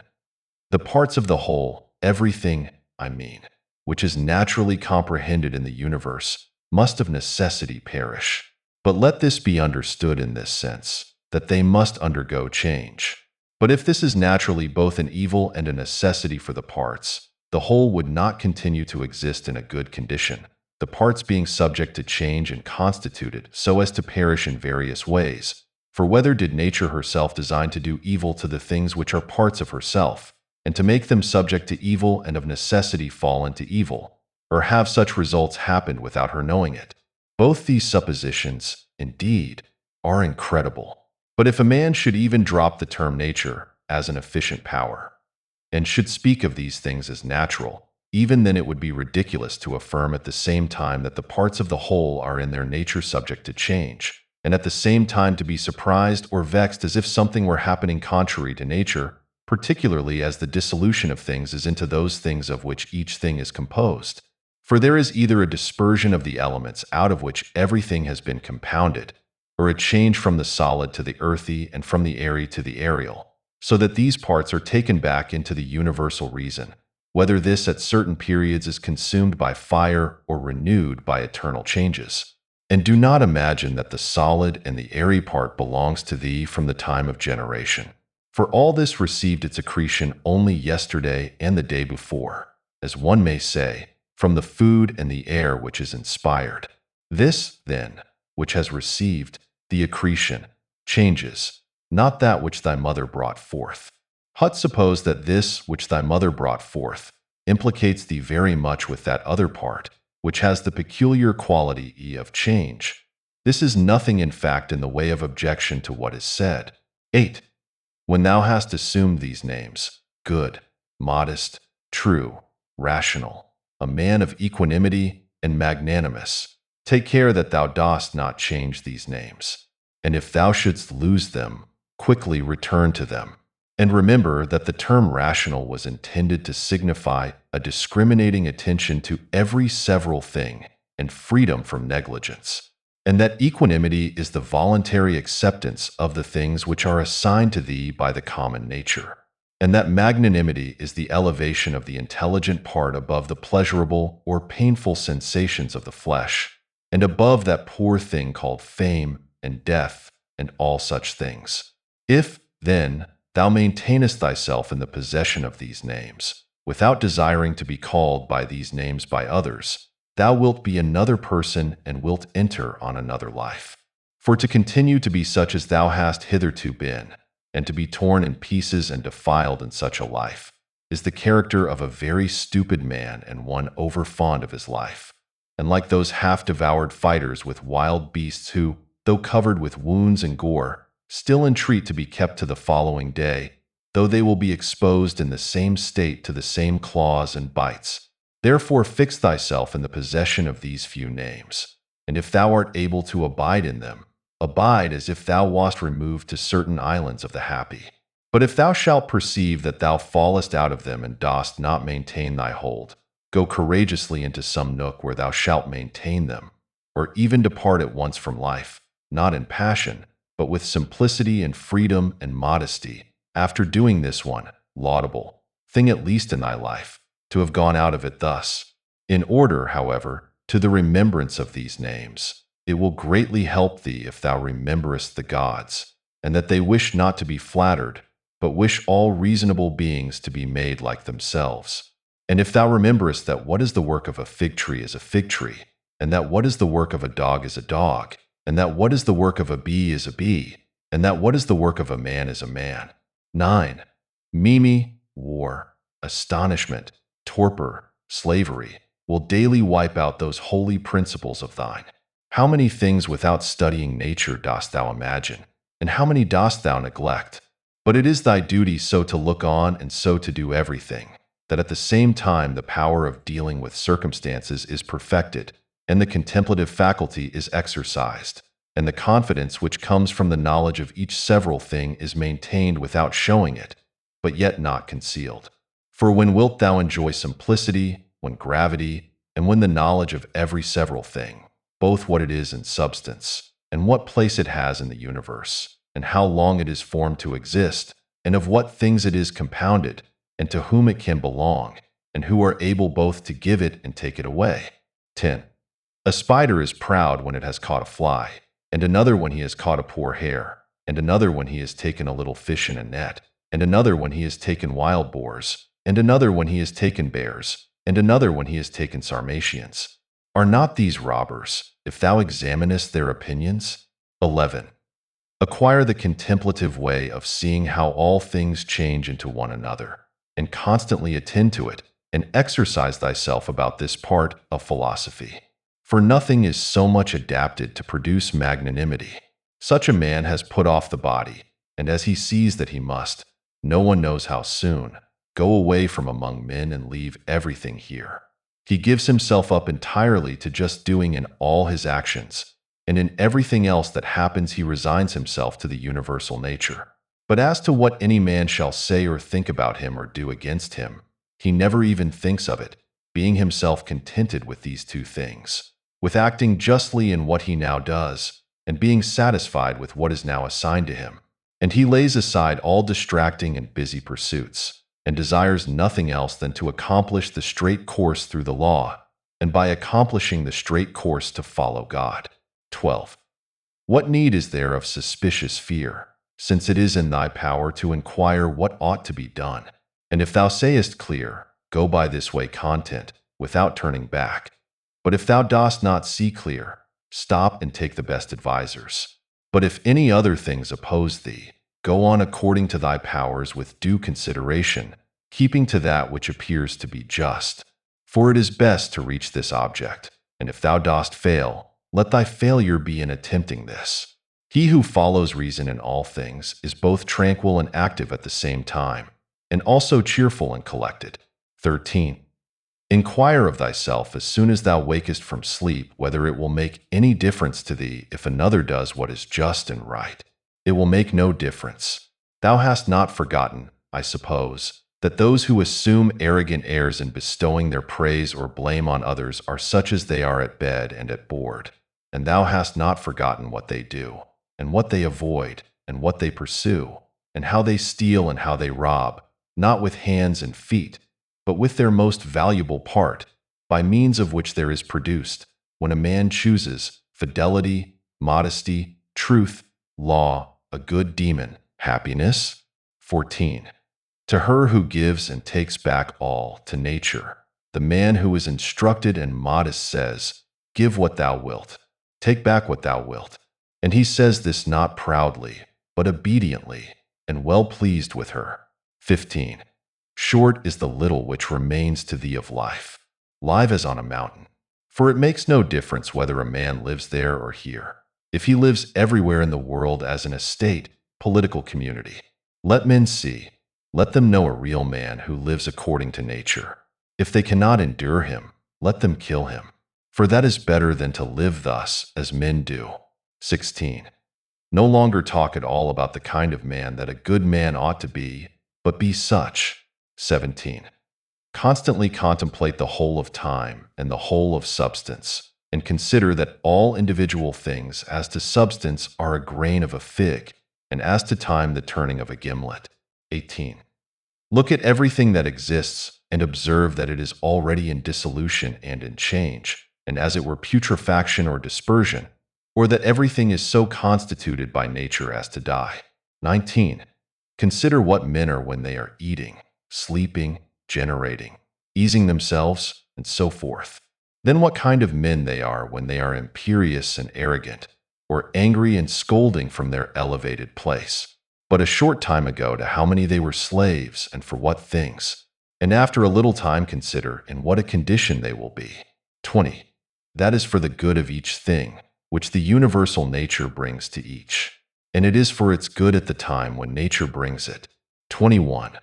The earth loves the shower, and the solemn ether loves, and the universe loves to make whatever is about to be. I say then to the universe, that I love as thou lovest. And is not this too said, that this or that loves is wont to be produced? 22.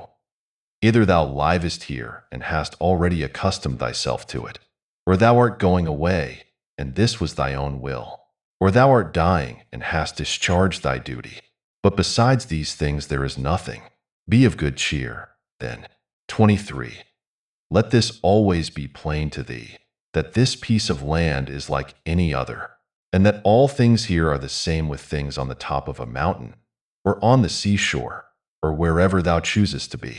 For thou wilt find, just what Plato says, dwelling within the walls of a city, as in a shepherd's fold on a mountain. The three last words are omitted in the translation. 24. What is my ruling faculty now to me? And of what nature am I now making it? And for what purpose am I now using it? Is it void of understanding? Is it loosed and rent asunder from social life? Is it melted into and mixed with the poor flesh so as to move together with it? 25. He who flies from his master is a runaway, but the law is master, and he who breaks the law is a runaway. And he also who is grieved or angry or afraid is dissatisfied because something has been or is or shall be of the things which are appointed by him who rules all things. And he is law and assigns to every man what is fit. He then who fears or is grieved or is angry is a runaway. 26. A man deposits seed in a womb and goes away, and then another cause takes it and labors on it and makes a child. What a thing from such a material! Again, the child passes food down through the throat, and then another cause takes it and makes perception and motion, and in fine, life and strength and other things. How many and how strange! Observe then the things which are produced in such a hidden way. and see the power just as we see the power which carries things downwards and upwards, not with the eyes, but still no less plainly. 27. Constantly consider how all things such as they now are, in time past also were, and consider that they will be the same again, and place before thy eyes entire dramas and stages of the same form, whatever thou hast learned from thy experience or from older history. For example, the whole court of Hadrianus, and the whole court of Antoninus, and the whole court of Philippus, Alexander, Croesus. For all those were such dramas as we see now, only with different actors. 28. Imagine every man who is grieved at anything or discontented to be like a pig which is sacrificed and kicks and screams. Like this pig also is he who on his bed in silence laments the bonds in which we are held. And consider that only to the rational animal is it given to follow voluntarily what happens, but simply to follow is a necessity imposed on all. 29. Severally on the occasion of everything that thou doest, pause and ask thyself if death is a dreadful thing because it deprives thee of this. 30. When thou art offended at any man's fault, forthwith turn to thyself and reflect in what like manner thou dost err thyself. For example, in thinking that money is a good thing, or pleasure, or a bit of reputation, and the like. For by attending to this thou wilt quickly forget thy anger. If this consideration also is added, that the man is compelled, for what else could he do? Or, if thou art able, take away from him the compulsion. 31. When thou hast seen Satyron the Socratic, think of either Eutychus or Hymen. And when thou hast seen Euphrates, think of Eutychian or Sylvanus. And when thou hast seen Alciphron, think of Tropidophorus. And when thou hast seen Xenophon, think of Crito or Severus. And when thou hast looked on thyself, think of any other Caesar. And in the case of every one do in like manner. Then let this thought be in thy mind. Where then are those men?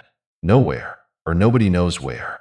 For thus continuously thou wilt look at human things as smoke and nothing at all. Especially if thou reflectest at the same time that what has once changed will never exist again in the infinite duration of time. But thou, in what a brief space of time is thy existence? And why art thou not content to pass through this short time in an orderly way? What matter and opportunity for thy activity art thou avoiding? For what else are all these things, except exercises for the reason, when it has viewed carefully and by examination into their nature the things which happen in life? Persevere then until thou shalt have made these things thy own, as the stomach which is strengthened makes all things its own, as the blazing fire makes flame and brightness out of everything that is thrown into it. 32. Let it not be in any man's power to say truly of thee that thou art not simple or that thou art not good. But let him be a liar whoever shall think anything of this kind about thee, and this is altogether in thy power. For who is he that shall hinder thee from being good and simple? Do thou only determine to live no longer unless thou shalt be such. For neither does reason allow thee to live, if thou art not such. 33. What is that which as to this material our life can be done or said in the way most conformable to reason? For whatever this may be, it is in thy power to do it or to say it, and do not make excuses that thou art hindered. Thou wilt not cease to lament till thy mind is in such a condition that, what luxury is to those who enjoy pleasure, such shall be to thee, in the matter which is subjected and presented to thee, the doing of the things which are conformable to man's constitution. For a man ought to consider as an enjoyment everything which it is in his power to do according to his own nature, and it is in his power everywhere. Now, it is not given to a cylinder to move everywhere by its own motion, nor yet to water nor to fire, nor to anything else which is governed by nature or an irrational soul, for the things which check them and stand in the way are many. But intelligence and reason are able to go through everything that opposes them, and in such manner as they are formed by nature and as they choose. Place before thy eyes this facility with which the reason will be carried through all things, as fire upwards, as a stone downwards, as a cylinder down an inclined surface, and seek for nothing further. For all other obstacles either affect the body only, which is a dead thing, or, except through opinion and the yielding of the reason itself, they do not crush nor do any harm of any kind. For if they did, he who felt it would immediately become bad. Now, in the case of all things which have a certain constitution, whatever harm may happen to any of them, that which is so affected becomes consequently worse. But in the like case, a man becomes both better, if one may say so, and more worthy of praise by making a right use of these accidents. And finally remember that nothing harms him who is really a citizen, which does not harm the state, nor yet does anything harm the state, which does not harm law, order. And of these things which are called misfortunes, not one harms law. What then does not harm law does not harm either state or citizen. 34. To him who is penetrated by true principles, even the briefest precept is sufficient, and any common precept, to remind him that he should be free from grief and fear. For example, leaves, some the wind scatters on the ground, so is the race of men. Leaves, also, are thy children, and leaves, too, are they who cry out as if they were worthy of credit and bestow their praise, or on the contrary curse, or secretly blame and sneer. And leaves, in like manner, are those who shall receive and transmit a man's fame to after times. For all such things as these are produced in the season of spring, as the poet says. Then the wind casts them down. Then the forest produces other leaves in their places.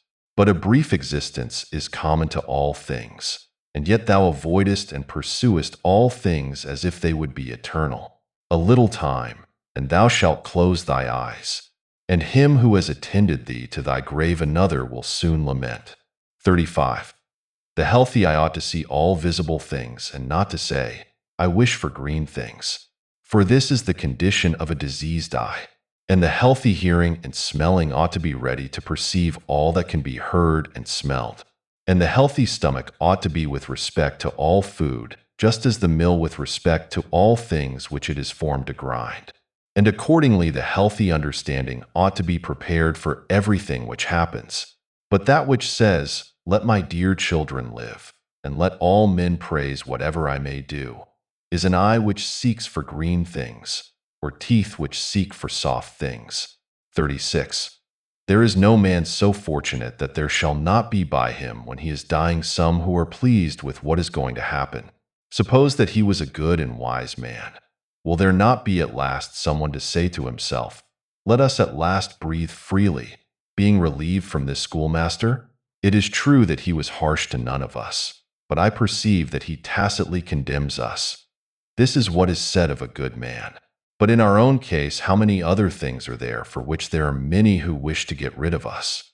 Thou wilt consider this, then, when thou art dying, and thou wilt depart more contentedly by reflecting thus. I am going away from such a life, in which even my associates, in behalf of whom I have striven so much, prayed, and cared, themselves wish me to depart, hoping perchance to get some little advantage by it. Why then should a man cling to a longer stay here?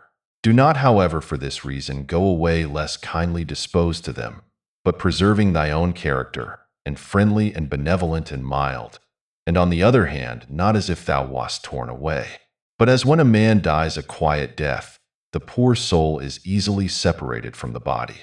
Such also ought thy departure from men to be, for nature united thee to them and associated thee.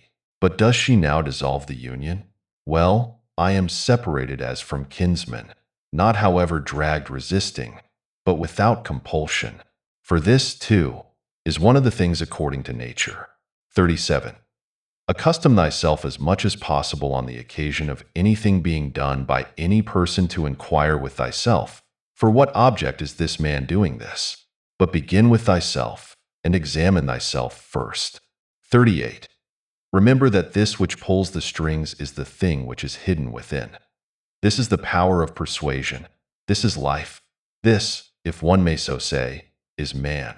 In contemplating thyself, never include the vessel which surrounds thee and these instruments which are attached about it. For they are like to an axe, differing only in this, that they grow to the body. For indeed there is no more use in these parts without the cause which moves and checks them than in the weaver's shuttle, and the writer's pen, and the driver's whip. The thoughts of Marcus Aurelius Antoninus. Book 11. 1. These are the properties of the rational soul. It sees itself, analyzes itself, and makes itself such as it chooses.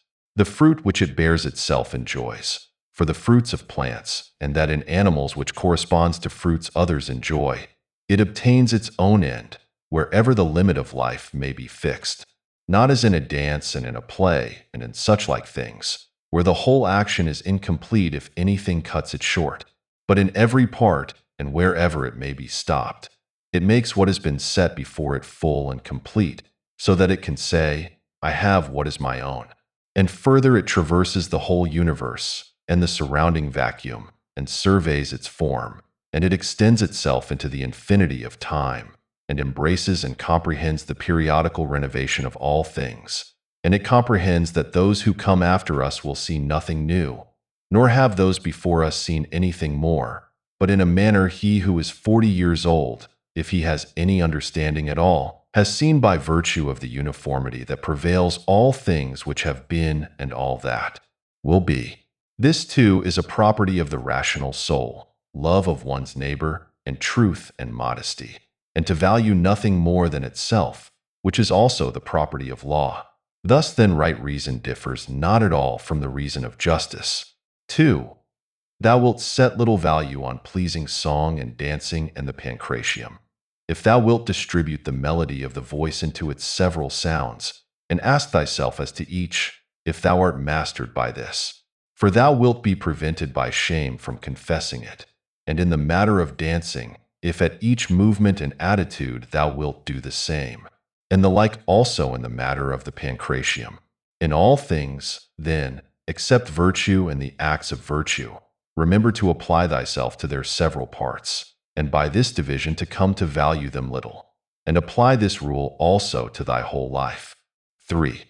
What a soul that is which is ready, if at any moment it must be separated from the body, and ready either to be extinguished or dispersed or continue to exist, but so that this readiness comes from a man's own judgment, not from mere obstinacy, as with the Christians, but considerately and with dignity and in a way to persuade another, without tragic show.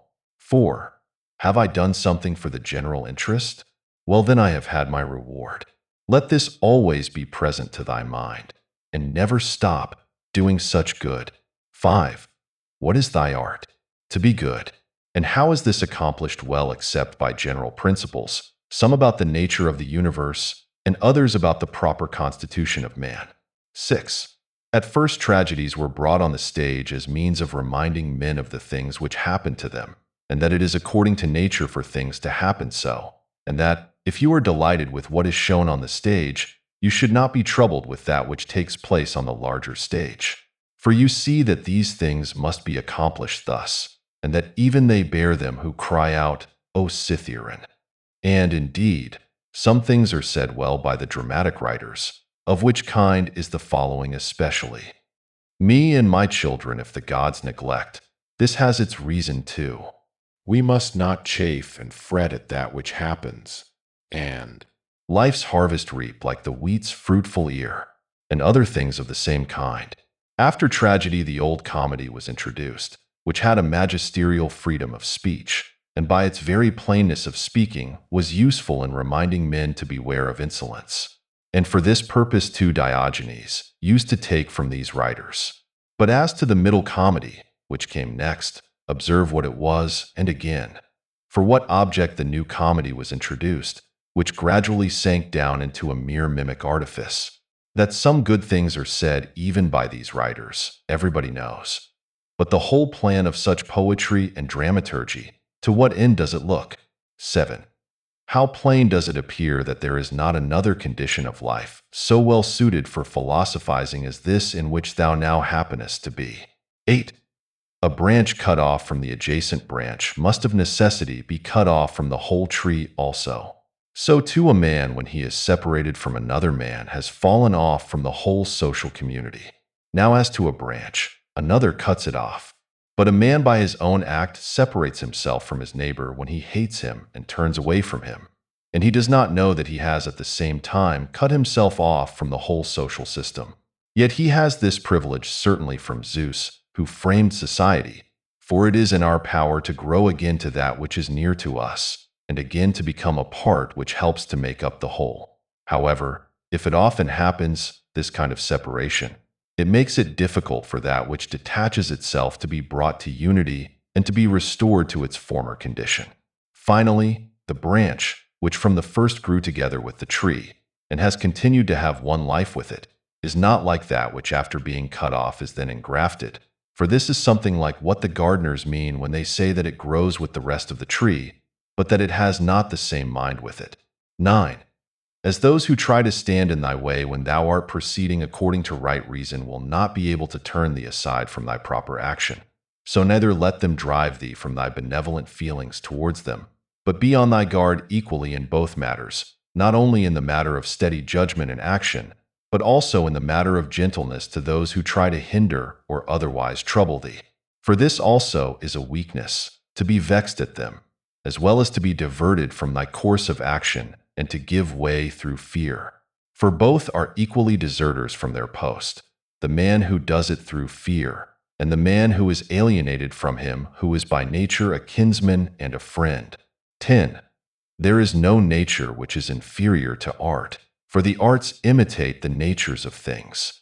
But if this is so, that nature which is the most perfect and the most comprehensive of all natures cannot fall short of the skill of art.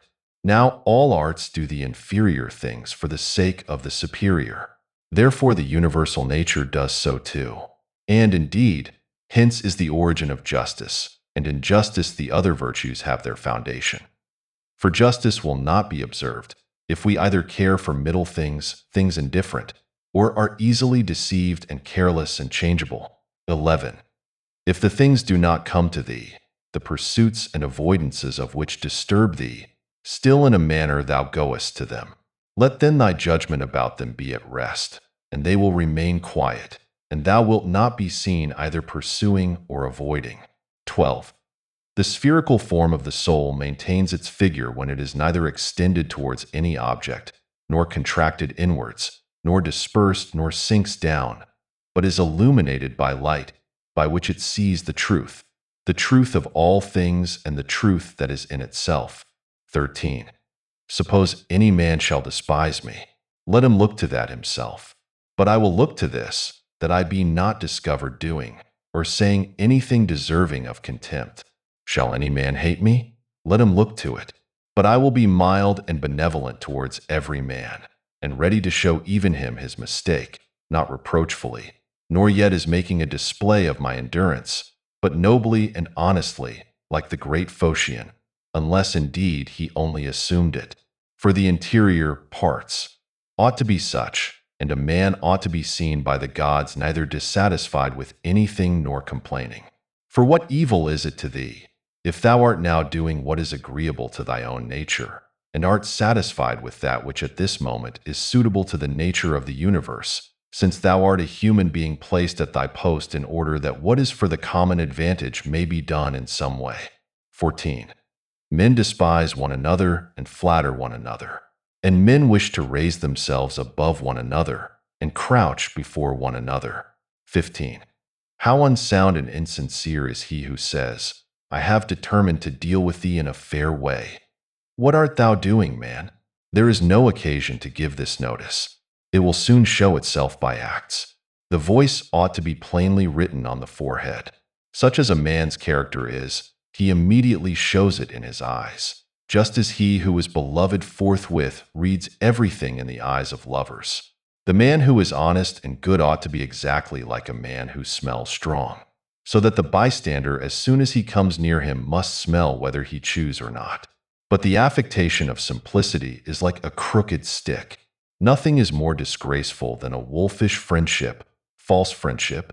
Avoid this most of all. The good and simple and benevolent show all these things in the eyes, and there is no mistaking.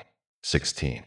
As to living in the best way, this power is in the soul, if it be indifferent to things which are indifferent. And it will be indifferent if it looks on each of these things separately and altogether. and if it remembers that not one of them produces in us an opinion about itself, nor comes to us. But these things remain immovable, and it is we ourselves who produce the judgments about them, and, as we may say, write them in ourselves, it being in our power not to write them, and it being in our power, if perchance these judgments have imperceptibly got admission to our minds, to wipe them out. And if we remember also that such attention will only be for a short time, and then life will be at an end. Besides, what trouble is there at all in doing this? For if these things are according to nature, rejoice in them, and they will be easy to thee. But if contrary to nature, seek what is conformable to thy own nature, and strive towards this, even if it bring no reputation. For every man is allowed to seek his own good. 17. Consider whence each thing is come, and of what it consists, and into what it changes, and what kind of a thing it will be when it has changed, and that it will sustain no harm. 18. If any have offended against thee, consider first, what is my relation to men, and that we are made for one another. And in another respect I was made to be set over them, as a ram over the flock or a bull over the herd. But examine the matter from first principles, from this. If all things are not mere atoms, it is nature which orders all things. If this is so, the inferior things exist for the sake of the superior, and these for the sake of one another. Second, consider what kind of men they are at table, in bed, and so forth, and particularly under what compulsions in respect of opinions they are. And as to their acts, consider with what pride they do what they do. Third, that if men do rightly what they do, we ought not to be displeased. But if they do not right, it is plain that they do so involuntarily and in ignorance. For as every soul is unwillingly deprived of the truth, so also is it unwillingly deprived of the power of behaving to each man according to his deserts. Accordingly, men are pained when they are called unjust, ungrateful, and greedy, and in a word wrongdoers to their neighbors. Fourth, consider that thou also dost many things wrong, and that thou art a man like others. And even if thou dost abstain from certain faults, still thou hast the disposition to commit them, though either through cowardice, or concern about reputation, or some such mean motive, thou dost abstain from such faults. Fifth, consider that thou dost not even understand whether men are doing wrong or not. For many things are done with a certain reference to circumstances, and in short, a man must learn a great deal to enable him to pass a correct judgment on another man's acts. Sixth, consider when thou art much vexed or grieved, that man's life is only a moment, and after a short time we are all laid out dead. Seventh, that it is not men's acts which disturb us, for those acts have their foundation in men's ruling principles, but it is our own opinions which disturb us. Take away these opinions, then, and resolve to dismiss thy judgment about an act as if it were something grievous, and thy anger is gone. How then shall I take away these opinions? By reflecting that no wrongful act of another brings shame on thee. For unless that which is shameful is alone bad, thou also must of necessity do many things wrong, and become a robber and everything else. Eighth, consider how much more pain is brought on us by the anger and vexation caused by such acts than by the acts themselves, at which we are angry and vexed.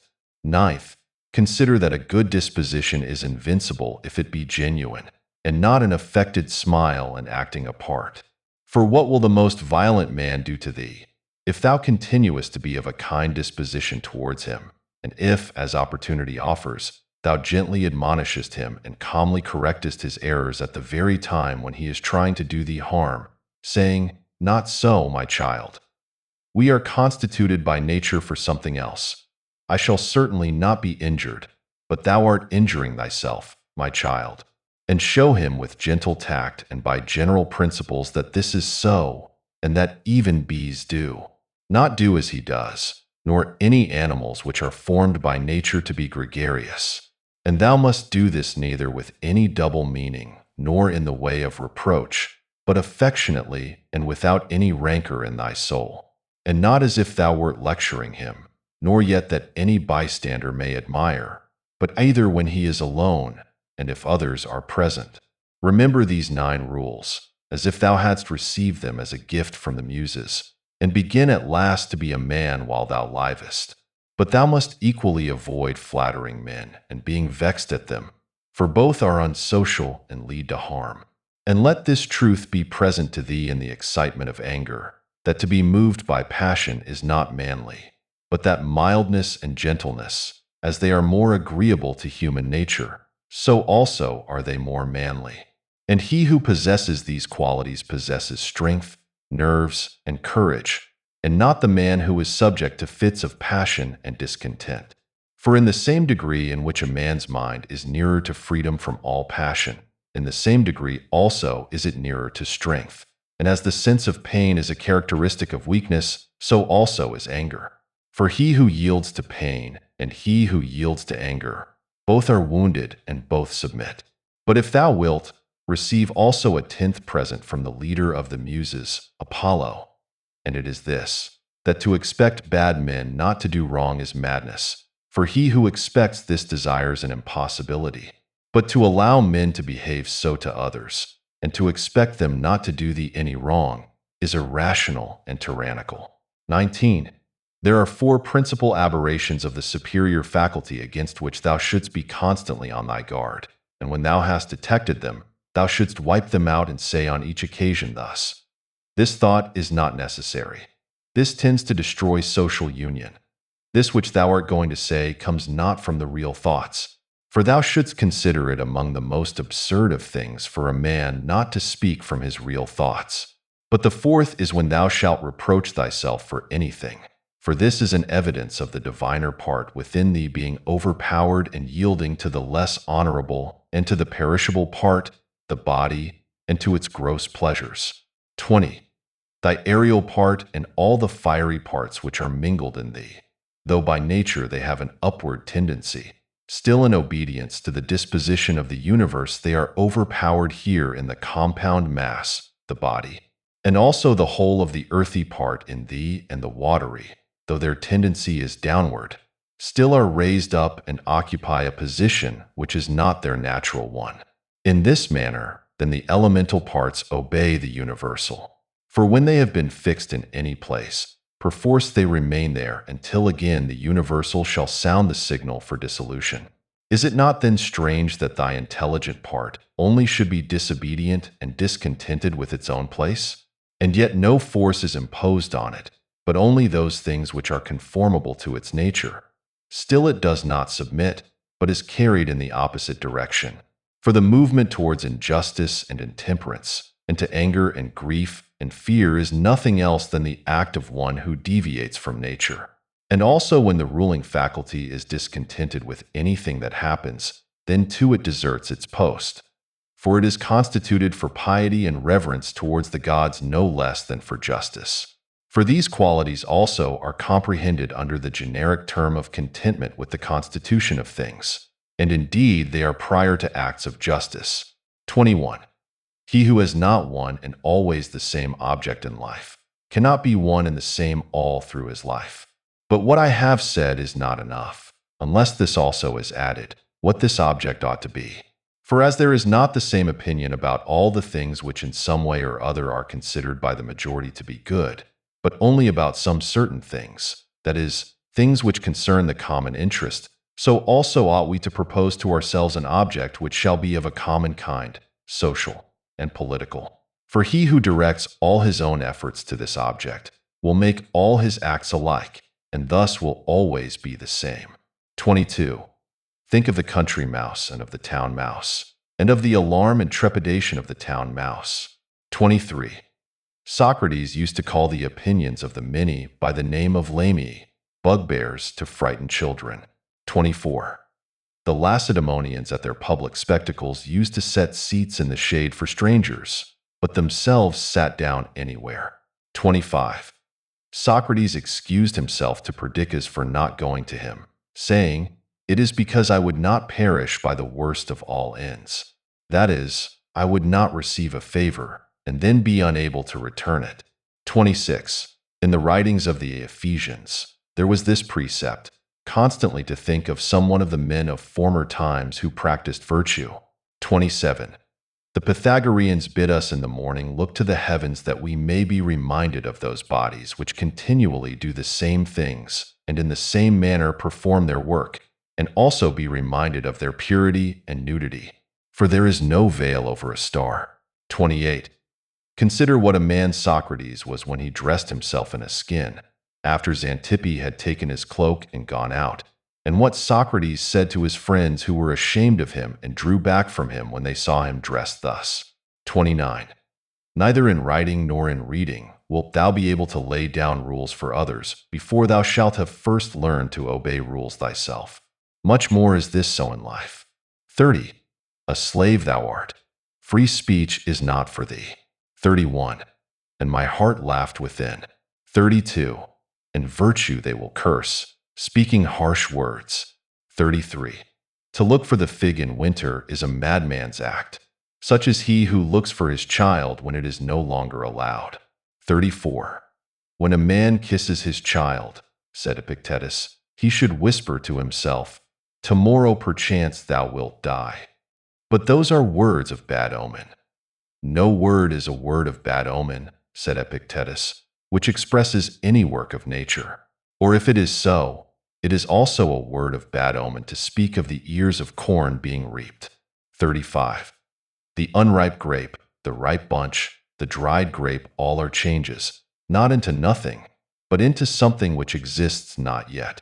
36. No man can rob us of our free will. 37. Epictetus also said, a man must discover an art or rules with respect to giving his assent. And in respect to his movements, he must be careful that they be made with regard to circumstances, that they be consistent with social interests, that they have regard to the value of the object. And as to sensual desire, he should altogether keep away from it. And as to avoidance, aversion, he should not show it with respect to any of the things which are not in our power. 38. The dispute, then, he said, is not about any common matter, but about being mad or not. 39. Socrates used to say, what do you want? Souls of rational men or irrational? Souls of rational men. Of what rational men? Sound or unsound? Sound. Why then do you not seek for them? Because we have them. Why then do you fight and quarrel? The Thoughts of Marcus Aurelius Antoninus. Book 12. 1. All those things at which thou wishest to arrive by a circuitous road thou canst have now, if thou dost not refuse them to thyself. And this means, if thou wilt take no notice of all the past, and trust the future to providence, and direct the present only conformably to piety and justice. Conformably to piety, that thou mayest be content with the lot which is assigned to thee, for nature designed it for thee and thee for it. Conformably to justice, that thou mayest always speak the truth freely and without disguise, and do the things which are agreeable to law and according to the worth of each. And let neither another man's wickedness hinder thee, nor opinion nor voice, nor yet the sensations of the poor flesh which has grown about thee. For the passive part will look to this. If, then, whatever the time may be when thou shalt be near to thy departure, neglecting everything else, thou shalt respect only thy ruling faculty and the divinity within thee. And if thou shalt be afraid, not because thou must sometime cease to live, but if thou shalt fear never to have begun to live according to nature, then thou wilt be a man worthy of the universe which has produced thee, and thou wilt cease to be a stranger in thy native land, and to wonder at things which happen daily, as if they were something unexpected, and not to be dependent on this or that. 2. God sees the minds, ruling principles, of all men bared of the material vesture and rind and impurities. For with his intellectual part alone, he touches the intelligence only which has flowed and been derived from himself into these bodies. And if thou also usest thyself to do this, thou wilt rid thyself of thy much trouble. For he who regards not the poor flesh which envelopes him, surely will not trouble himself by looking after raiment and dwelling in fame, and such like externals and show. 3. The things are three of which thou art composed: a little body, a little breath, life, intelligence. Of these the first two are thine, so far as it is thy duty to take care of them. but the third alone is properly thine.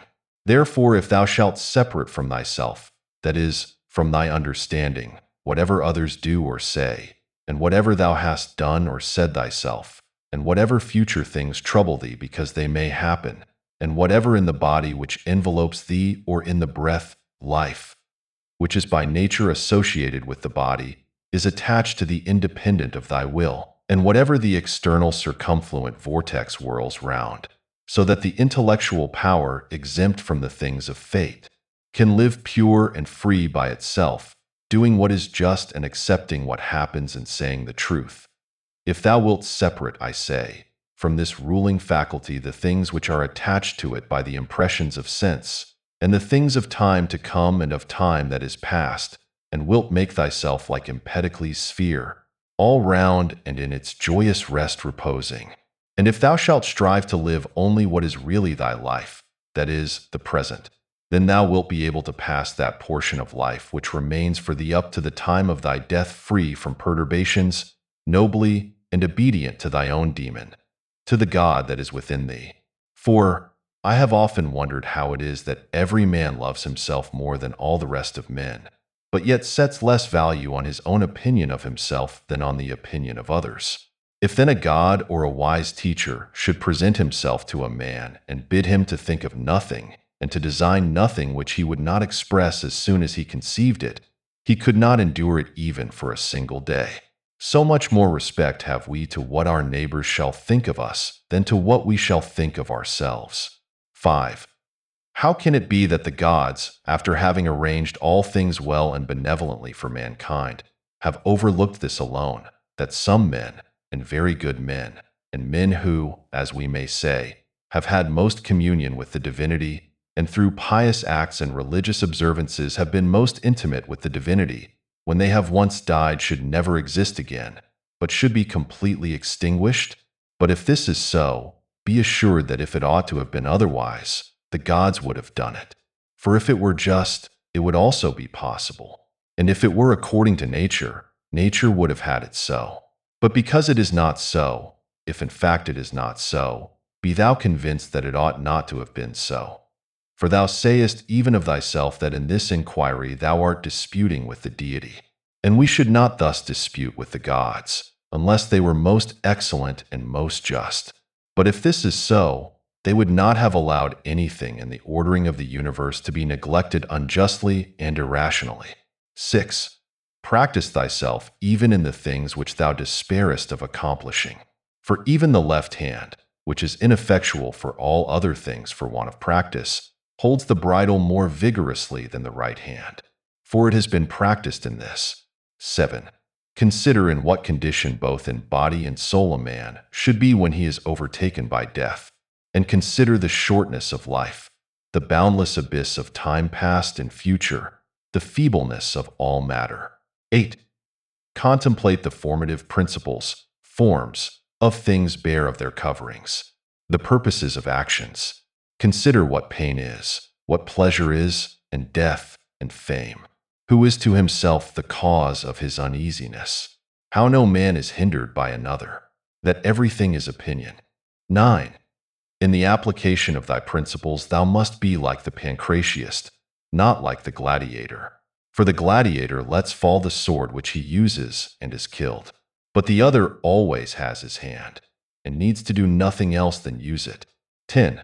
See what things are in themselves, dividing them into matter, form, and purpose. 11. What a power man has to do nothing except what God will approve, and to accept all that God may give him. 12. With respect to that which happens conformably to nature, we ought to blame neither gods, for they do nothing wrong either voluntarily or involuntarily, nor men, for they do nothing wrong except involuntarily. Consequently, we should blame nobody. 13. How ridiculous and what a stranger he is who is surprised at anything which happens in life. 14. Either there is a fatal necessity and invincible order, or a kind providence, or a confusion without a purpose and without a director. If then there is an invincible necessity, why dost thou resist? But if there is a providence which allows itself to be propitiated, make thyself worthy of the help of the divinity. But if there is a confusion without a governor, be content that in such a tempest thou hast in thyself a certain ruling intelligence. And even if the tempest carry thee away, let it carry away the poor flesh, the poor breath, everything else. For the intelligence at least it will not carry away. 15. Does the light of the lamp shine without losing its splendor until it is extinguished? And shall the truth which is in thee and justice and temperance be extinguished before thy death? 16. When a man has presented the appearance of having done wrong, say, how then do I know if this is a wrongful act? And even if he has done wrong, how do I know that he has not condemned himself? And so this is like tearing his own face. Consider that he who would not have the bad man do wrong is like the man who would not have the fig tree bear juice in the figs, and infants cry, and the horse neigh, and whatever else must of necessity be. For what must a man do who has such a character? If then thou art irritable, cure this man's disposition. 17. If it is not right, do not do it. If it is not true, do not say it. For let thy efforts be. 18.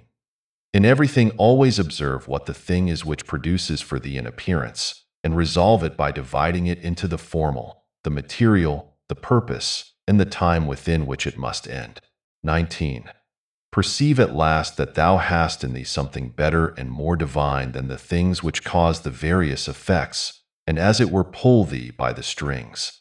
What is there now in my mind? Is it fear, or suspicion, or desire, or anything of the kind? 21st, do nothing inconsiderately, nor without a purpose. 2nd, make thy acts refer to nothing else than to a social end. 21. Consider that before long thou wilt be nobody and nowhere, nor will any of the things exist which thou now sayest, nor any of those who are now living. For all things are formed by nature to change and be turned and to perish, in order that other things in continuous succession may exist. 22. Consider that everything is opinion, and opinion is in thy power. Take away, then, when thou choosest, thy opinion, and like a mariner who has doubled the promontory, thou wilt find calm, everything stable, and a waveless bay. 23. Any one activity, whatever it may be, when it has ceased at its proper time, suffers no evil because it has ceased. Nor he who has done this act, does he suffer any evil for this reason, that the act has ceased. In like manner then the whole which consists of all the acts, which is our life, if it cease at its proper time, suffers no evil for this reason, that it has ceased. Nor he who has terminated this series at the proper time, has he been ill dealt with. But the proper time and the limit nature fixes, sometimes as in old age the peculiar nature of man, but always the universal nature, by the change of whose parts the whole universe continues ever young and perfect. And everything which is useful to the universal is always good and in season. Therefore the termination of life for every man is no evil, because neither is it shameful, since it is both independent of the will and not opposed to the general interest, but it is good, since it is seasonable and profitable to and congruent with the universal. For thus too he is moved by the deity who is moved in the same manner with the deity, and moved towards the same things in his mind. 24. These three principles thou must have in readiness. In the things which thou dost, do nothing either inconsiderately or otherwise than as justice herself would act. But with respect to what may happen to thee from without, consider that it happens either by chance or according to providence, and thou must neither blame chance nor accuse providence. 2nd, consider what every being is from the seed to the time of its receiving a soul, and from the reception of a soul to the giving back of the same, and of what things every being is compounded, and into what things it is resolved. 3rd, if thou shouldst suddenly be raised up above the earth, and shouldst look down on human things, and observe the variety of them how great it is, and at the same time also shouldst see at a glance how great is the number of beings who dwell all around in the air and the ether, consider that as often as thou shouldst be raised up, thou wouldst see the same things, sameness of form and shortness of duration. Are these things to be proud of? 25. Cast away opinion. Thou art saved. Who then hinders thee from casting it away? 26. When thou art troubled about anything, thou hast forgotten this, that all things happen according to the universal nature, and forgotten this, that a man's wrongful act is nothing to thee. And further thou hast forgotten this, that everything which happens always happened so and will happen so, and now happens so everywhere.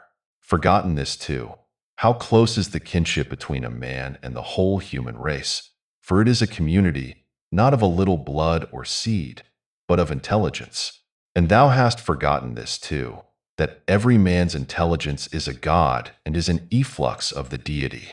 And forgotten this, that nothing is a man's own, but that his child and his body and his very soul came from the deity. Forgotten this, that everything is opinion. And lastly, thou hast forgotten that every man lives the present time only, and loses only this. 27. Constantly bring to thy recollection those who have complained greatly about anything, those who have been most conspicuous by the greatest fame or misfortunes or enmities or fortunes of any kind. Then think, where are they all now? Smoke and ash and a tale, or not even a tale. And let there be present to thy mind also everything of this sort, how Fabius Catilinus lived in the country, and Lucius Lupus in his gardens, and Stertinius at Baiae, and Tiberius at Capri, and Vilius Rufus, or Rufus at Velia.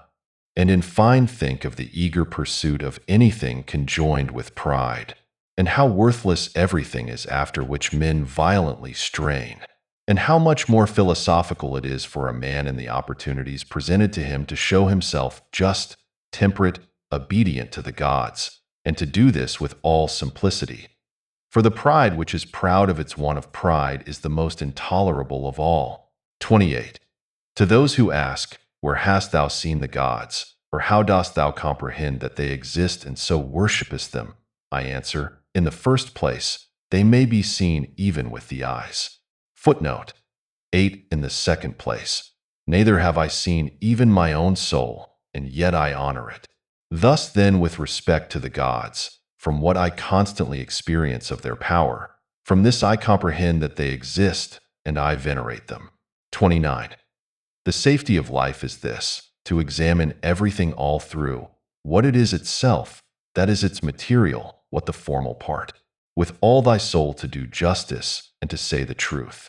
What remains, except to enjoy life by joining one good thing to another, so as not to leave even the smallest intervals between. 30. There is one light of the sun, though it is interrupted by walls, mountains, and other things infinite. There is one common substance, though it is distributed among countless bodies which have their several qualities. There is one soul, though it is distributed among infinite natures and individual circumscriptions or individuals. There is one intelligent soul, though it seems to be divided. Now in the things which have been mentioned, all the other parts, such as those which are air and matter, are without sensation and have no fellowship. And yet even these parts the intelligent principle holds together and the gravitation towards the same. But intellect in a peculiar manner tends to that which is of the same kin, and combines with it, and the feeling for communion is not interrupted. 31. What dost thou wish? To continue to exist. Well, dost thou wish to have sensation, movement, growth, and then again to cease to grow, to use thy speech, to think? What is there of all these things which seems to thee worth desiring? But if it is easy to set little value on all these things, turn to that which remains, which is to follow reason and God. But it is inconsistent with honoring reason and God to be troubled, because by death a man will be deprived of the other things. 32. How small a part of the boundless and unfathomable time is assigned to every man, for it is very soon swallowed up in the eternal, and how small a part of the whole substance, and how small a part of the universal soul, and on what a small clod of the whole earth thou creepest. Reflecting on all this, consider nothing to be great, except to act as thy nature leads thee, and to endure that which the common nature brings. 33. How does the ruling faculty make use of itself? For all lies in this. But everything else, whether it is in the power of thy will or not, is only lifeless ashes and smoke. 34. This reflection is most adapted to move us to contempt of death, that even those who think pleasure to be a good and pain and evil still have despised it. 35. The man to whom that only is good which comes in due season, and to whom it is the same thing whether he has done more or fewer acts conformable to right reason, and to whom it makes no difference whether he contemplates the world for a longer or a shorter time. For this man neither is death a terrible thing. 36. Man, thou hast been a citizen in this great state, the world. What difference does it make to thee whether for 5 years or 3? For that which is conformable to the laws is just for all. Where is the hardship then, if no tyrant nor yet an unjust judge sends thee away from the state, but nature, who brought thee into it? The same as if a praetor who has employed an actor dismisses him from the stage. But I have not finished the 5 acts, but only 3 of them. Thou sayest well, but in life the 3 acts are the whole drama. For what shall be a complete drama is determined by him who was once the cause of its composition, and now of its dissolution. But thou art the cause of neither. Depart then satisfied, for he also who releases thee is satisfied. The philosophy of Marcus Aurelius Antoninus. It has been said that the Stoic philosophy first showed its real value when it passed from Greece to Rome. The doctrines of Zeno and his successors were well suited to the gravity and practical good sense of the Romans. And even in the Republican period, we have an example of a man, M. Cato Eutycensus, who lived the life of a Stoic and died consistently with the opinions which he professed. He was a man, says Cicero, who embraced the Stoic philosophy from conviction, not for the purpose of vain discussion, as most did, but in order to make his life conformable to the Stoic precepts. In the wretched times from the death of Augustus to the murder of Domitian, there was nothing but the Stoic philosophy which could console and support the followers of the old religion under imperial tyranny and amidst universal corruption. There were even then noble minds that could dare and endure, sustained by a good conscience and an elevated idea of the purposes of man's existence. Such were Paetus Thracia, Helvidius Priscus, Cornutus, C. Musonius Rufus, and the poets Persius and Juvenal, whose energetic language and manly thoughts may be as instructive to us now as they might have been to their contemporaries. Persius died under Nero's bloody reign, but Juvenal had the good fortune to survive the tyrant Domitian and to see the better times of Nerva, Trajan, and Hadrian. His best precepts are derived from the Stoic school, and they are enforced in his finest verses by the unrivaled vigor of the Latin language. The best 2 expounders of the later Stoical philosophy were a Greek slave and a Roman emperor. Epictetus, a Phrygian Greek, was brought to Rome. We know not how, but he was there the slave and afterwards the freedman of his unworthy master, Epaphroditus. Like other great teachers, he wrote nothing, and we are indebted to his grateful pupil Arrian for what we have of Epictetus' discourses. Arrian wrote 8 books of the discourses of Epictetus, of which only 4 remain and some fragments. We have also from Arrian's hand the small Enchiridion or manual of the chief precepts of Epictetus. There is a valuable commentary on the Enchiridion by Simplicius, who lived in the time of the Emperor Justinian. Antoninus, in his first book, in which he gratefully commemorates his obligations to his teachers, says that he was made acquainted by Junius Rusticus with the discourses of Epictetus, whom he mentions also in other passages. Indeed, the doctrines of Epictetus and Antoninus are the same, and Epictetus is the best authority for the explanation of the philosophical language of Antoninus and the exposition of his opinions. But the method of the 2 philosophers is entirely different. Epictetus addressed himself to his hearers in a continuous discourse and in a familiar and simple manner. Antoninus wrote down his reflections for his own use only, in short, unconnected paragraphs, which are often obscure. The want of arrangement in the original and of connection among the numerous paragraphs, the corruption of the text, the obscurity of the language and the style, and sometimes perhaps the confusion in the writer's own ideas. Besides all this, there is occasionally an apparent contradiction in the emperor's thoughts, as if his principles were sometimes unsettled, as if doubt sometimes clouded his mind. A man who leads a life of tranquility and reflection, who is not disturbed at home and meddles not with the affairs of the world, may keep his mind at ease and his thoughts in one even course. But such a man has not been tried. All his ethical philosophy and his passive virtue might turn out to be idle words, if he were once exposed to the rude realities of human existence. Fine thoughts and moral dissertations from men who have not worked and suffered may be read, but they will be forgotten.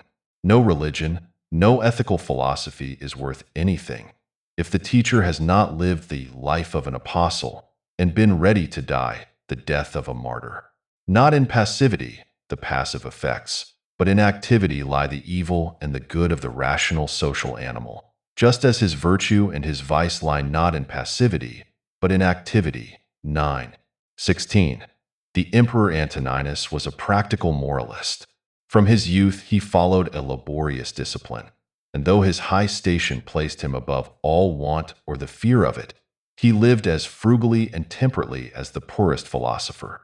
Epictetus wanted little, and it seems that he always had the little that he wanted, and he was content with it, as he had been with his servile station. But Antoninus, after his accession to the empire, sat on an uneasy seat. He had the administration of an empire which extended from the Euphrates to the Atlantic, from the cold mountains of Scotland to the hot sands of Africa.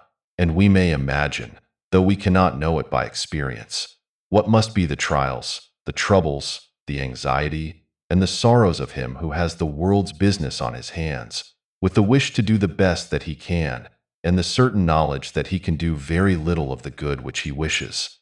In the midst of war, pestilence, conspiracy, general corruption, and with the weight of so unwieldy an empire upon him, we may easily comprehend that Antoninus often had need of all his fortitude to support him.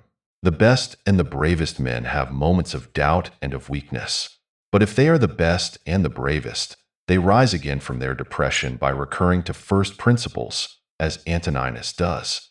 The emperor says that life is smoke, a vapor, and St. James in his epistle is of the same mind, that the world is full of envious, jealous, malignant people, and a man might be well content to get out of it. He has doubts perhaps sometimes even about that to which he holds most firmly. There are only a few passages of this kind, but they are evidence of the struggles which even the noblest of the sons of men had to maintain against the hard realities of his daily life. A poor remark it is which I have seen somewhere, and made in a disparaging way, that the emperor's reflections show that he had need of consolation and comfort in life, and even to prepare him to meet his death. True that he did need comfort and support, and we see how he found it.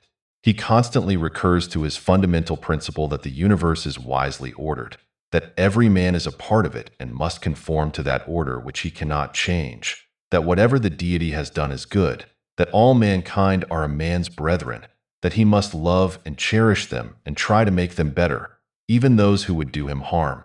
This is his conclusion. What then is that which is able to conduct a man? One thing and only one: philosophy. But this consists in keeping the divinity within a man free from violence and unharmed, superior to pains and pleasures, doing nothing without a purpose, nor yet falsely and with hypocrisy, not feeling the need of another man's doing or not doing anything, and besides, accepting all that happens and all that is allotted, as coming from thence, wherever it is, from whence he himself came, and finally waiting for death with a cheerful mind, as being nothing else than a dissolution of the elements of which every living being is compounded. But if there is no harm to the elements themselves in each continually changing into another, why should a man have any apprehension about the change and dissolution of all the elements himself? For it is according to nature, and nothing is evil that is according to nature. The physic of Antoninus is the knowledge of the nature of the universe, of its government, and of the relation of man's nature to both. He names the universe the universal substance, and he adds that reason governs the universe. He also uses the terms universal nature or nature of the universe. He calls the universe the one and all, which we name cosmos or order. If he ever seems to use these general terms as significant of the all, of all that man can in any way conceive to exist, he still on other occasions plainly distinguishes between matter, material things, and cause, origin, reason. This is conformable to Zeno's doctrine that there are two original principles of all things, that which acts and that which is acted upon. That which is acted on is the formless matter. That which acts is the reason, God, who is eternal and operates through all matter and produces all things. So Antoninus speaks of the reason which pervades all substance and through all time by fixed periods, revolutions, administers the universe. God is eternal, and matter is eternal. It is God who gives form to matter, but he is not said to have created matter. According to this view, which is as old as Anaxagoras, God and matter exist independently, but God governs matter. This doctrine is simply the expression of the fact of the existence both of matter and of God. The Stoics did not perplex themselves with the insoluble question of the origin and nature of matter. Antoninus also assumes a beginning of things, as we now know them, but his language is sometimes very obscure. Matter consists of elemental parts of which all material objects are made, but nothing is permanent in form. The nature of the universe, according to Antoninus' expression, loves nothing so much as to change the things which are, and to make new things like them. For everything that exists is in a manner the seed of that which will be. But thou art thinking only of seeds which are cast into the earth or into a womb. But this is a very vulgar notion. All things then are in a constant flux and change. Some things are dissolved into the elements, others come in their places. And so the whole universe continues ever young and perfect. When we look at the motions of the planets, the action of what we call gravitation, the elemental combination of unorganized bodies and their resolution, the production of plants and of living bodies, their generation, growth, and their dissolution, which we call their death, we observe a regular sequence of phenomena, which within the limits of experience present and past, so far as we know the past, is fixed and invariable. But if this is not so, if the order and sequence of phenomena, as known to us, are subject to change in the course of an infinite progression, and such change is conceivable, we have not discovered, nor shall we ever discover, the whole of the order and sequence of phenomena, in which sequence there may be involved according to its very nature, that is, according to its fixed order, some variation of what we now call the order or nature of things.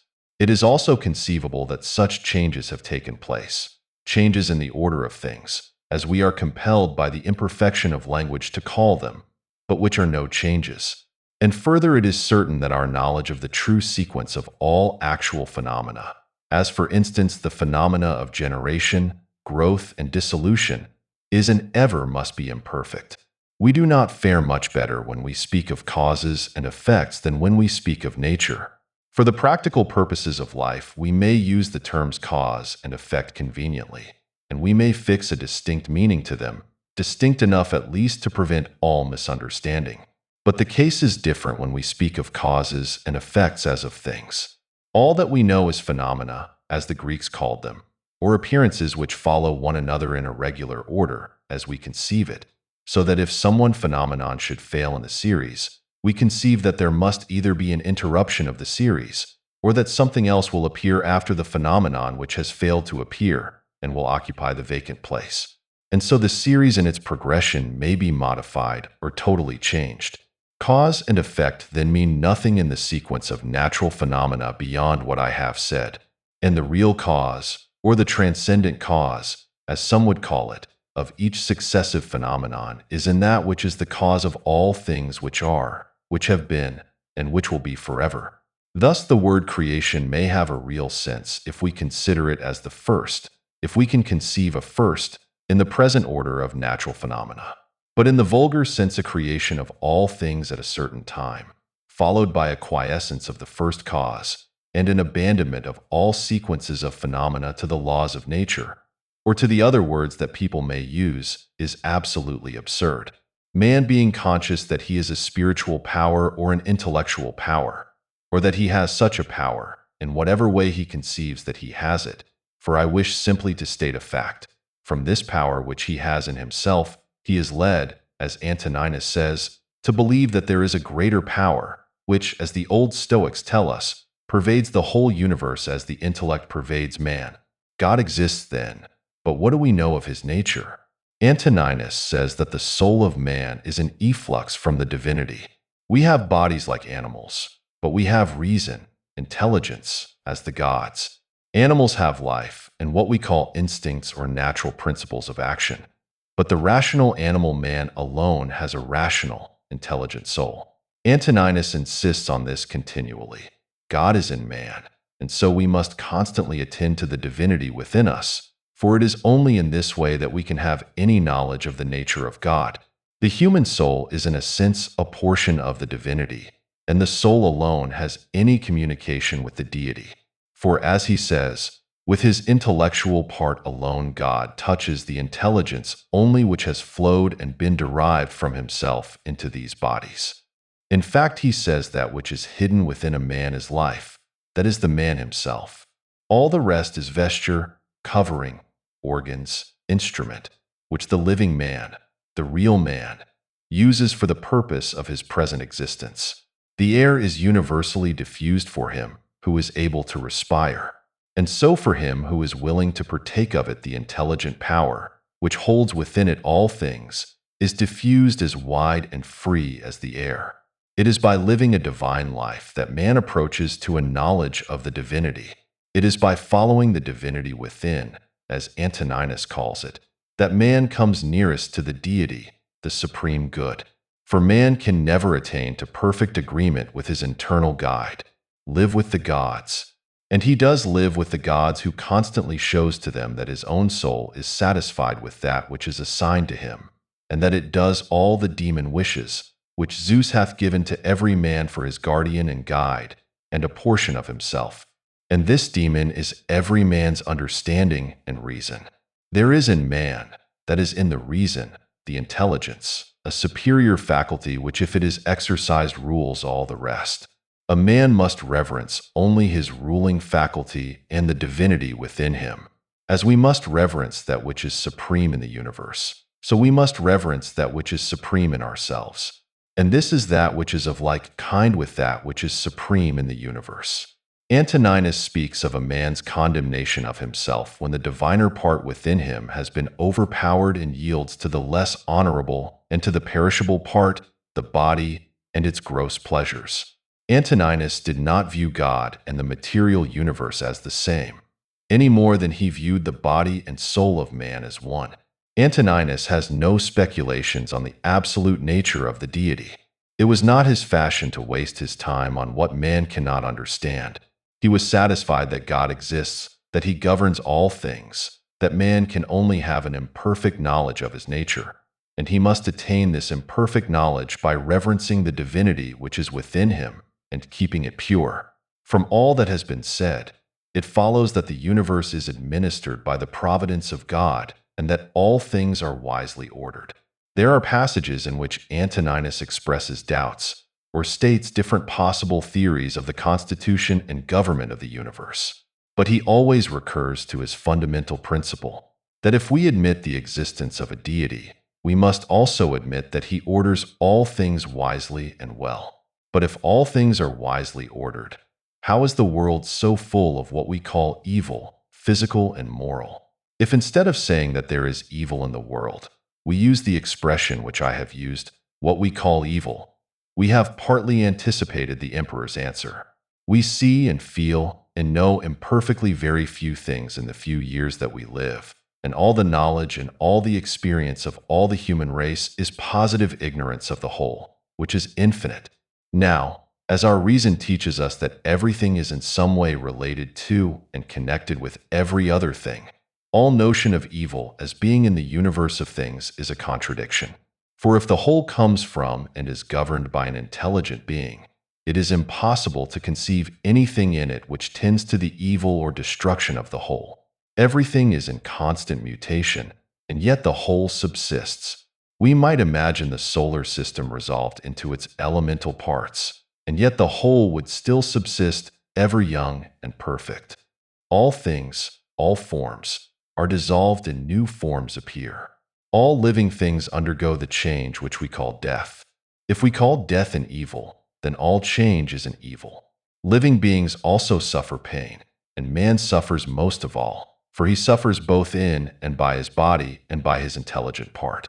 Men suffer also from one another, and perhaps the largest part of human suffering comes to man from those whom he calls his brothers. Antoninus says, generally, wickedness does no harm at all to the universe, and particularly, the wickedness of one man does no harm to another. It is only harmful to him who has it in his power to be released from it as soon as he shall choose. The first part of this is perfectly consistent with the doctrine that the whole can sustain no evil or harm. The second part must be explained by the Stoic principle that there is no evil in anything which is not in our power. What wrong we suffer from another is his evil, not ours. But this is an admission that there is evil in a sort, for he who does wrong does evil, and if others can endure the wrong, still there is evil in the wrongdoer. Antoninus gives many excellent precepts with respect to wrongs and injuries, and his precepts are practical. He teaches us to bear what we cannot avoid, and his lessons may be just as useful to him who denies the being and the government of God as to him who believes in both.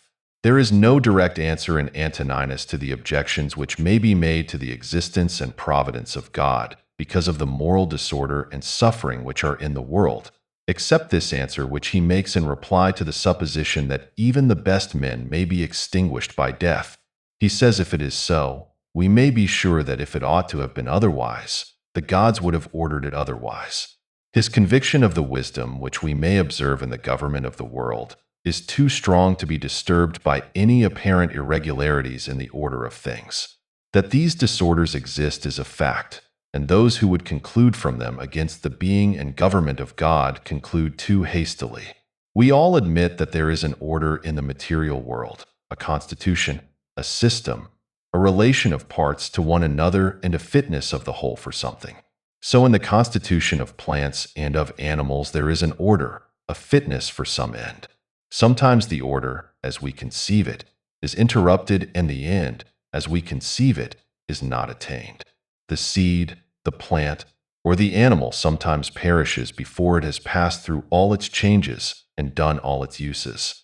It is according to nature, that is a fixed order, for some to perish early and for others to do all their uses and leave successors to take their place. So man has a corporeal and intellectual and moral constitution fit for certain uses, and on the whole man performs these uses, dies, and leaves other men in his place.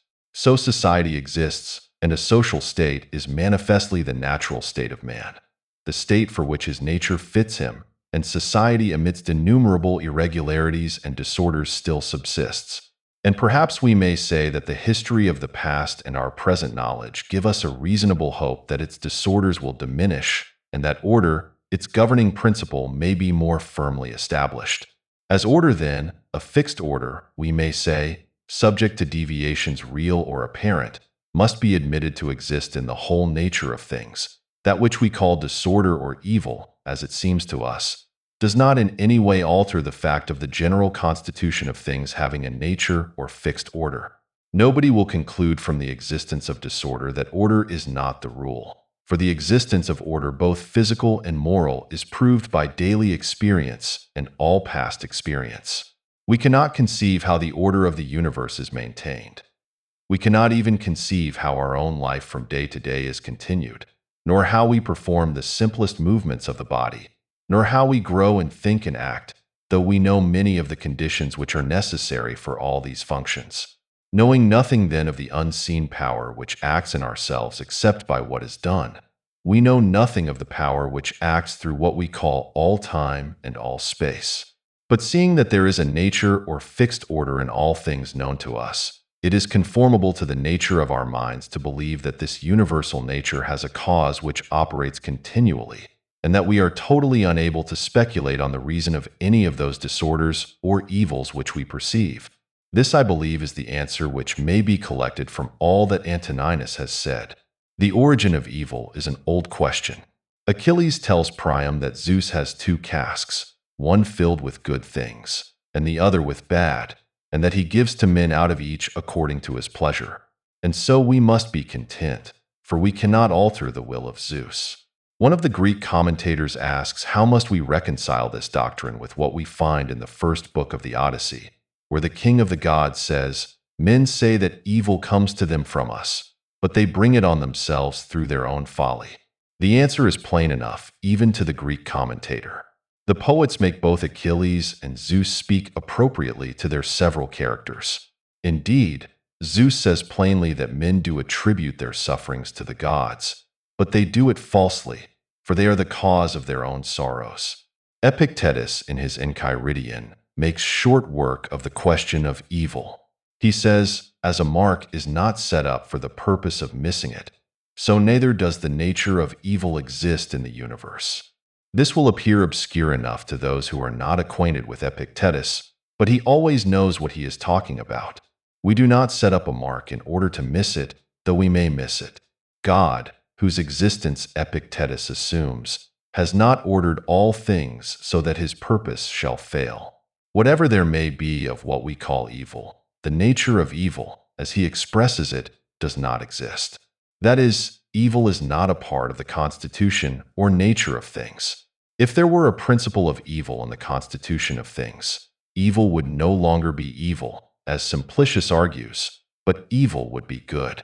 One passage more will conclude this matter. It contains all that the emperor could say. To go from among men, if there are gods, is not a thing to be afraid of, for the gods will not involve thee in evil. But if indeed they do not exist, or if they have no concern about human affairs, what is it to me to live in a universe devoid of gods or devoid of providence?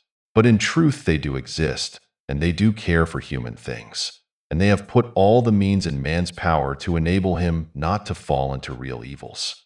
And as to the rest, if there was anything evil, they would have provided for this also, that it should be altogether in a man's power not to fall into it. But that which does not make a man worse, how can it make a man's life worse? But neither through ignorance, nor having the knowledge but not the power to guard against or correct these things, is it possible that the nature of the universe has overlooked them, nor is it possible that it has made so great a mistake, either through want of power or want of skill, that good and evil should happen indiscriminately to the good and the bad. But death certainly and life, honor and dishonor, pain and pleasure, all these things equally happen to good and bad men, being things which make us neither better nor worse. Therefore they are neither good nor evil. The ethical part of Antoninus' philosophy follows from his general principles. The end of all his philosophy is to live conformably to nature, both a man's own nature and the nature of the universe. Bishop Butler has explained what the Greek philosophers meant when they spoke of living according to nature, and he says that when it is explained, as he has explained it and as they understood it, it is a manner of speaking not loose and indeterminate, but clear and distinct, strictly just and true. To live according to nature is to live according to a man's whole nature, not according to a part of it, and to reverence the divinity within him as the governor of all his actions. To the rational animal, the same act is according to nature and according to reason. That which is done contrary to reason is also an act contrary to nature, to the whole nature, though it is certainly conformable to some part of man's nature, or it could not be done. Man is made for action, not for idleness or pleasure. As plants and animals do the uses of their nature, so man must do his. Man must also live conformably to the universal nature, conformably to the nature of all things of which he is one. And as a citizen of a political community, he must direct his life and actions with reference to those among whom, and for whom, among other purposes, he lives. A man must not retire into solitude and cut himself off from his fellow men. He must be ever active to do his part in the great whole. All men are his kin, not only in blood, but still more by participating in the same intelligence and by being a portion of the same divinity. A man cannot really be injured by his brethren, for no act of theirs can make him bad, and he must not be angry with them nor hate them. For we are made for cooperation, like feet, like hands, like eyelids, like the rows of the upper and lower teeth. To act against one another, then, is contrary to nature, and it is acting against one another to be vexed and to turn away. Further, he says, Take pleasure in one thing, and rest in it in passing from one social act to another social act, thinking of God. Again, love mankind, follow God. It is the characteristic of the rational soul for a man to love his neighbor. Antoninus teaches in various passages the forgiveness of injuries, and we know that he also practiced what he taught. Bishop Butler remarks that this divine precept to forgive injuries and to love our enemies, though to be met with in Gentile moralists, yet is in a peculiar sense a precept of Christianity, as our Savior has insisted more upon it than on any other single virtue. The practice of this precept is the most difficult of all virtues. Antoninus often enforces it and gives us aid towards following it.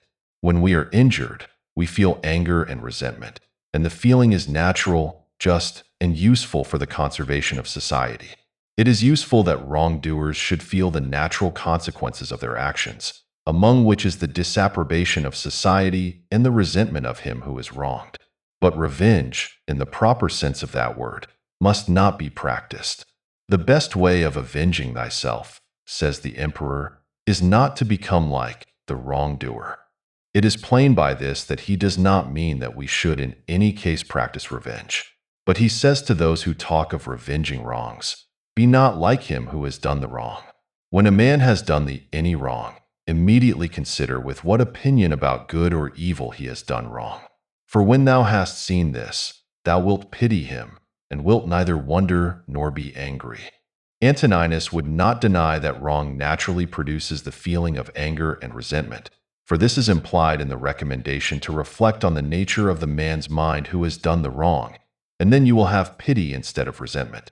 And so it comes to the same as St. Paul's advice to be angry and sin not, which, as Butler well explains it, is not a recommendation to be angry, which nobody needs, for anger is a natural passion, but it is a warning against allowing anger to lead us into sin.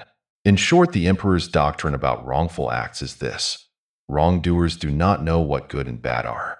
They offend out of ignorance, and in the sense of the Stoics this is true, though this kind of ignorance will never be admitted as a legal excuse, and ought not to be admitted as a full excuse in any way by society. There may be grievous injuries, such as it is in a man's power to forgive without harm to society. And if he forgives because he sees that his enemies know not what they do, he is acting in the spirit of the sublime prayer, Father, forgive them, for they know not what they do. The emperor's moral philosophy was not a feeble, narrow system, which teaches a man to look directly to his own happiness, though a man's happiness or tranquility is indirectly promoted by living as he ought to do. A man must live conformably to the universal nature, which means, as the emperor explains it in many passages, that a man's actions must be conformable to his true relations to all other human beings, both as a citizen of a political community and as a member of the whole human family. This implies, and he often expresses it in the most forcible language, that a man's words and action, so far as they affect others, must be measured by a fixed rule, which is their consistency with the conservation and the interests of the particular society of which he is a member, and of the whole human race. To live conformably to such a rule, a man must use his rational faculties in order to discern clearly the consequences and full effect of all his actions and of the actions of others. He must not live a life of contemplation and reflection only, though he must often retire within himself to calm and purify his soul by thought, but he must mingle in the work of man and be a fellow laborer for the general good. A man should have an object or purpose in life, that he may direct all his energies to it. Of course, a good object. He who has not one object or purpose of life cannot be one and the same all through his life. Bacon has a remark to the same effect on the best means of reducing of the mind unto virtue and good estate, which is the electing and propounding unto a man's self good and virtuous ends of his life, such as may be in a reasonable sort within his compass to attain. He is a happy man who has been wise enough to do this when he was young and has had the opportunities. But the emperor, seeing well that a man cannot always be so wise in his youth, encourages himself to do it when he can, and not to let life slip away before he has begun. He who can propose to himself good and virtuous ends of life, and be true to them, cannot fail to live conformably to his own interest and the universal interest, for in the nature of things they are one. If a thing is not good for the hive, it is not good for the bee. One passage may end this matter. If the gods have determined about me and about the things which must happen to me, they have determined well, for it is not easy even to imagine a deity without forethought. And as to doing me harm, why should they have any desire towards that? For what advantage would result to them from this or to the whole, which is the special object of their providence? But if they have not determined about me individually, they have certainly determined about the whole at least. And the things which happen by way of sequence in this general arrangement I ought to accept with pleasure and to be content with them.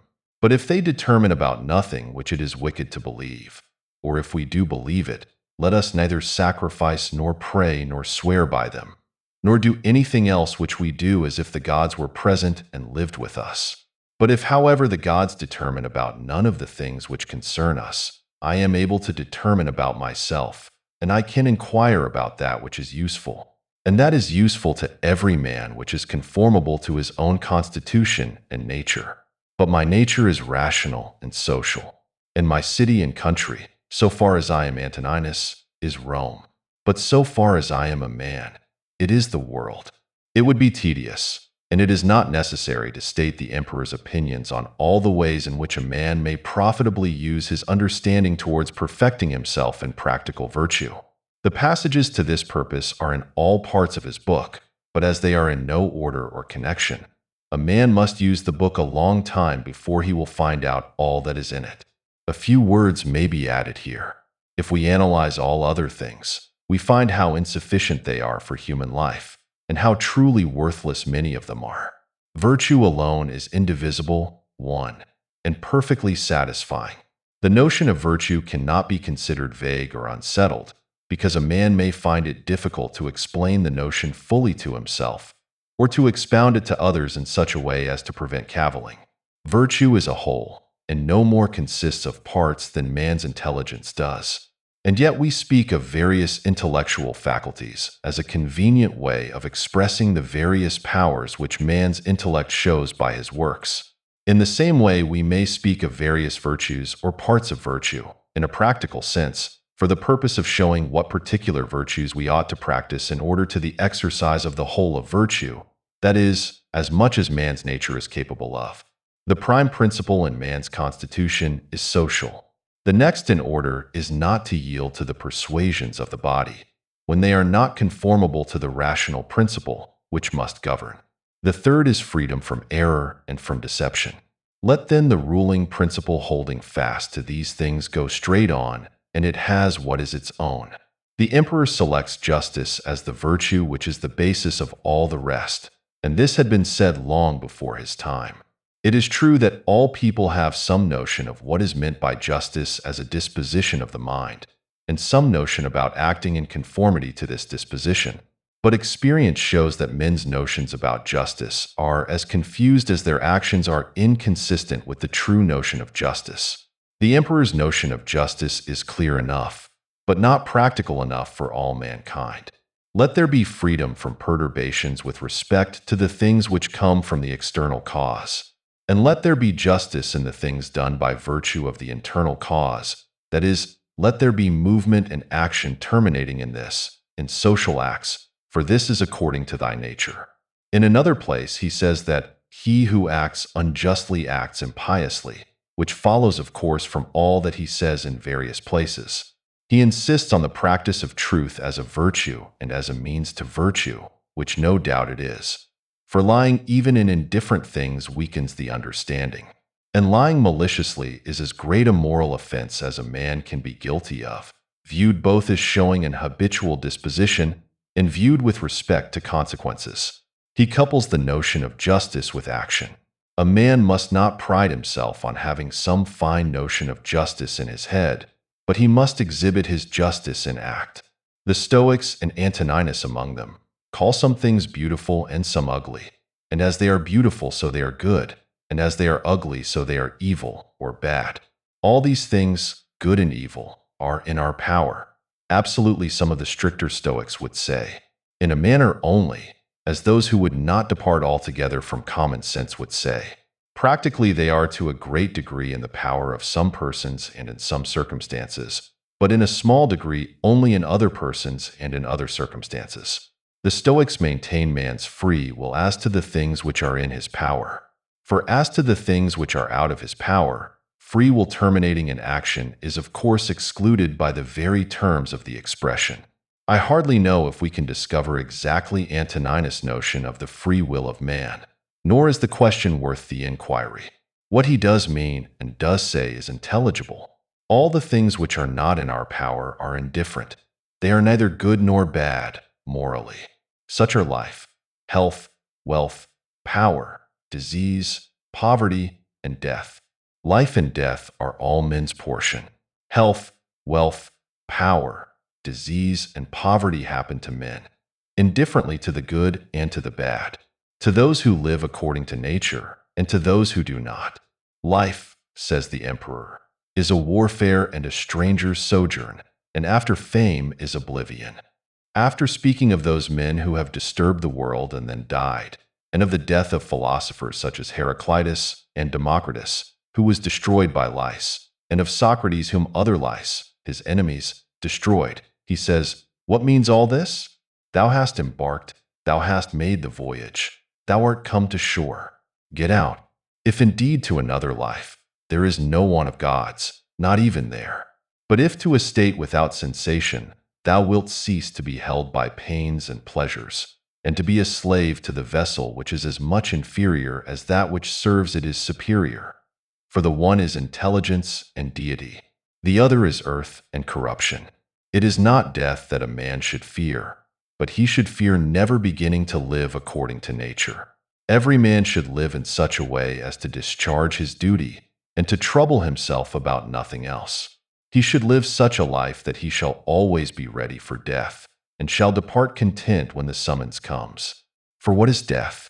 A cessation of the impressions through the senses, and of the pulling of the strings which move the appetites, and of the discursive movements of the thoughts, and of the service to the flesh.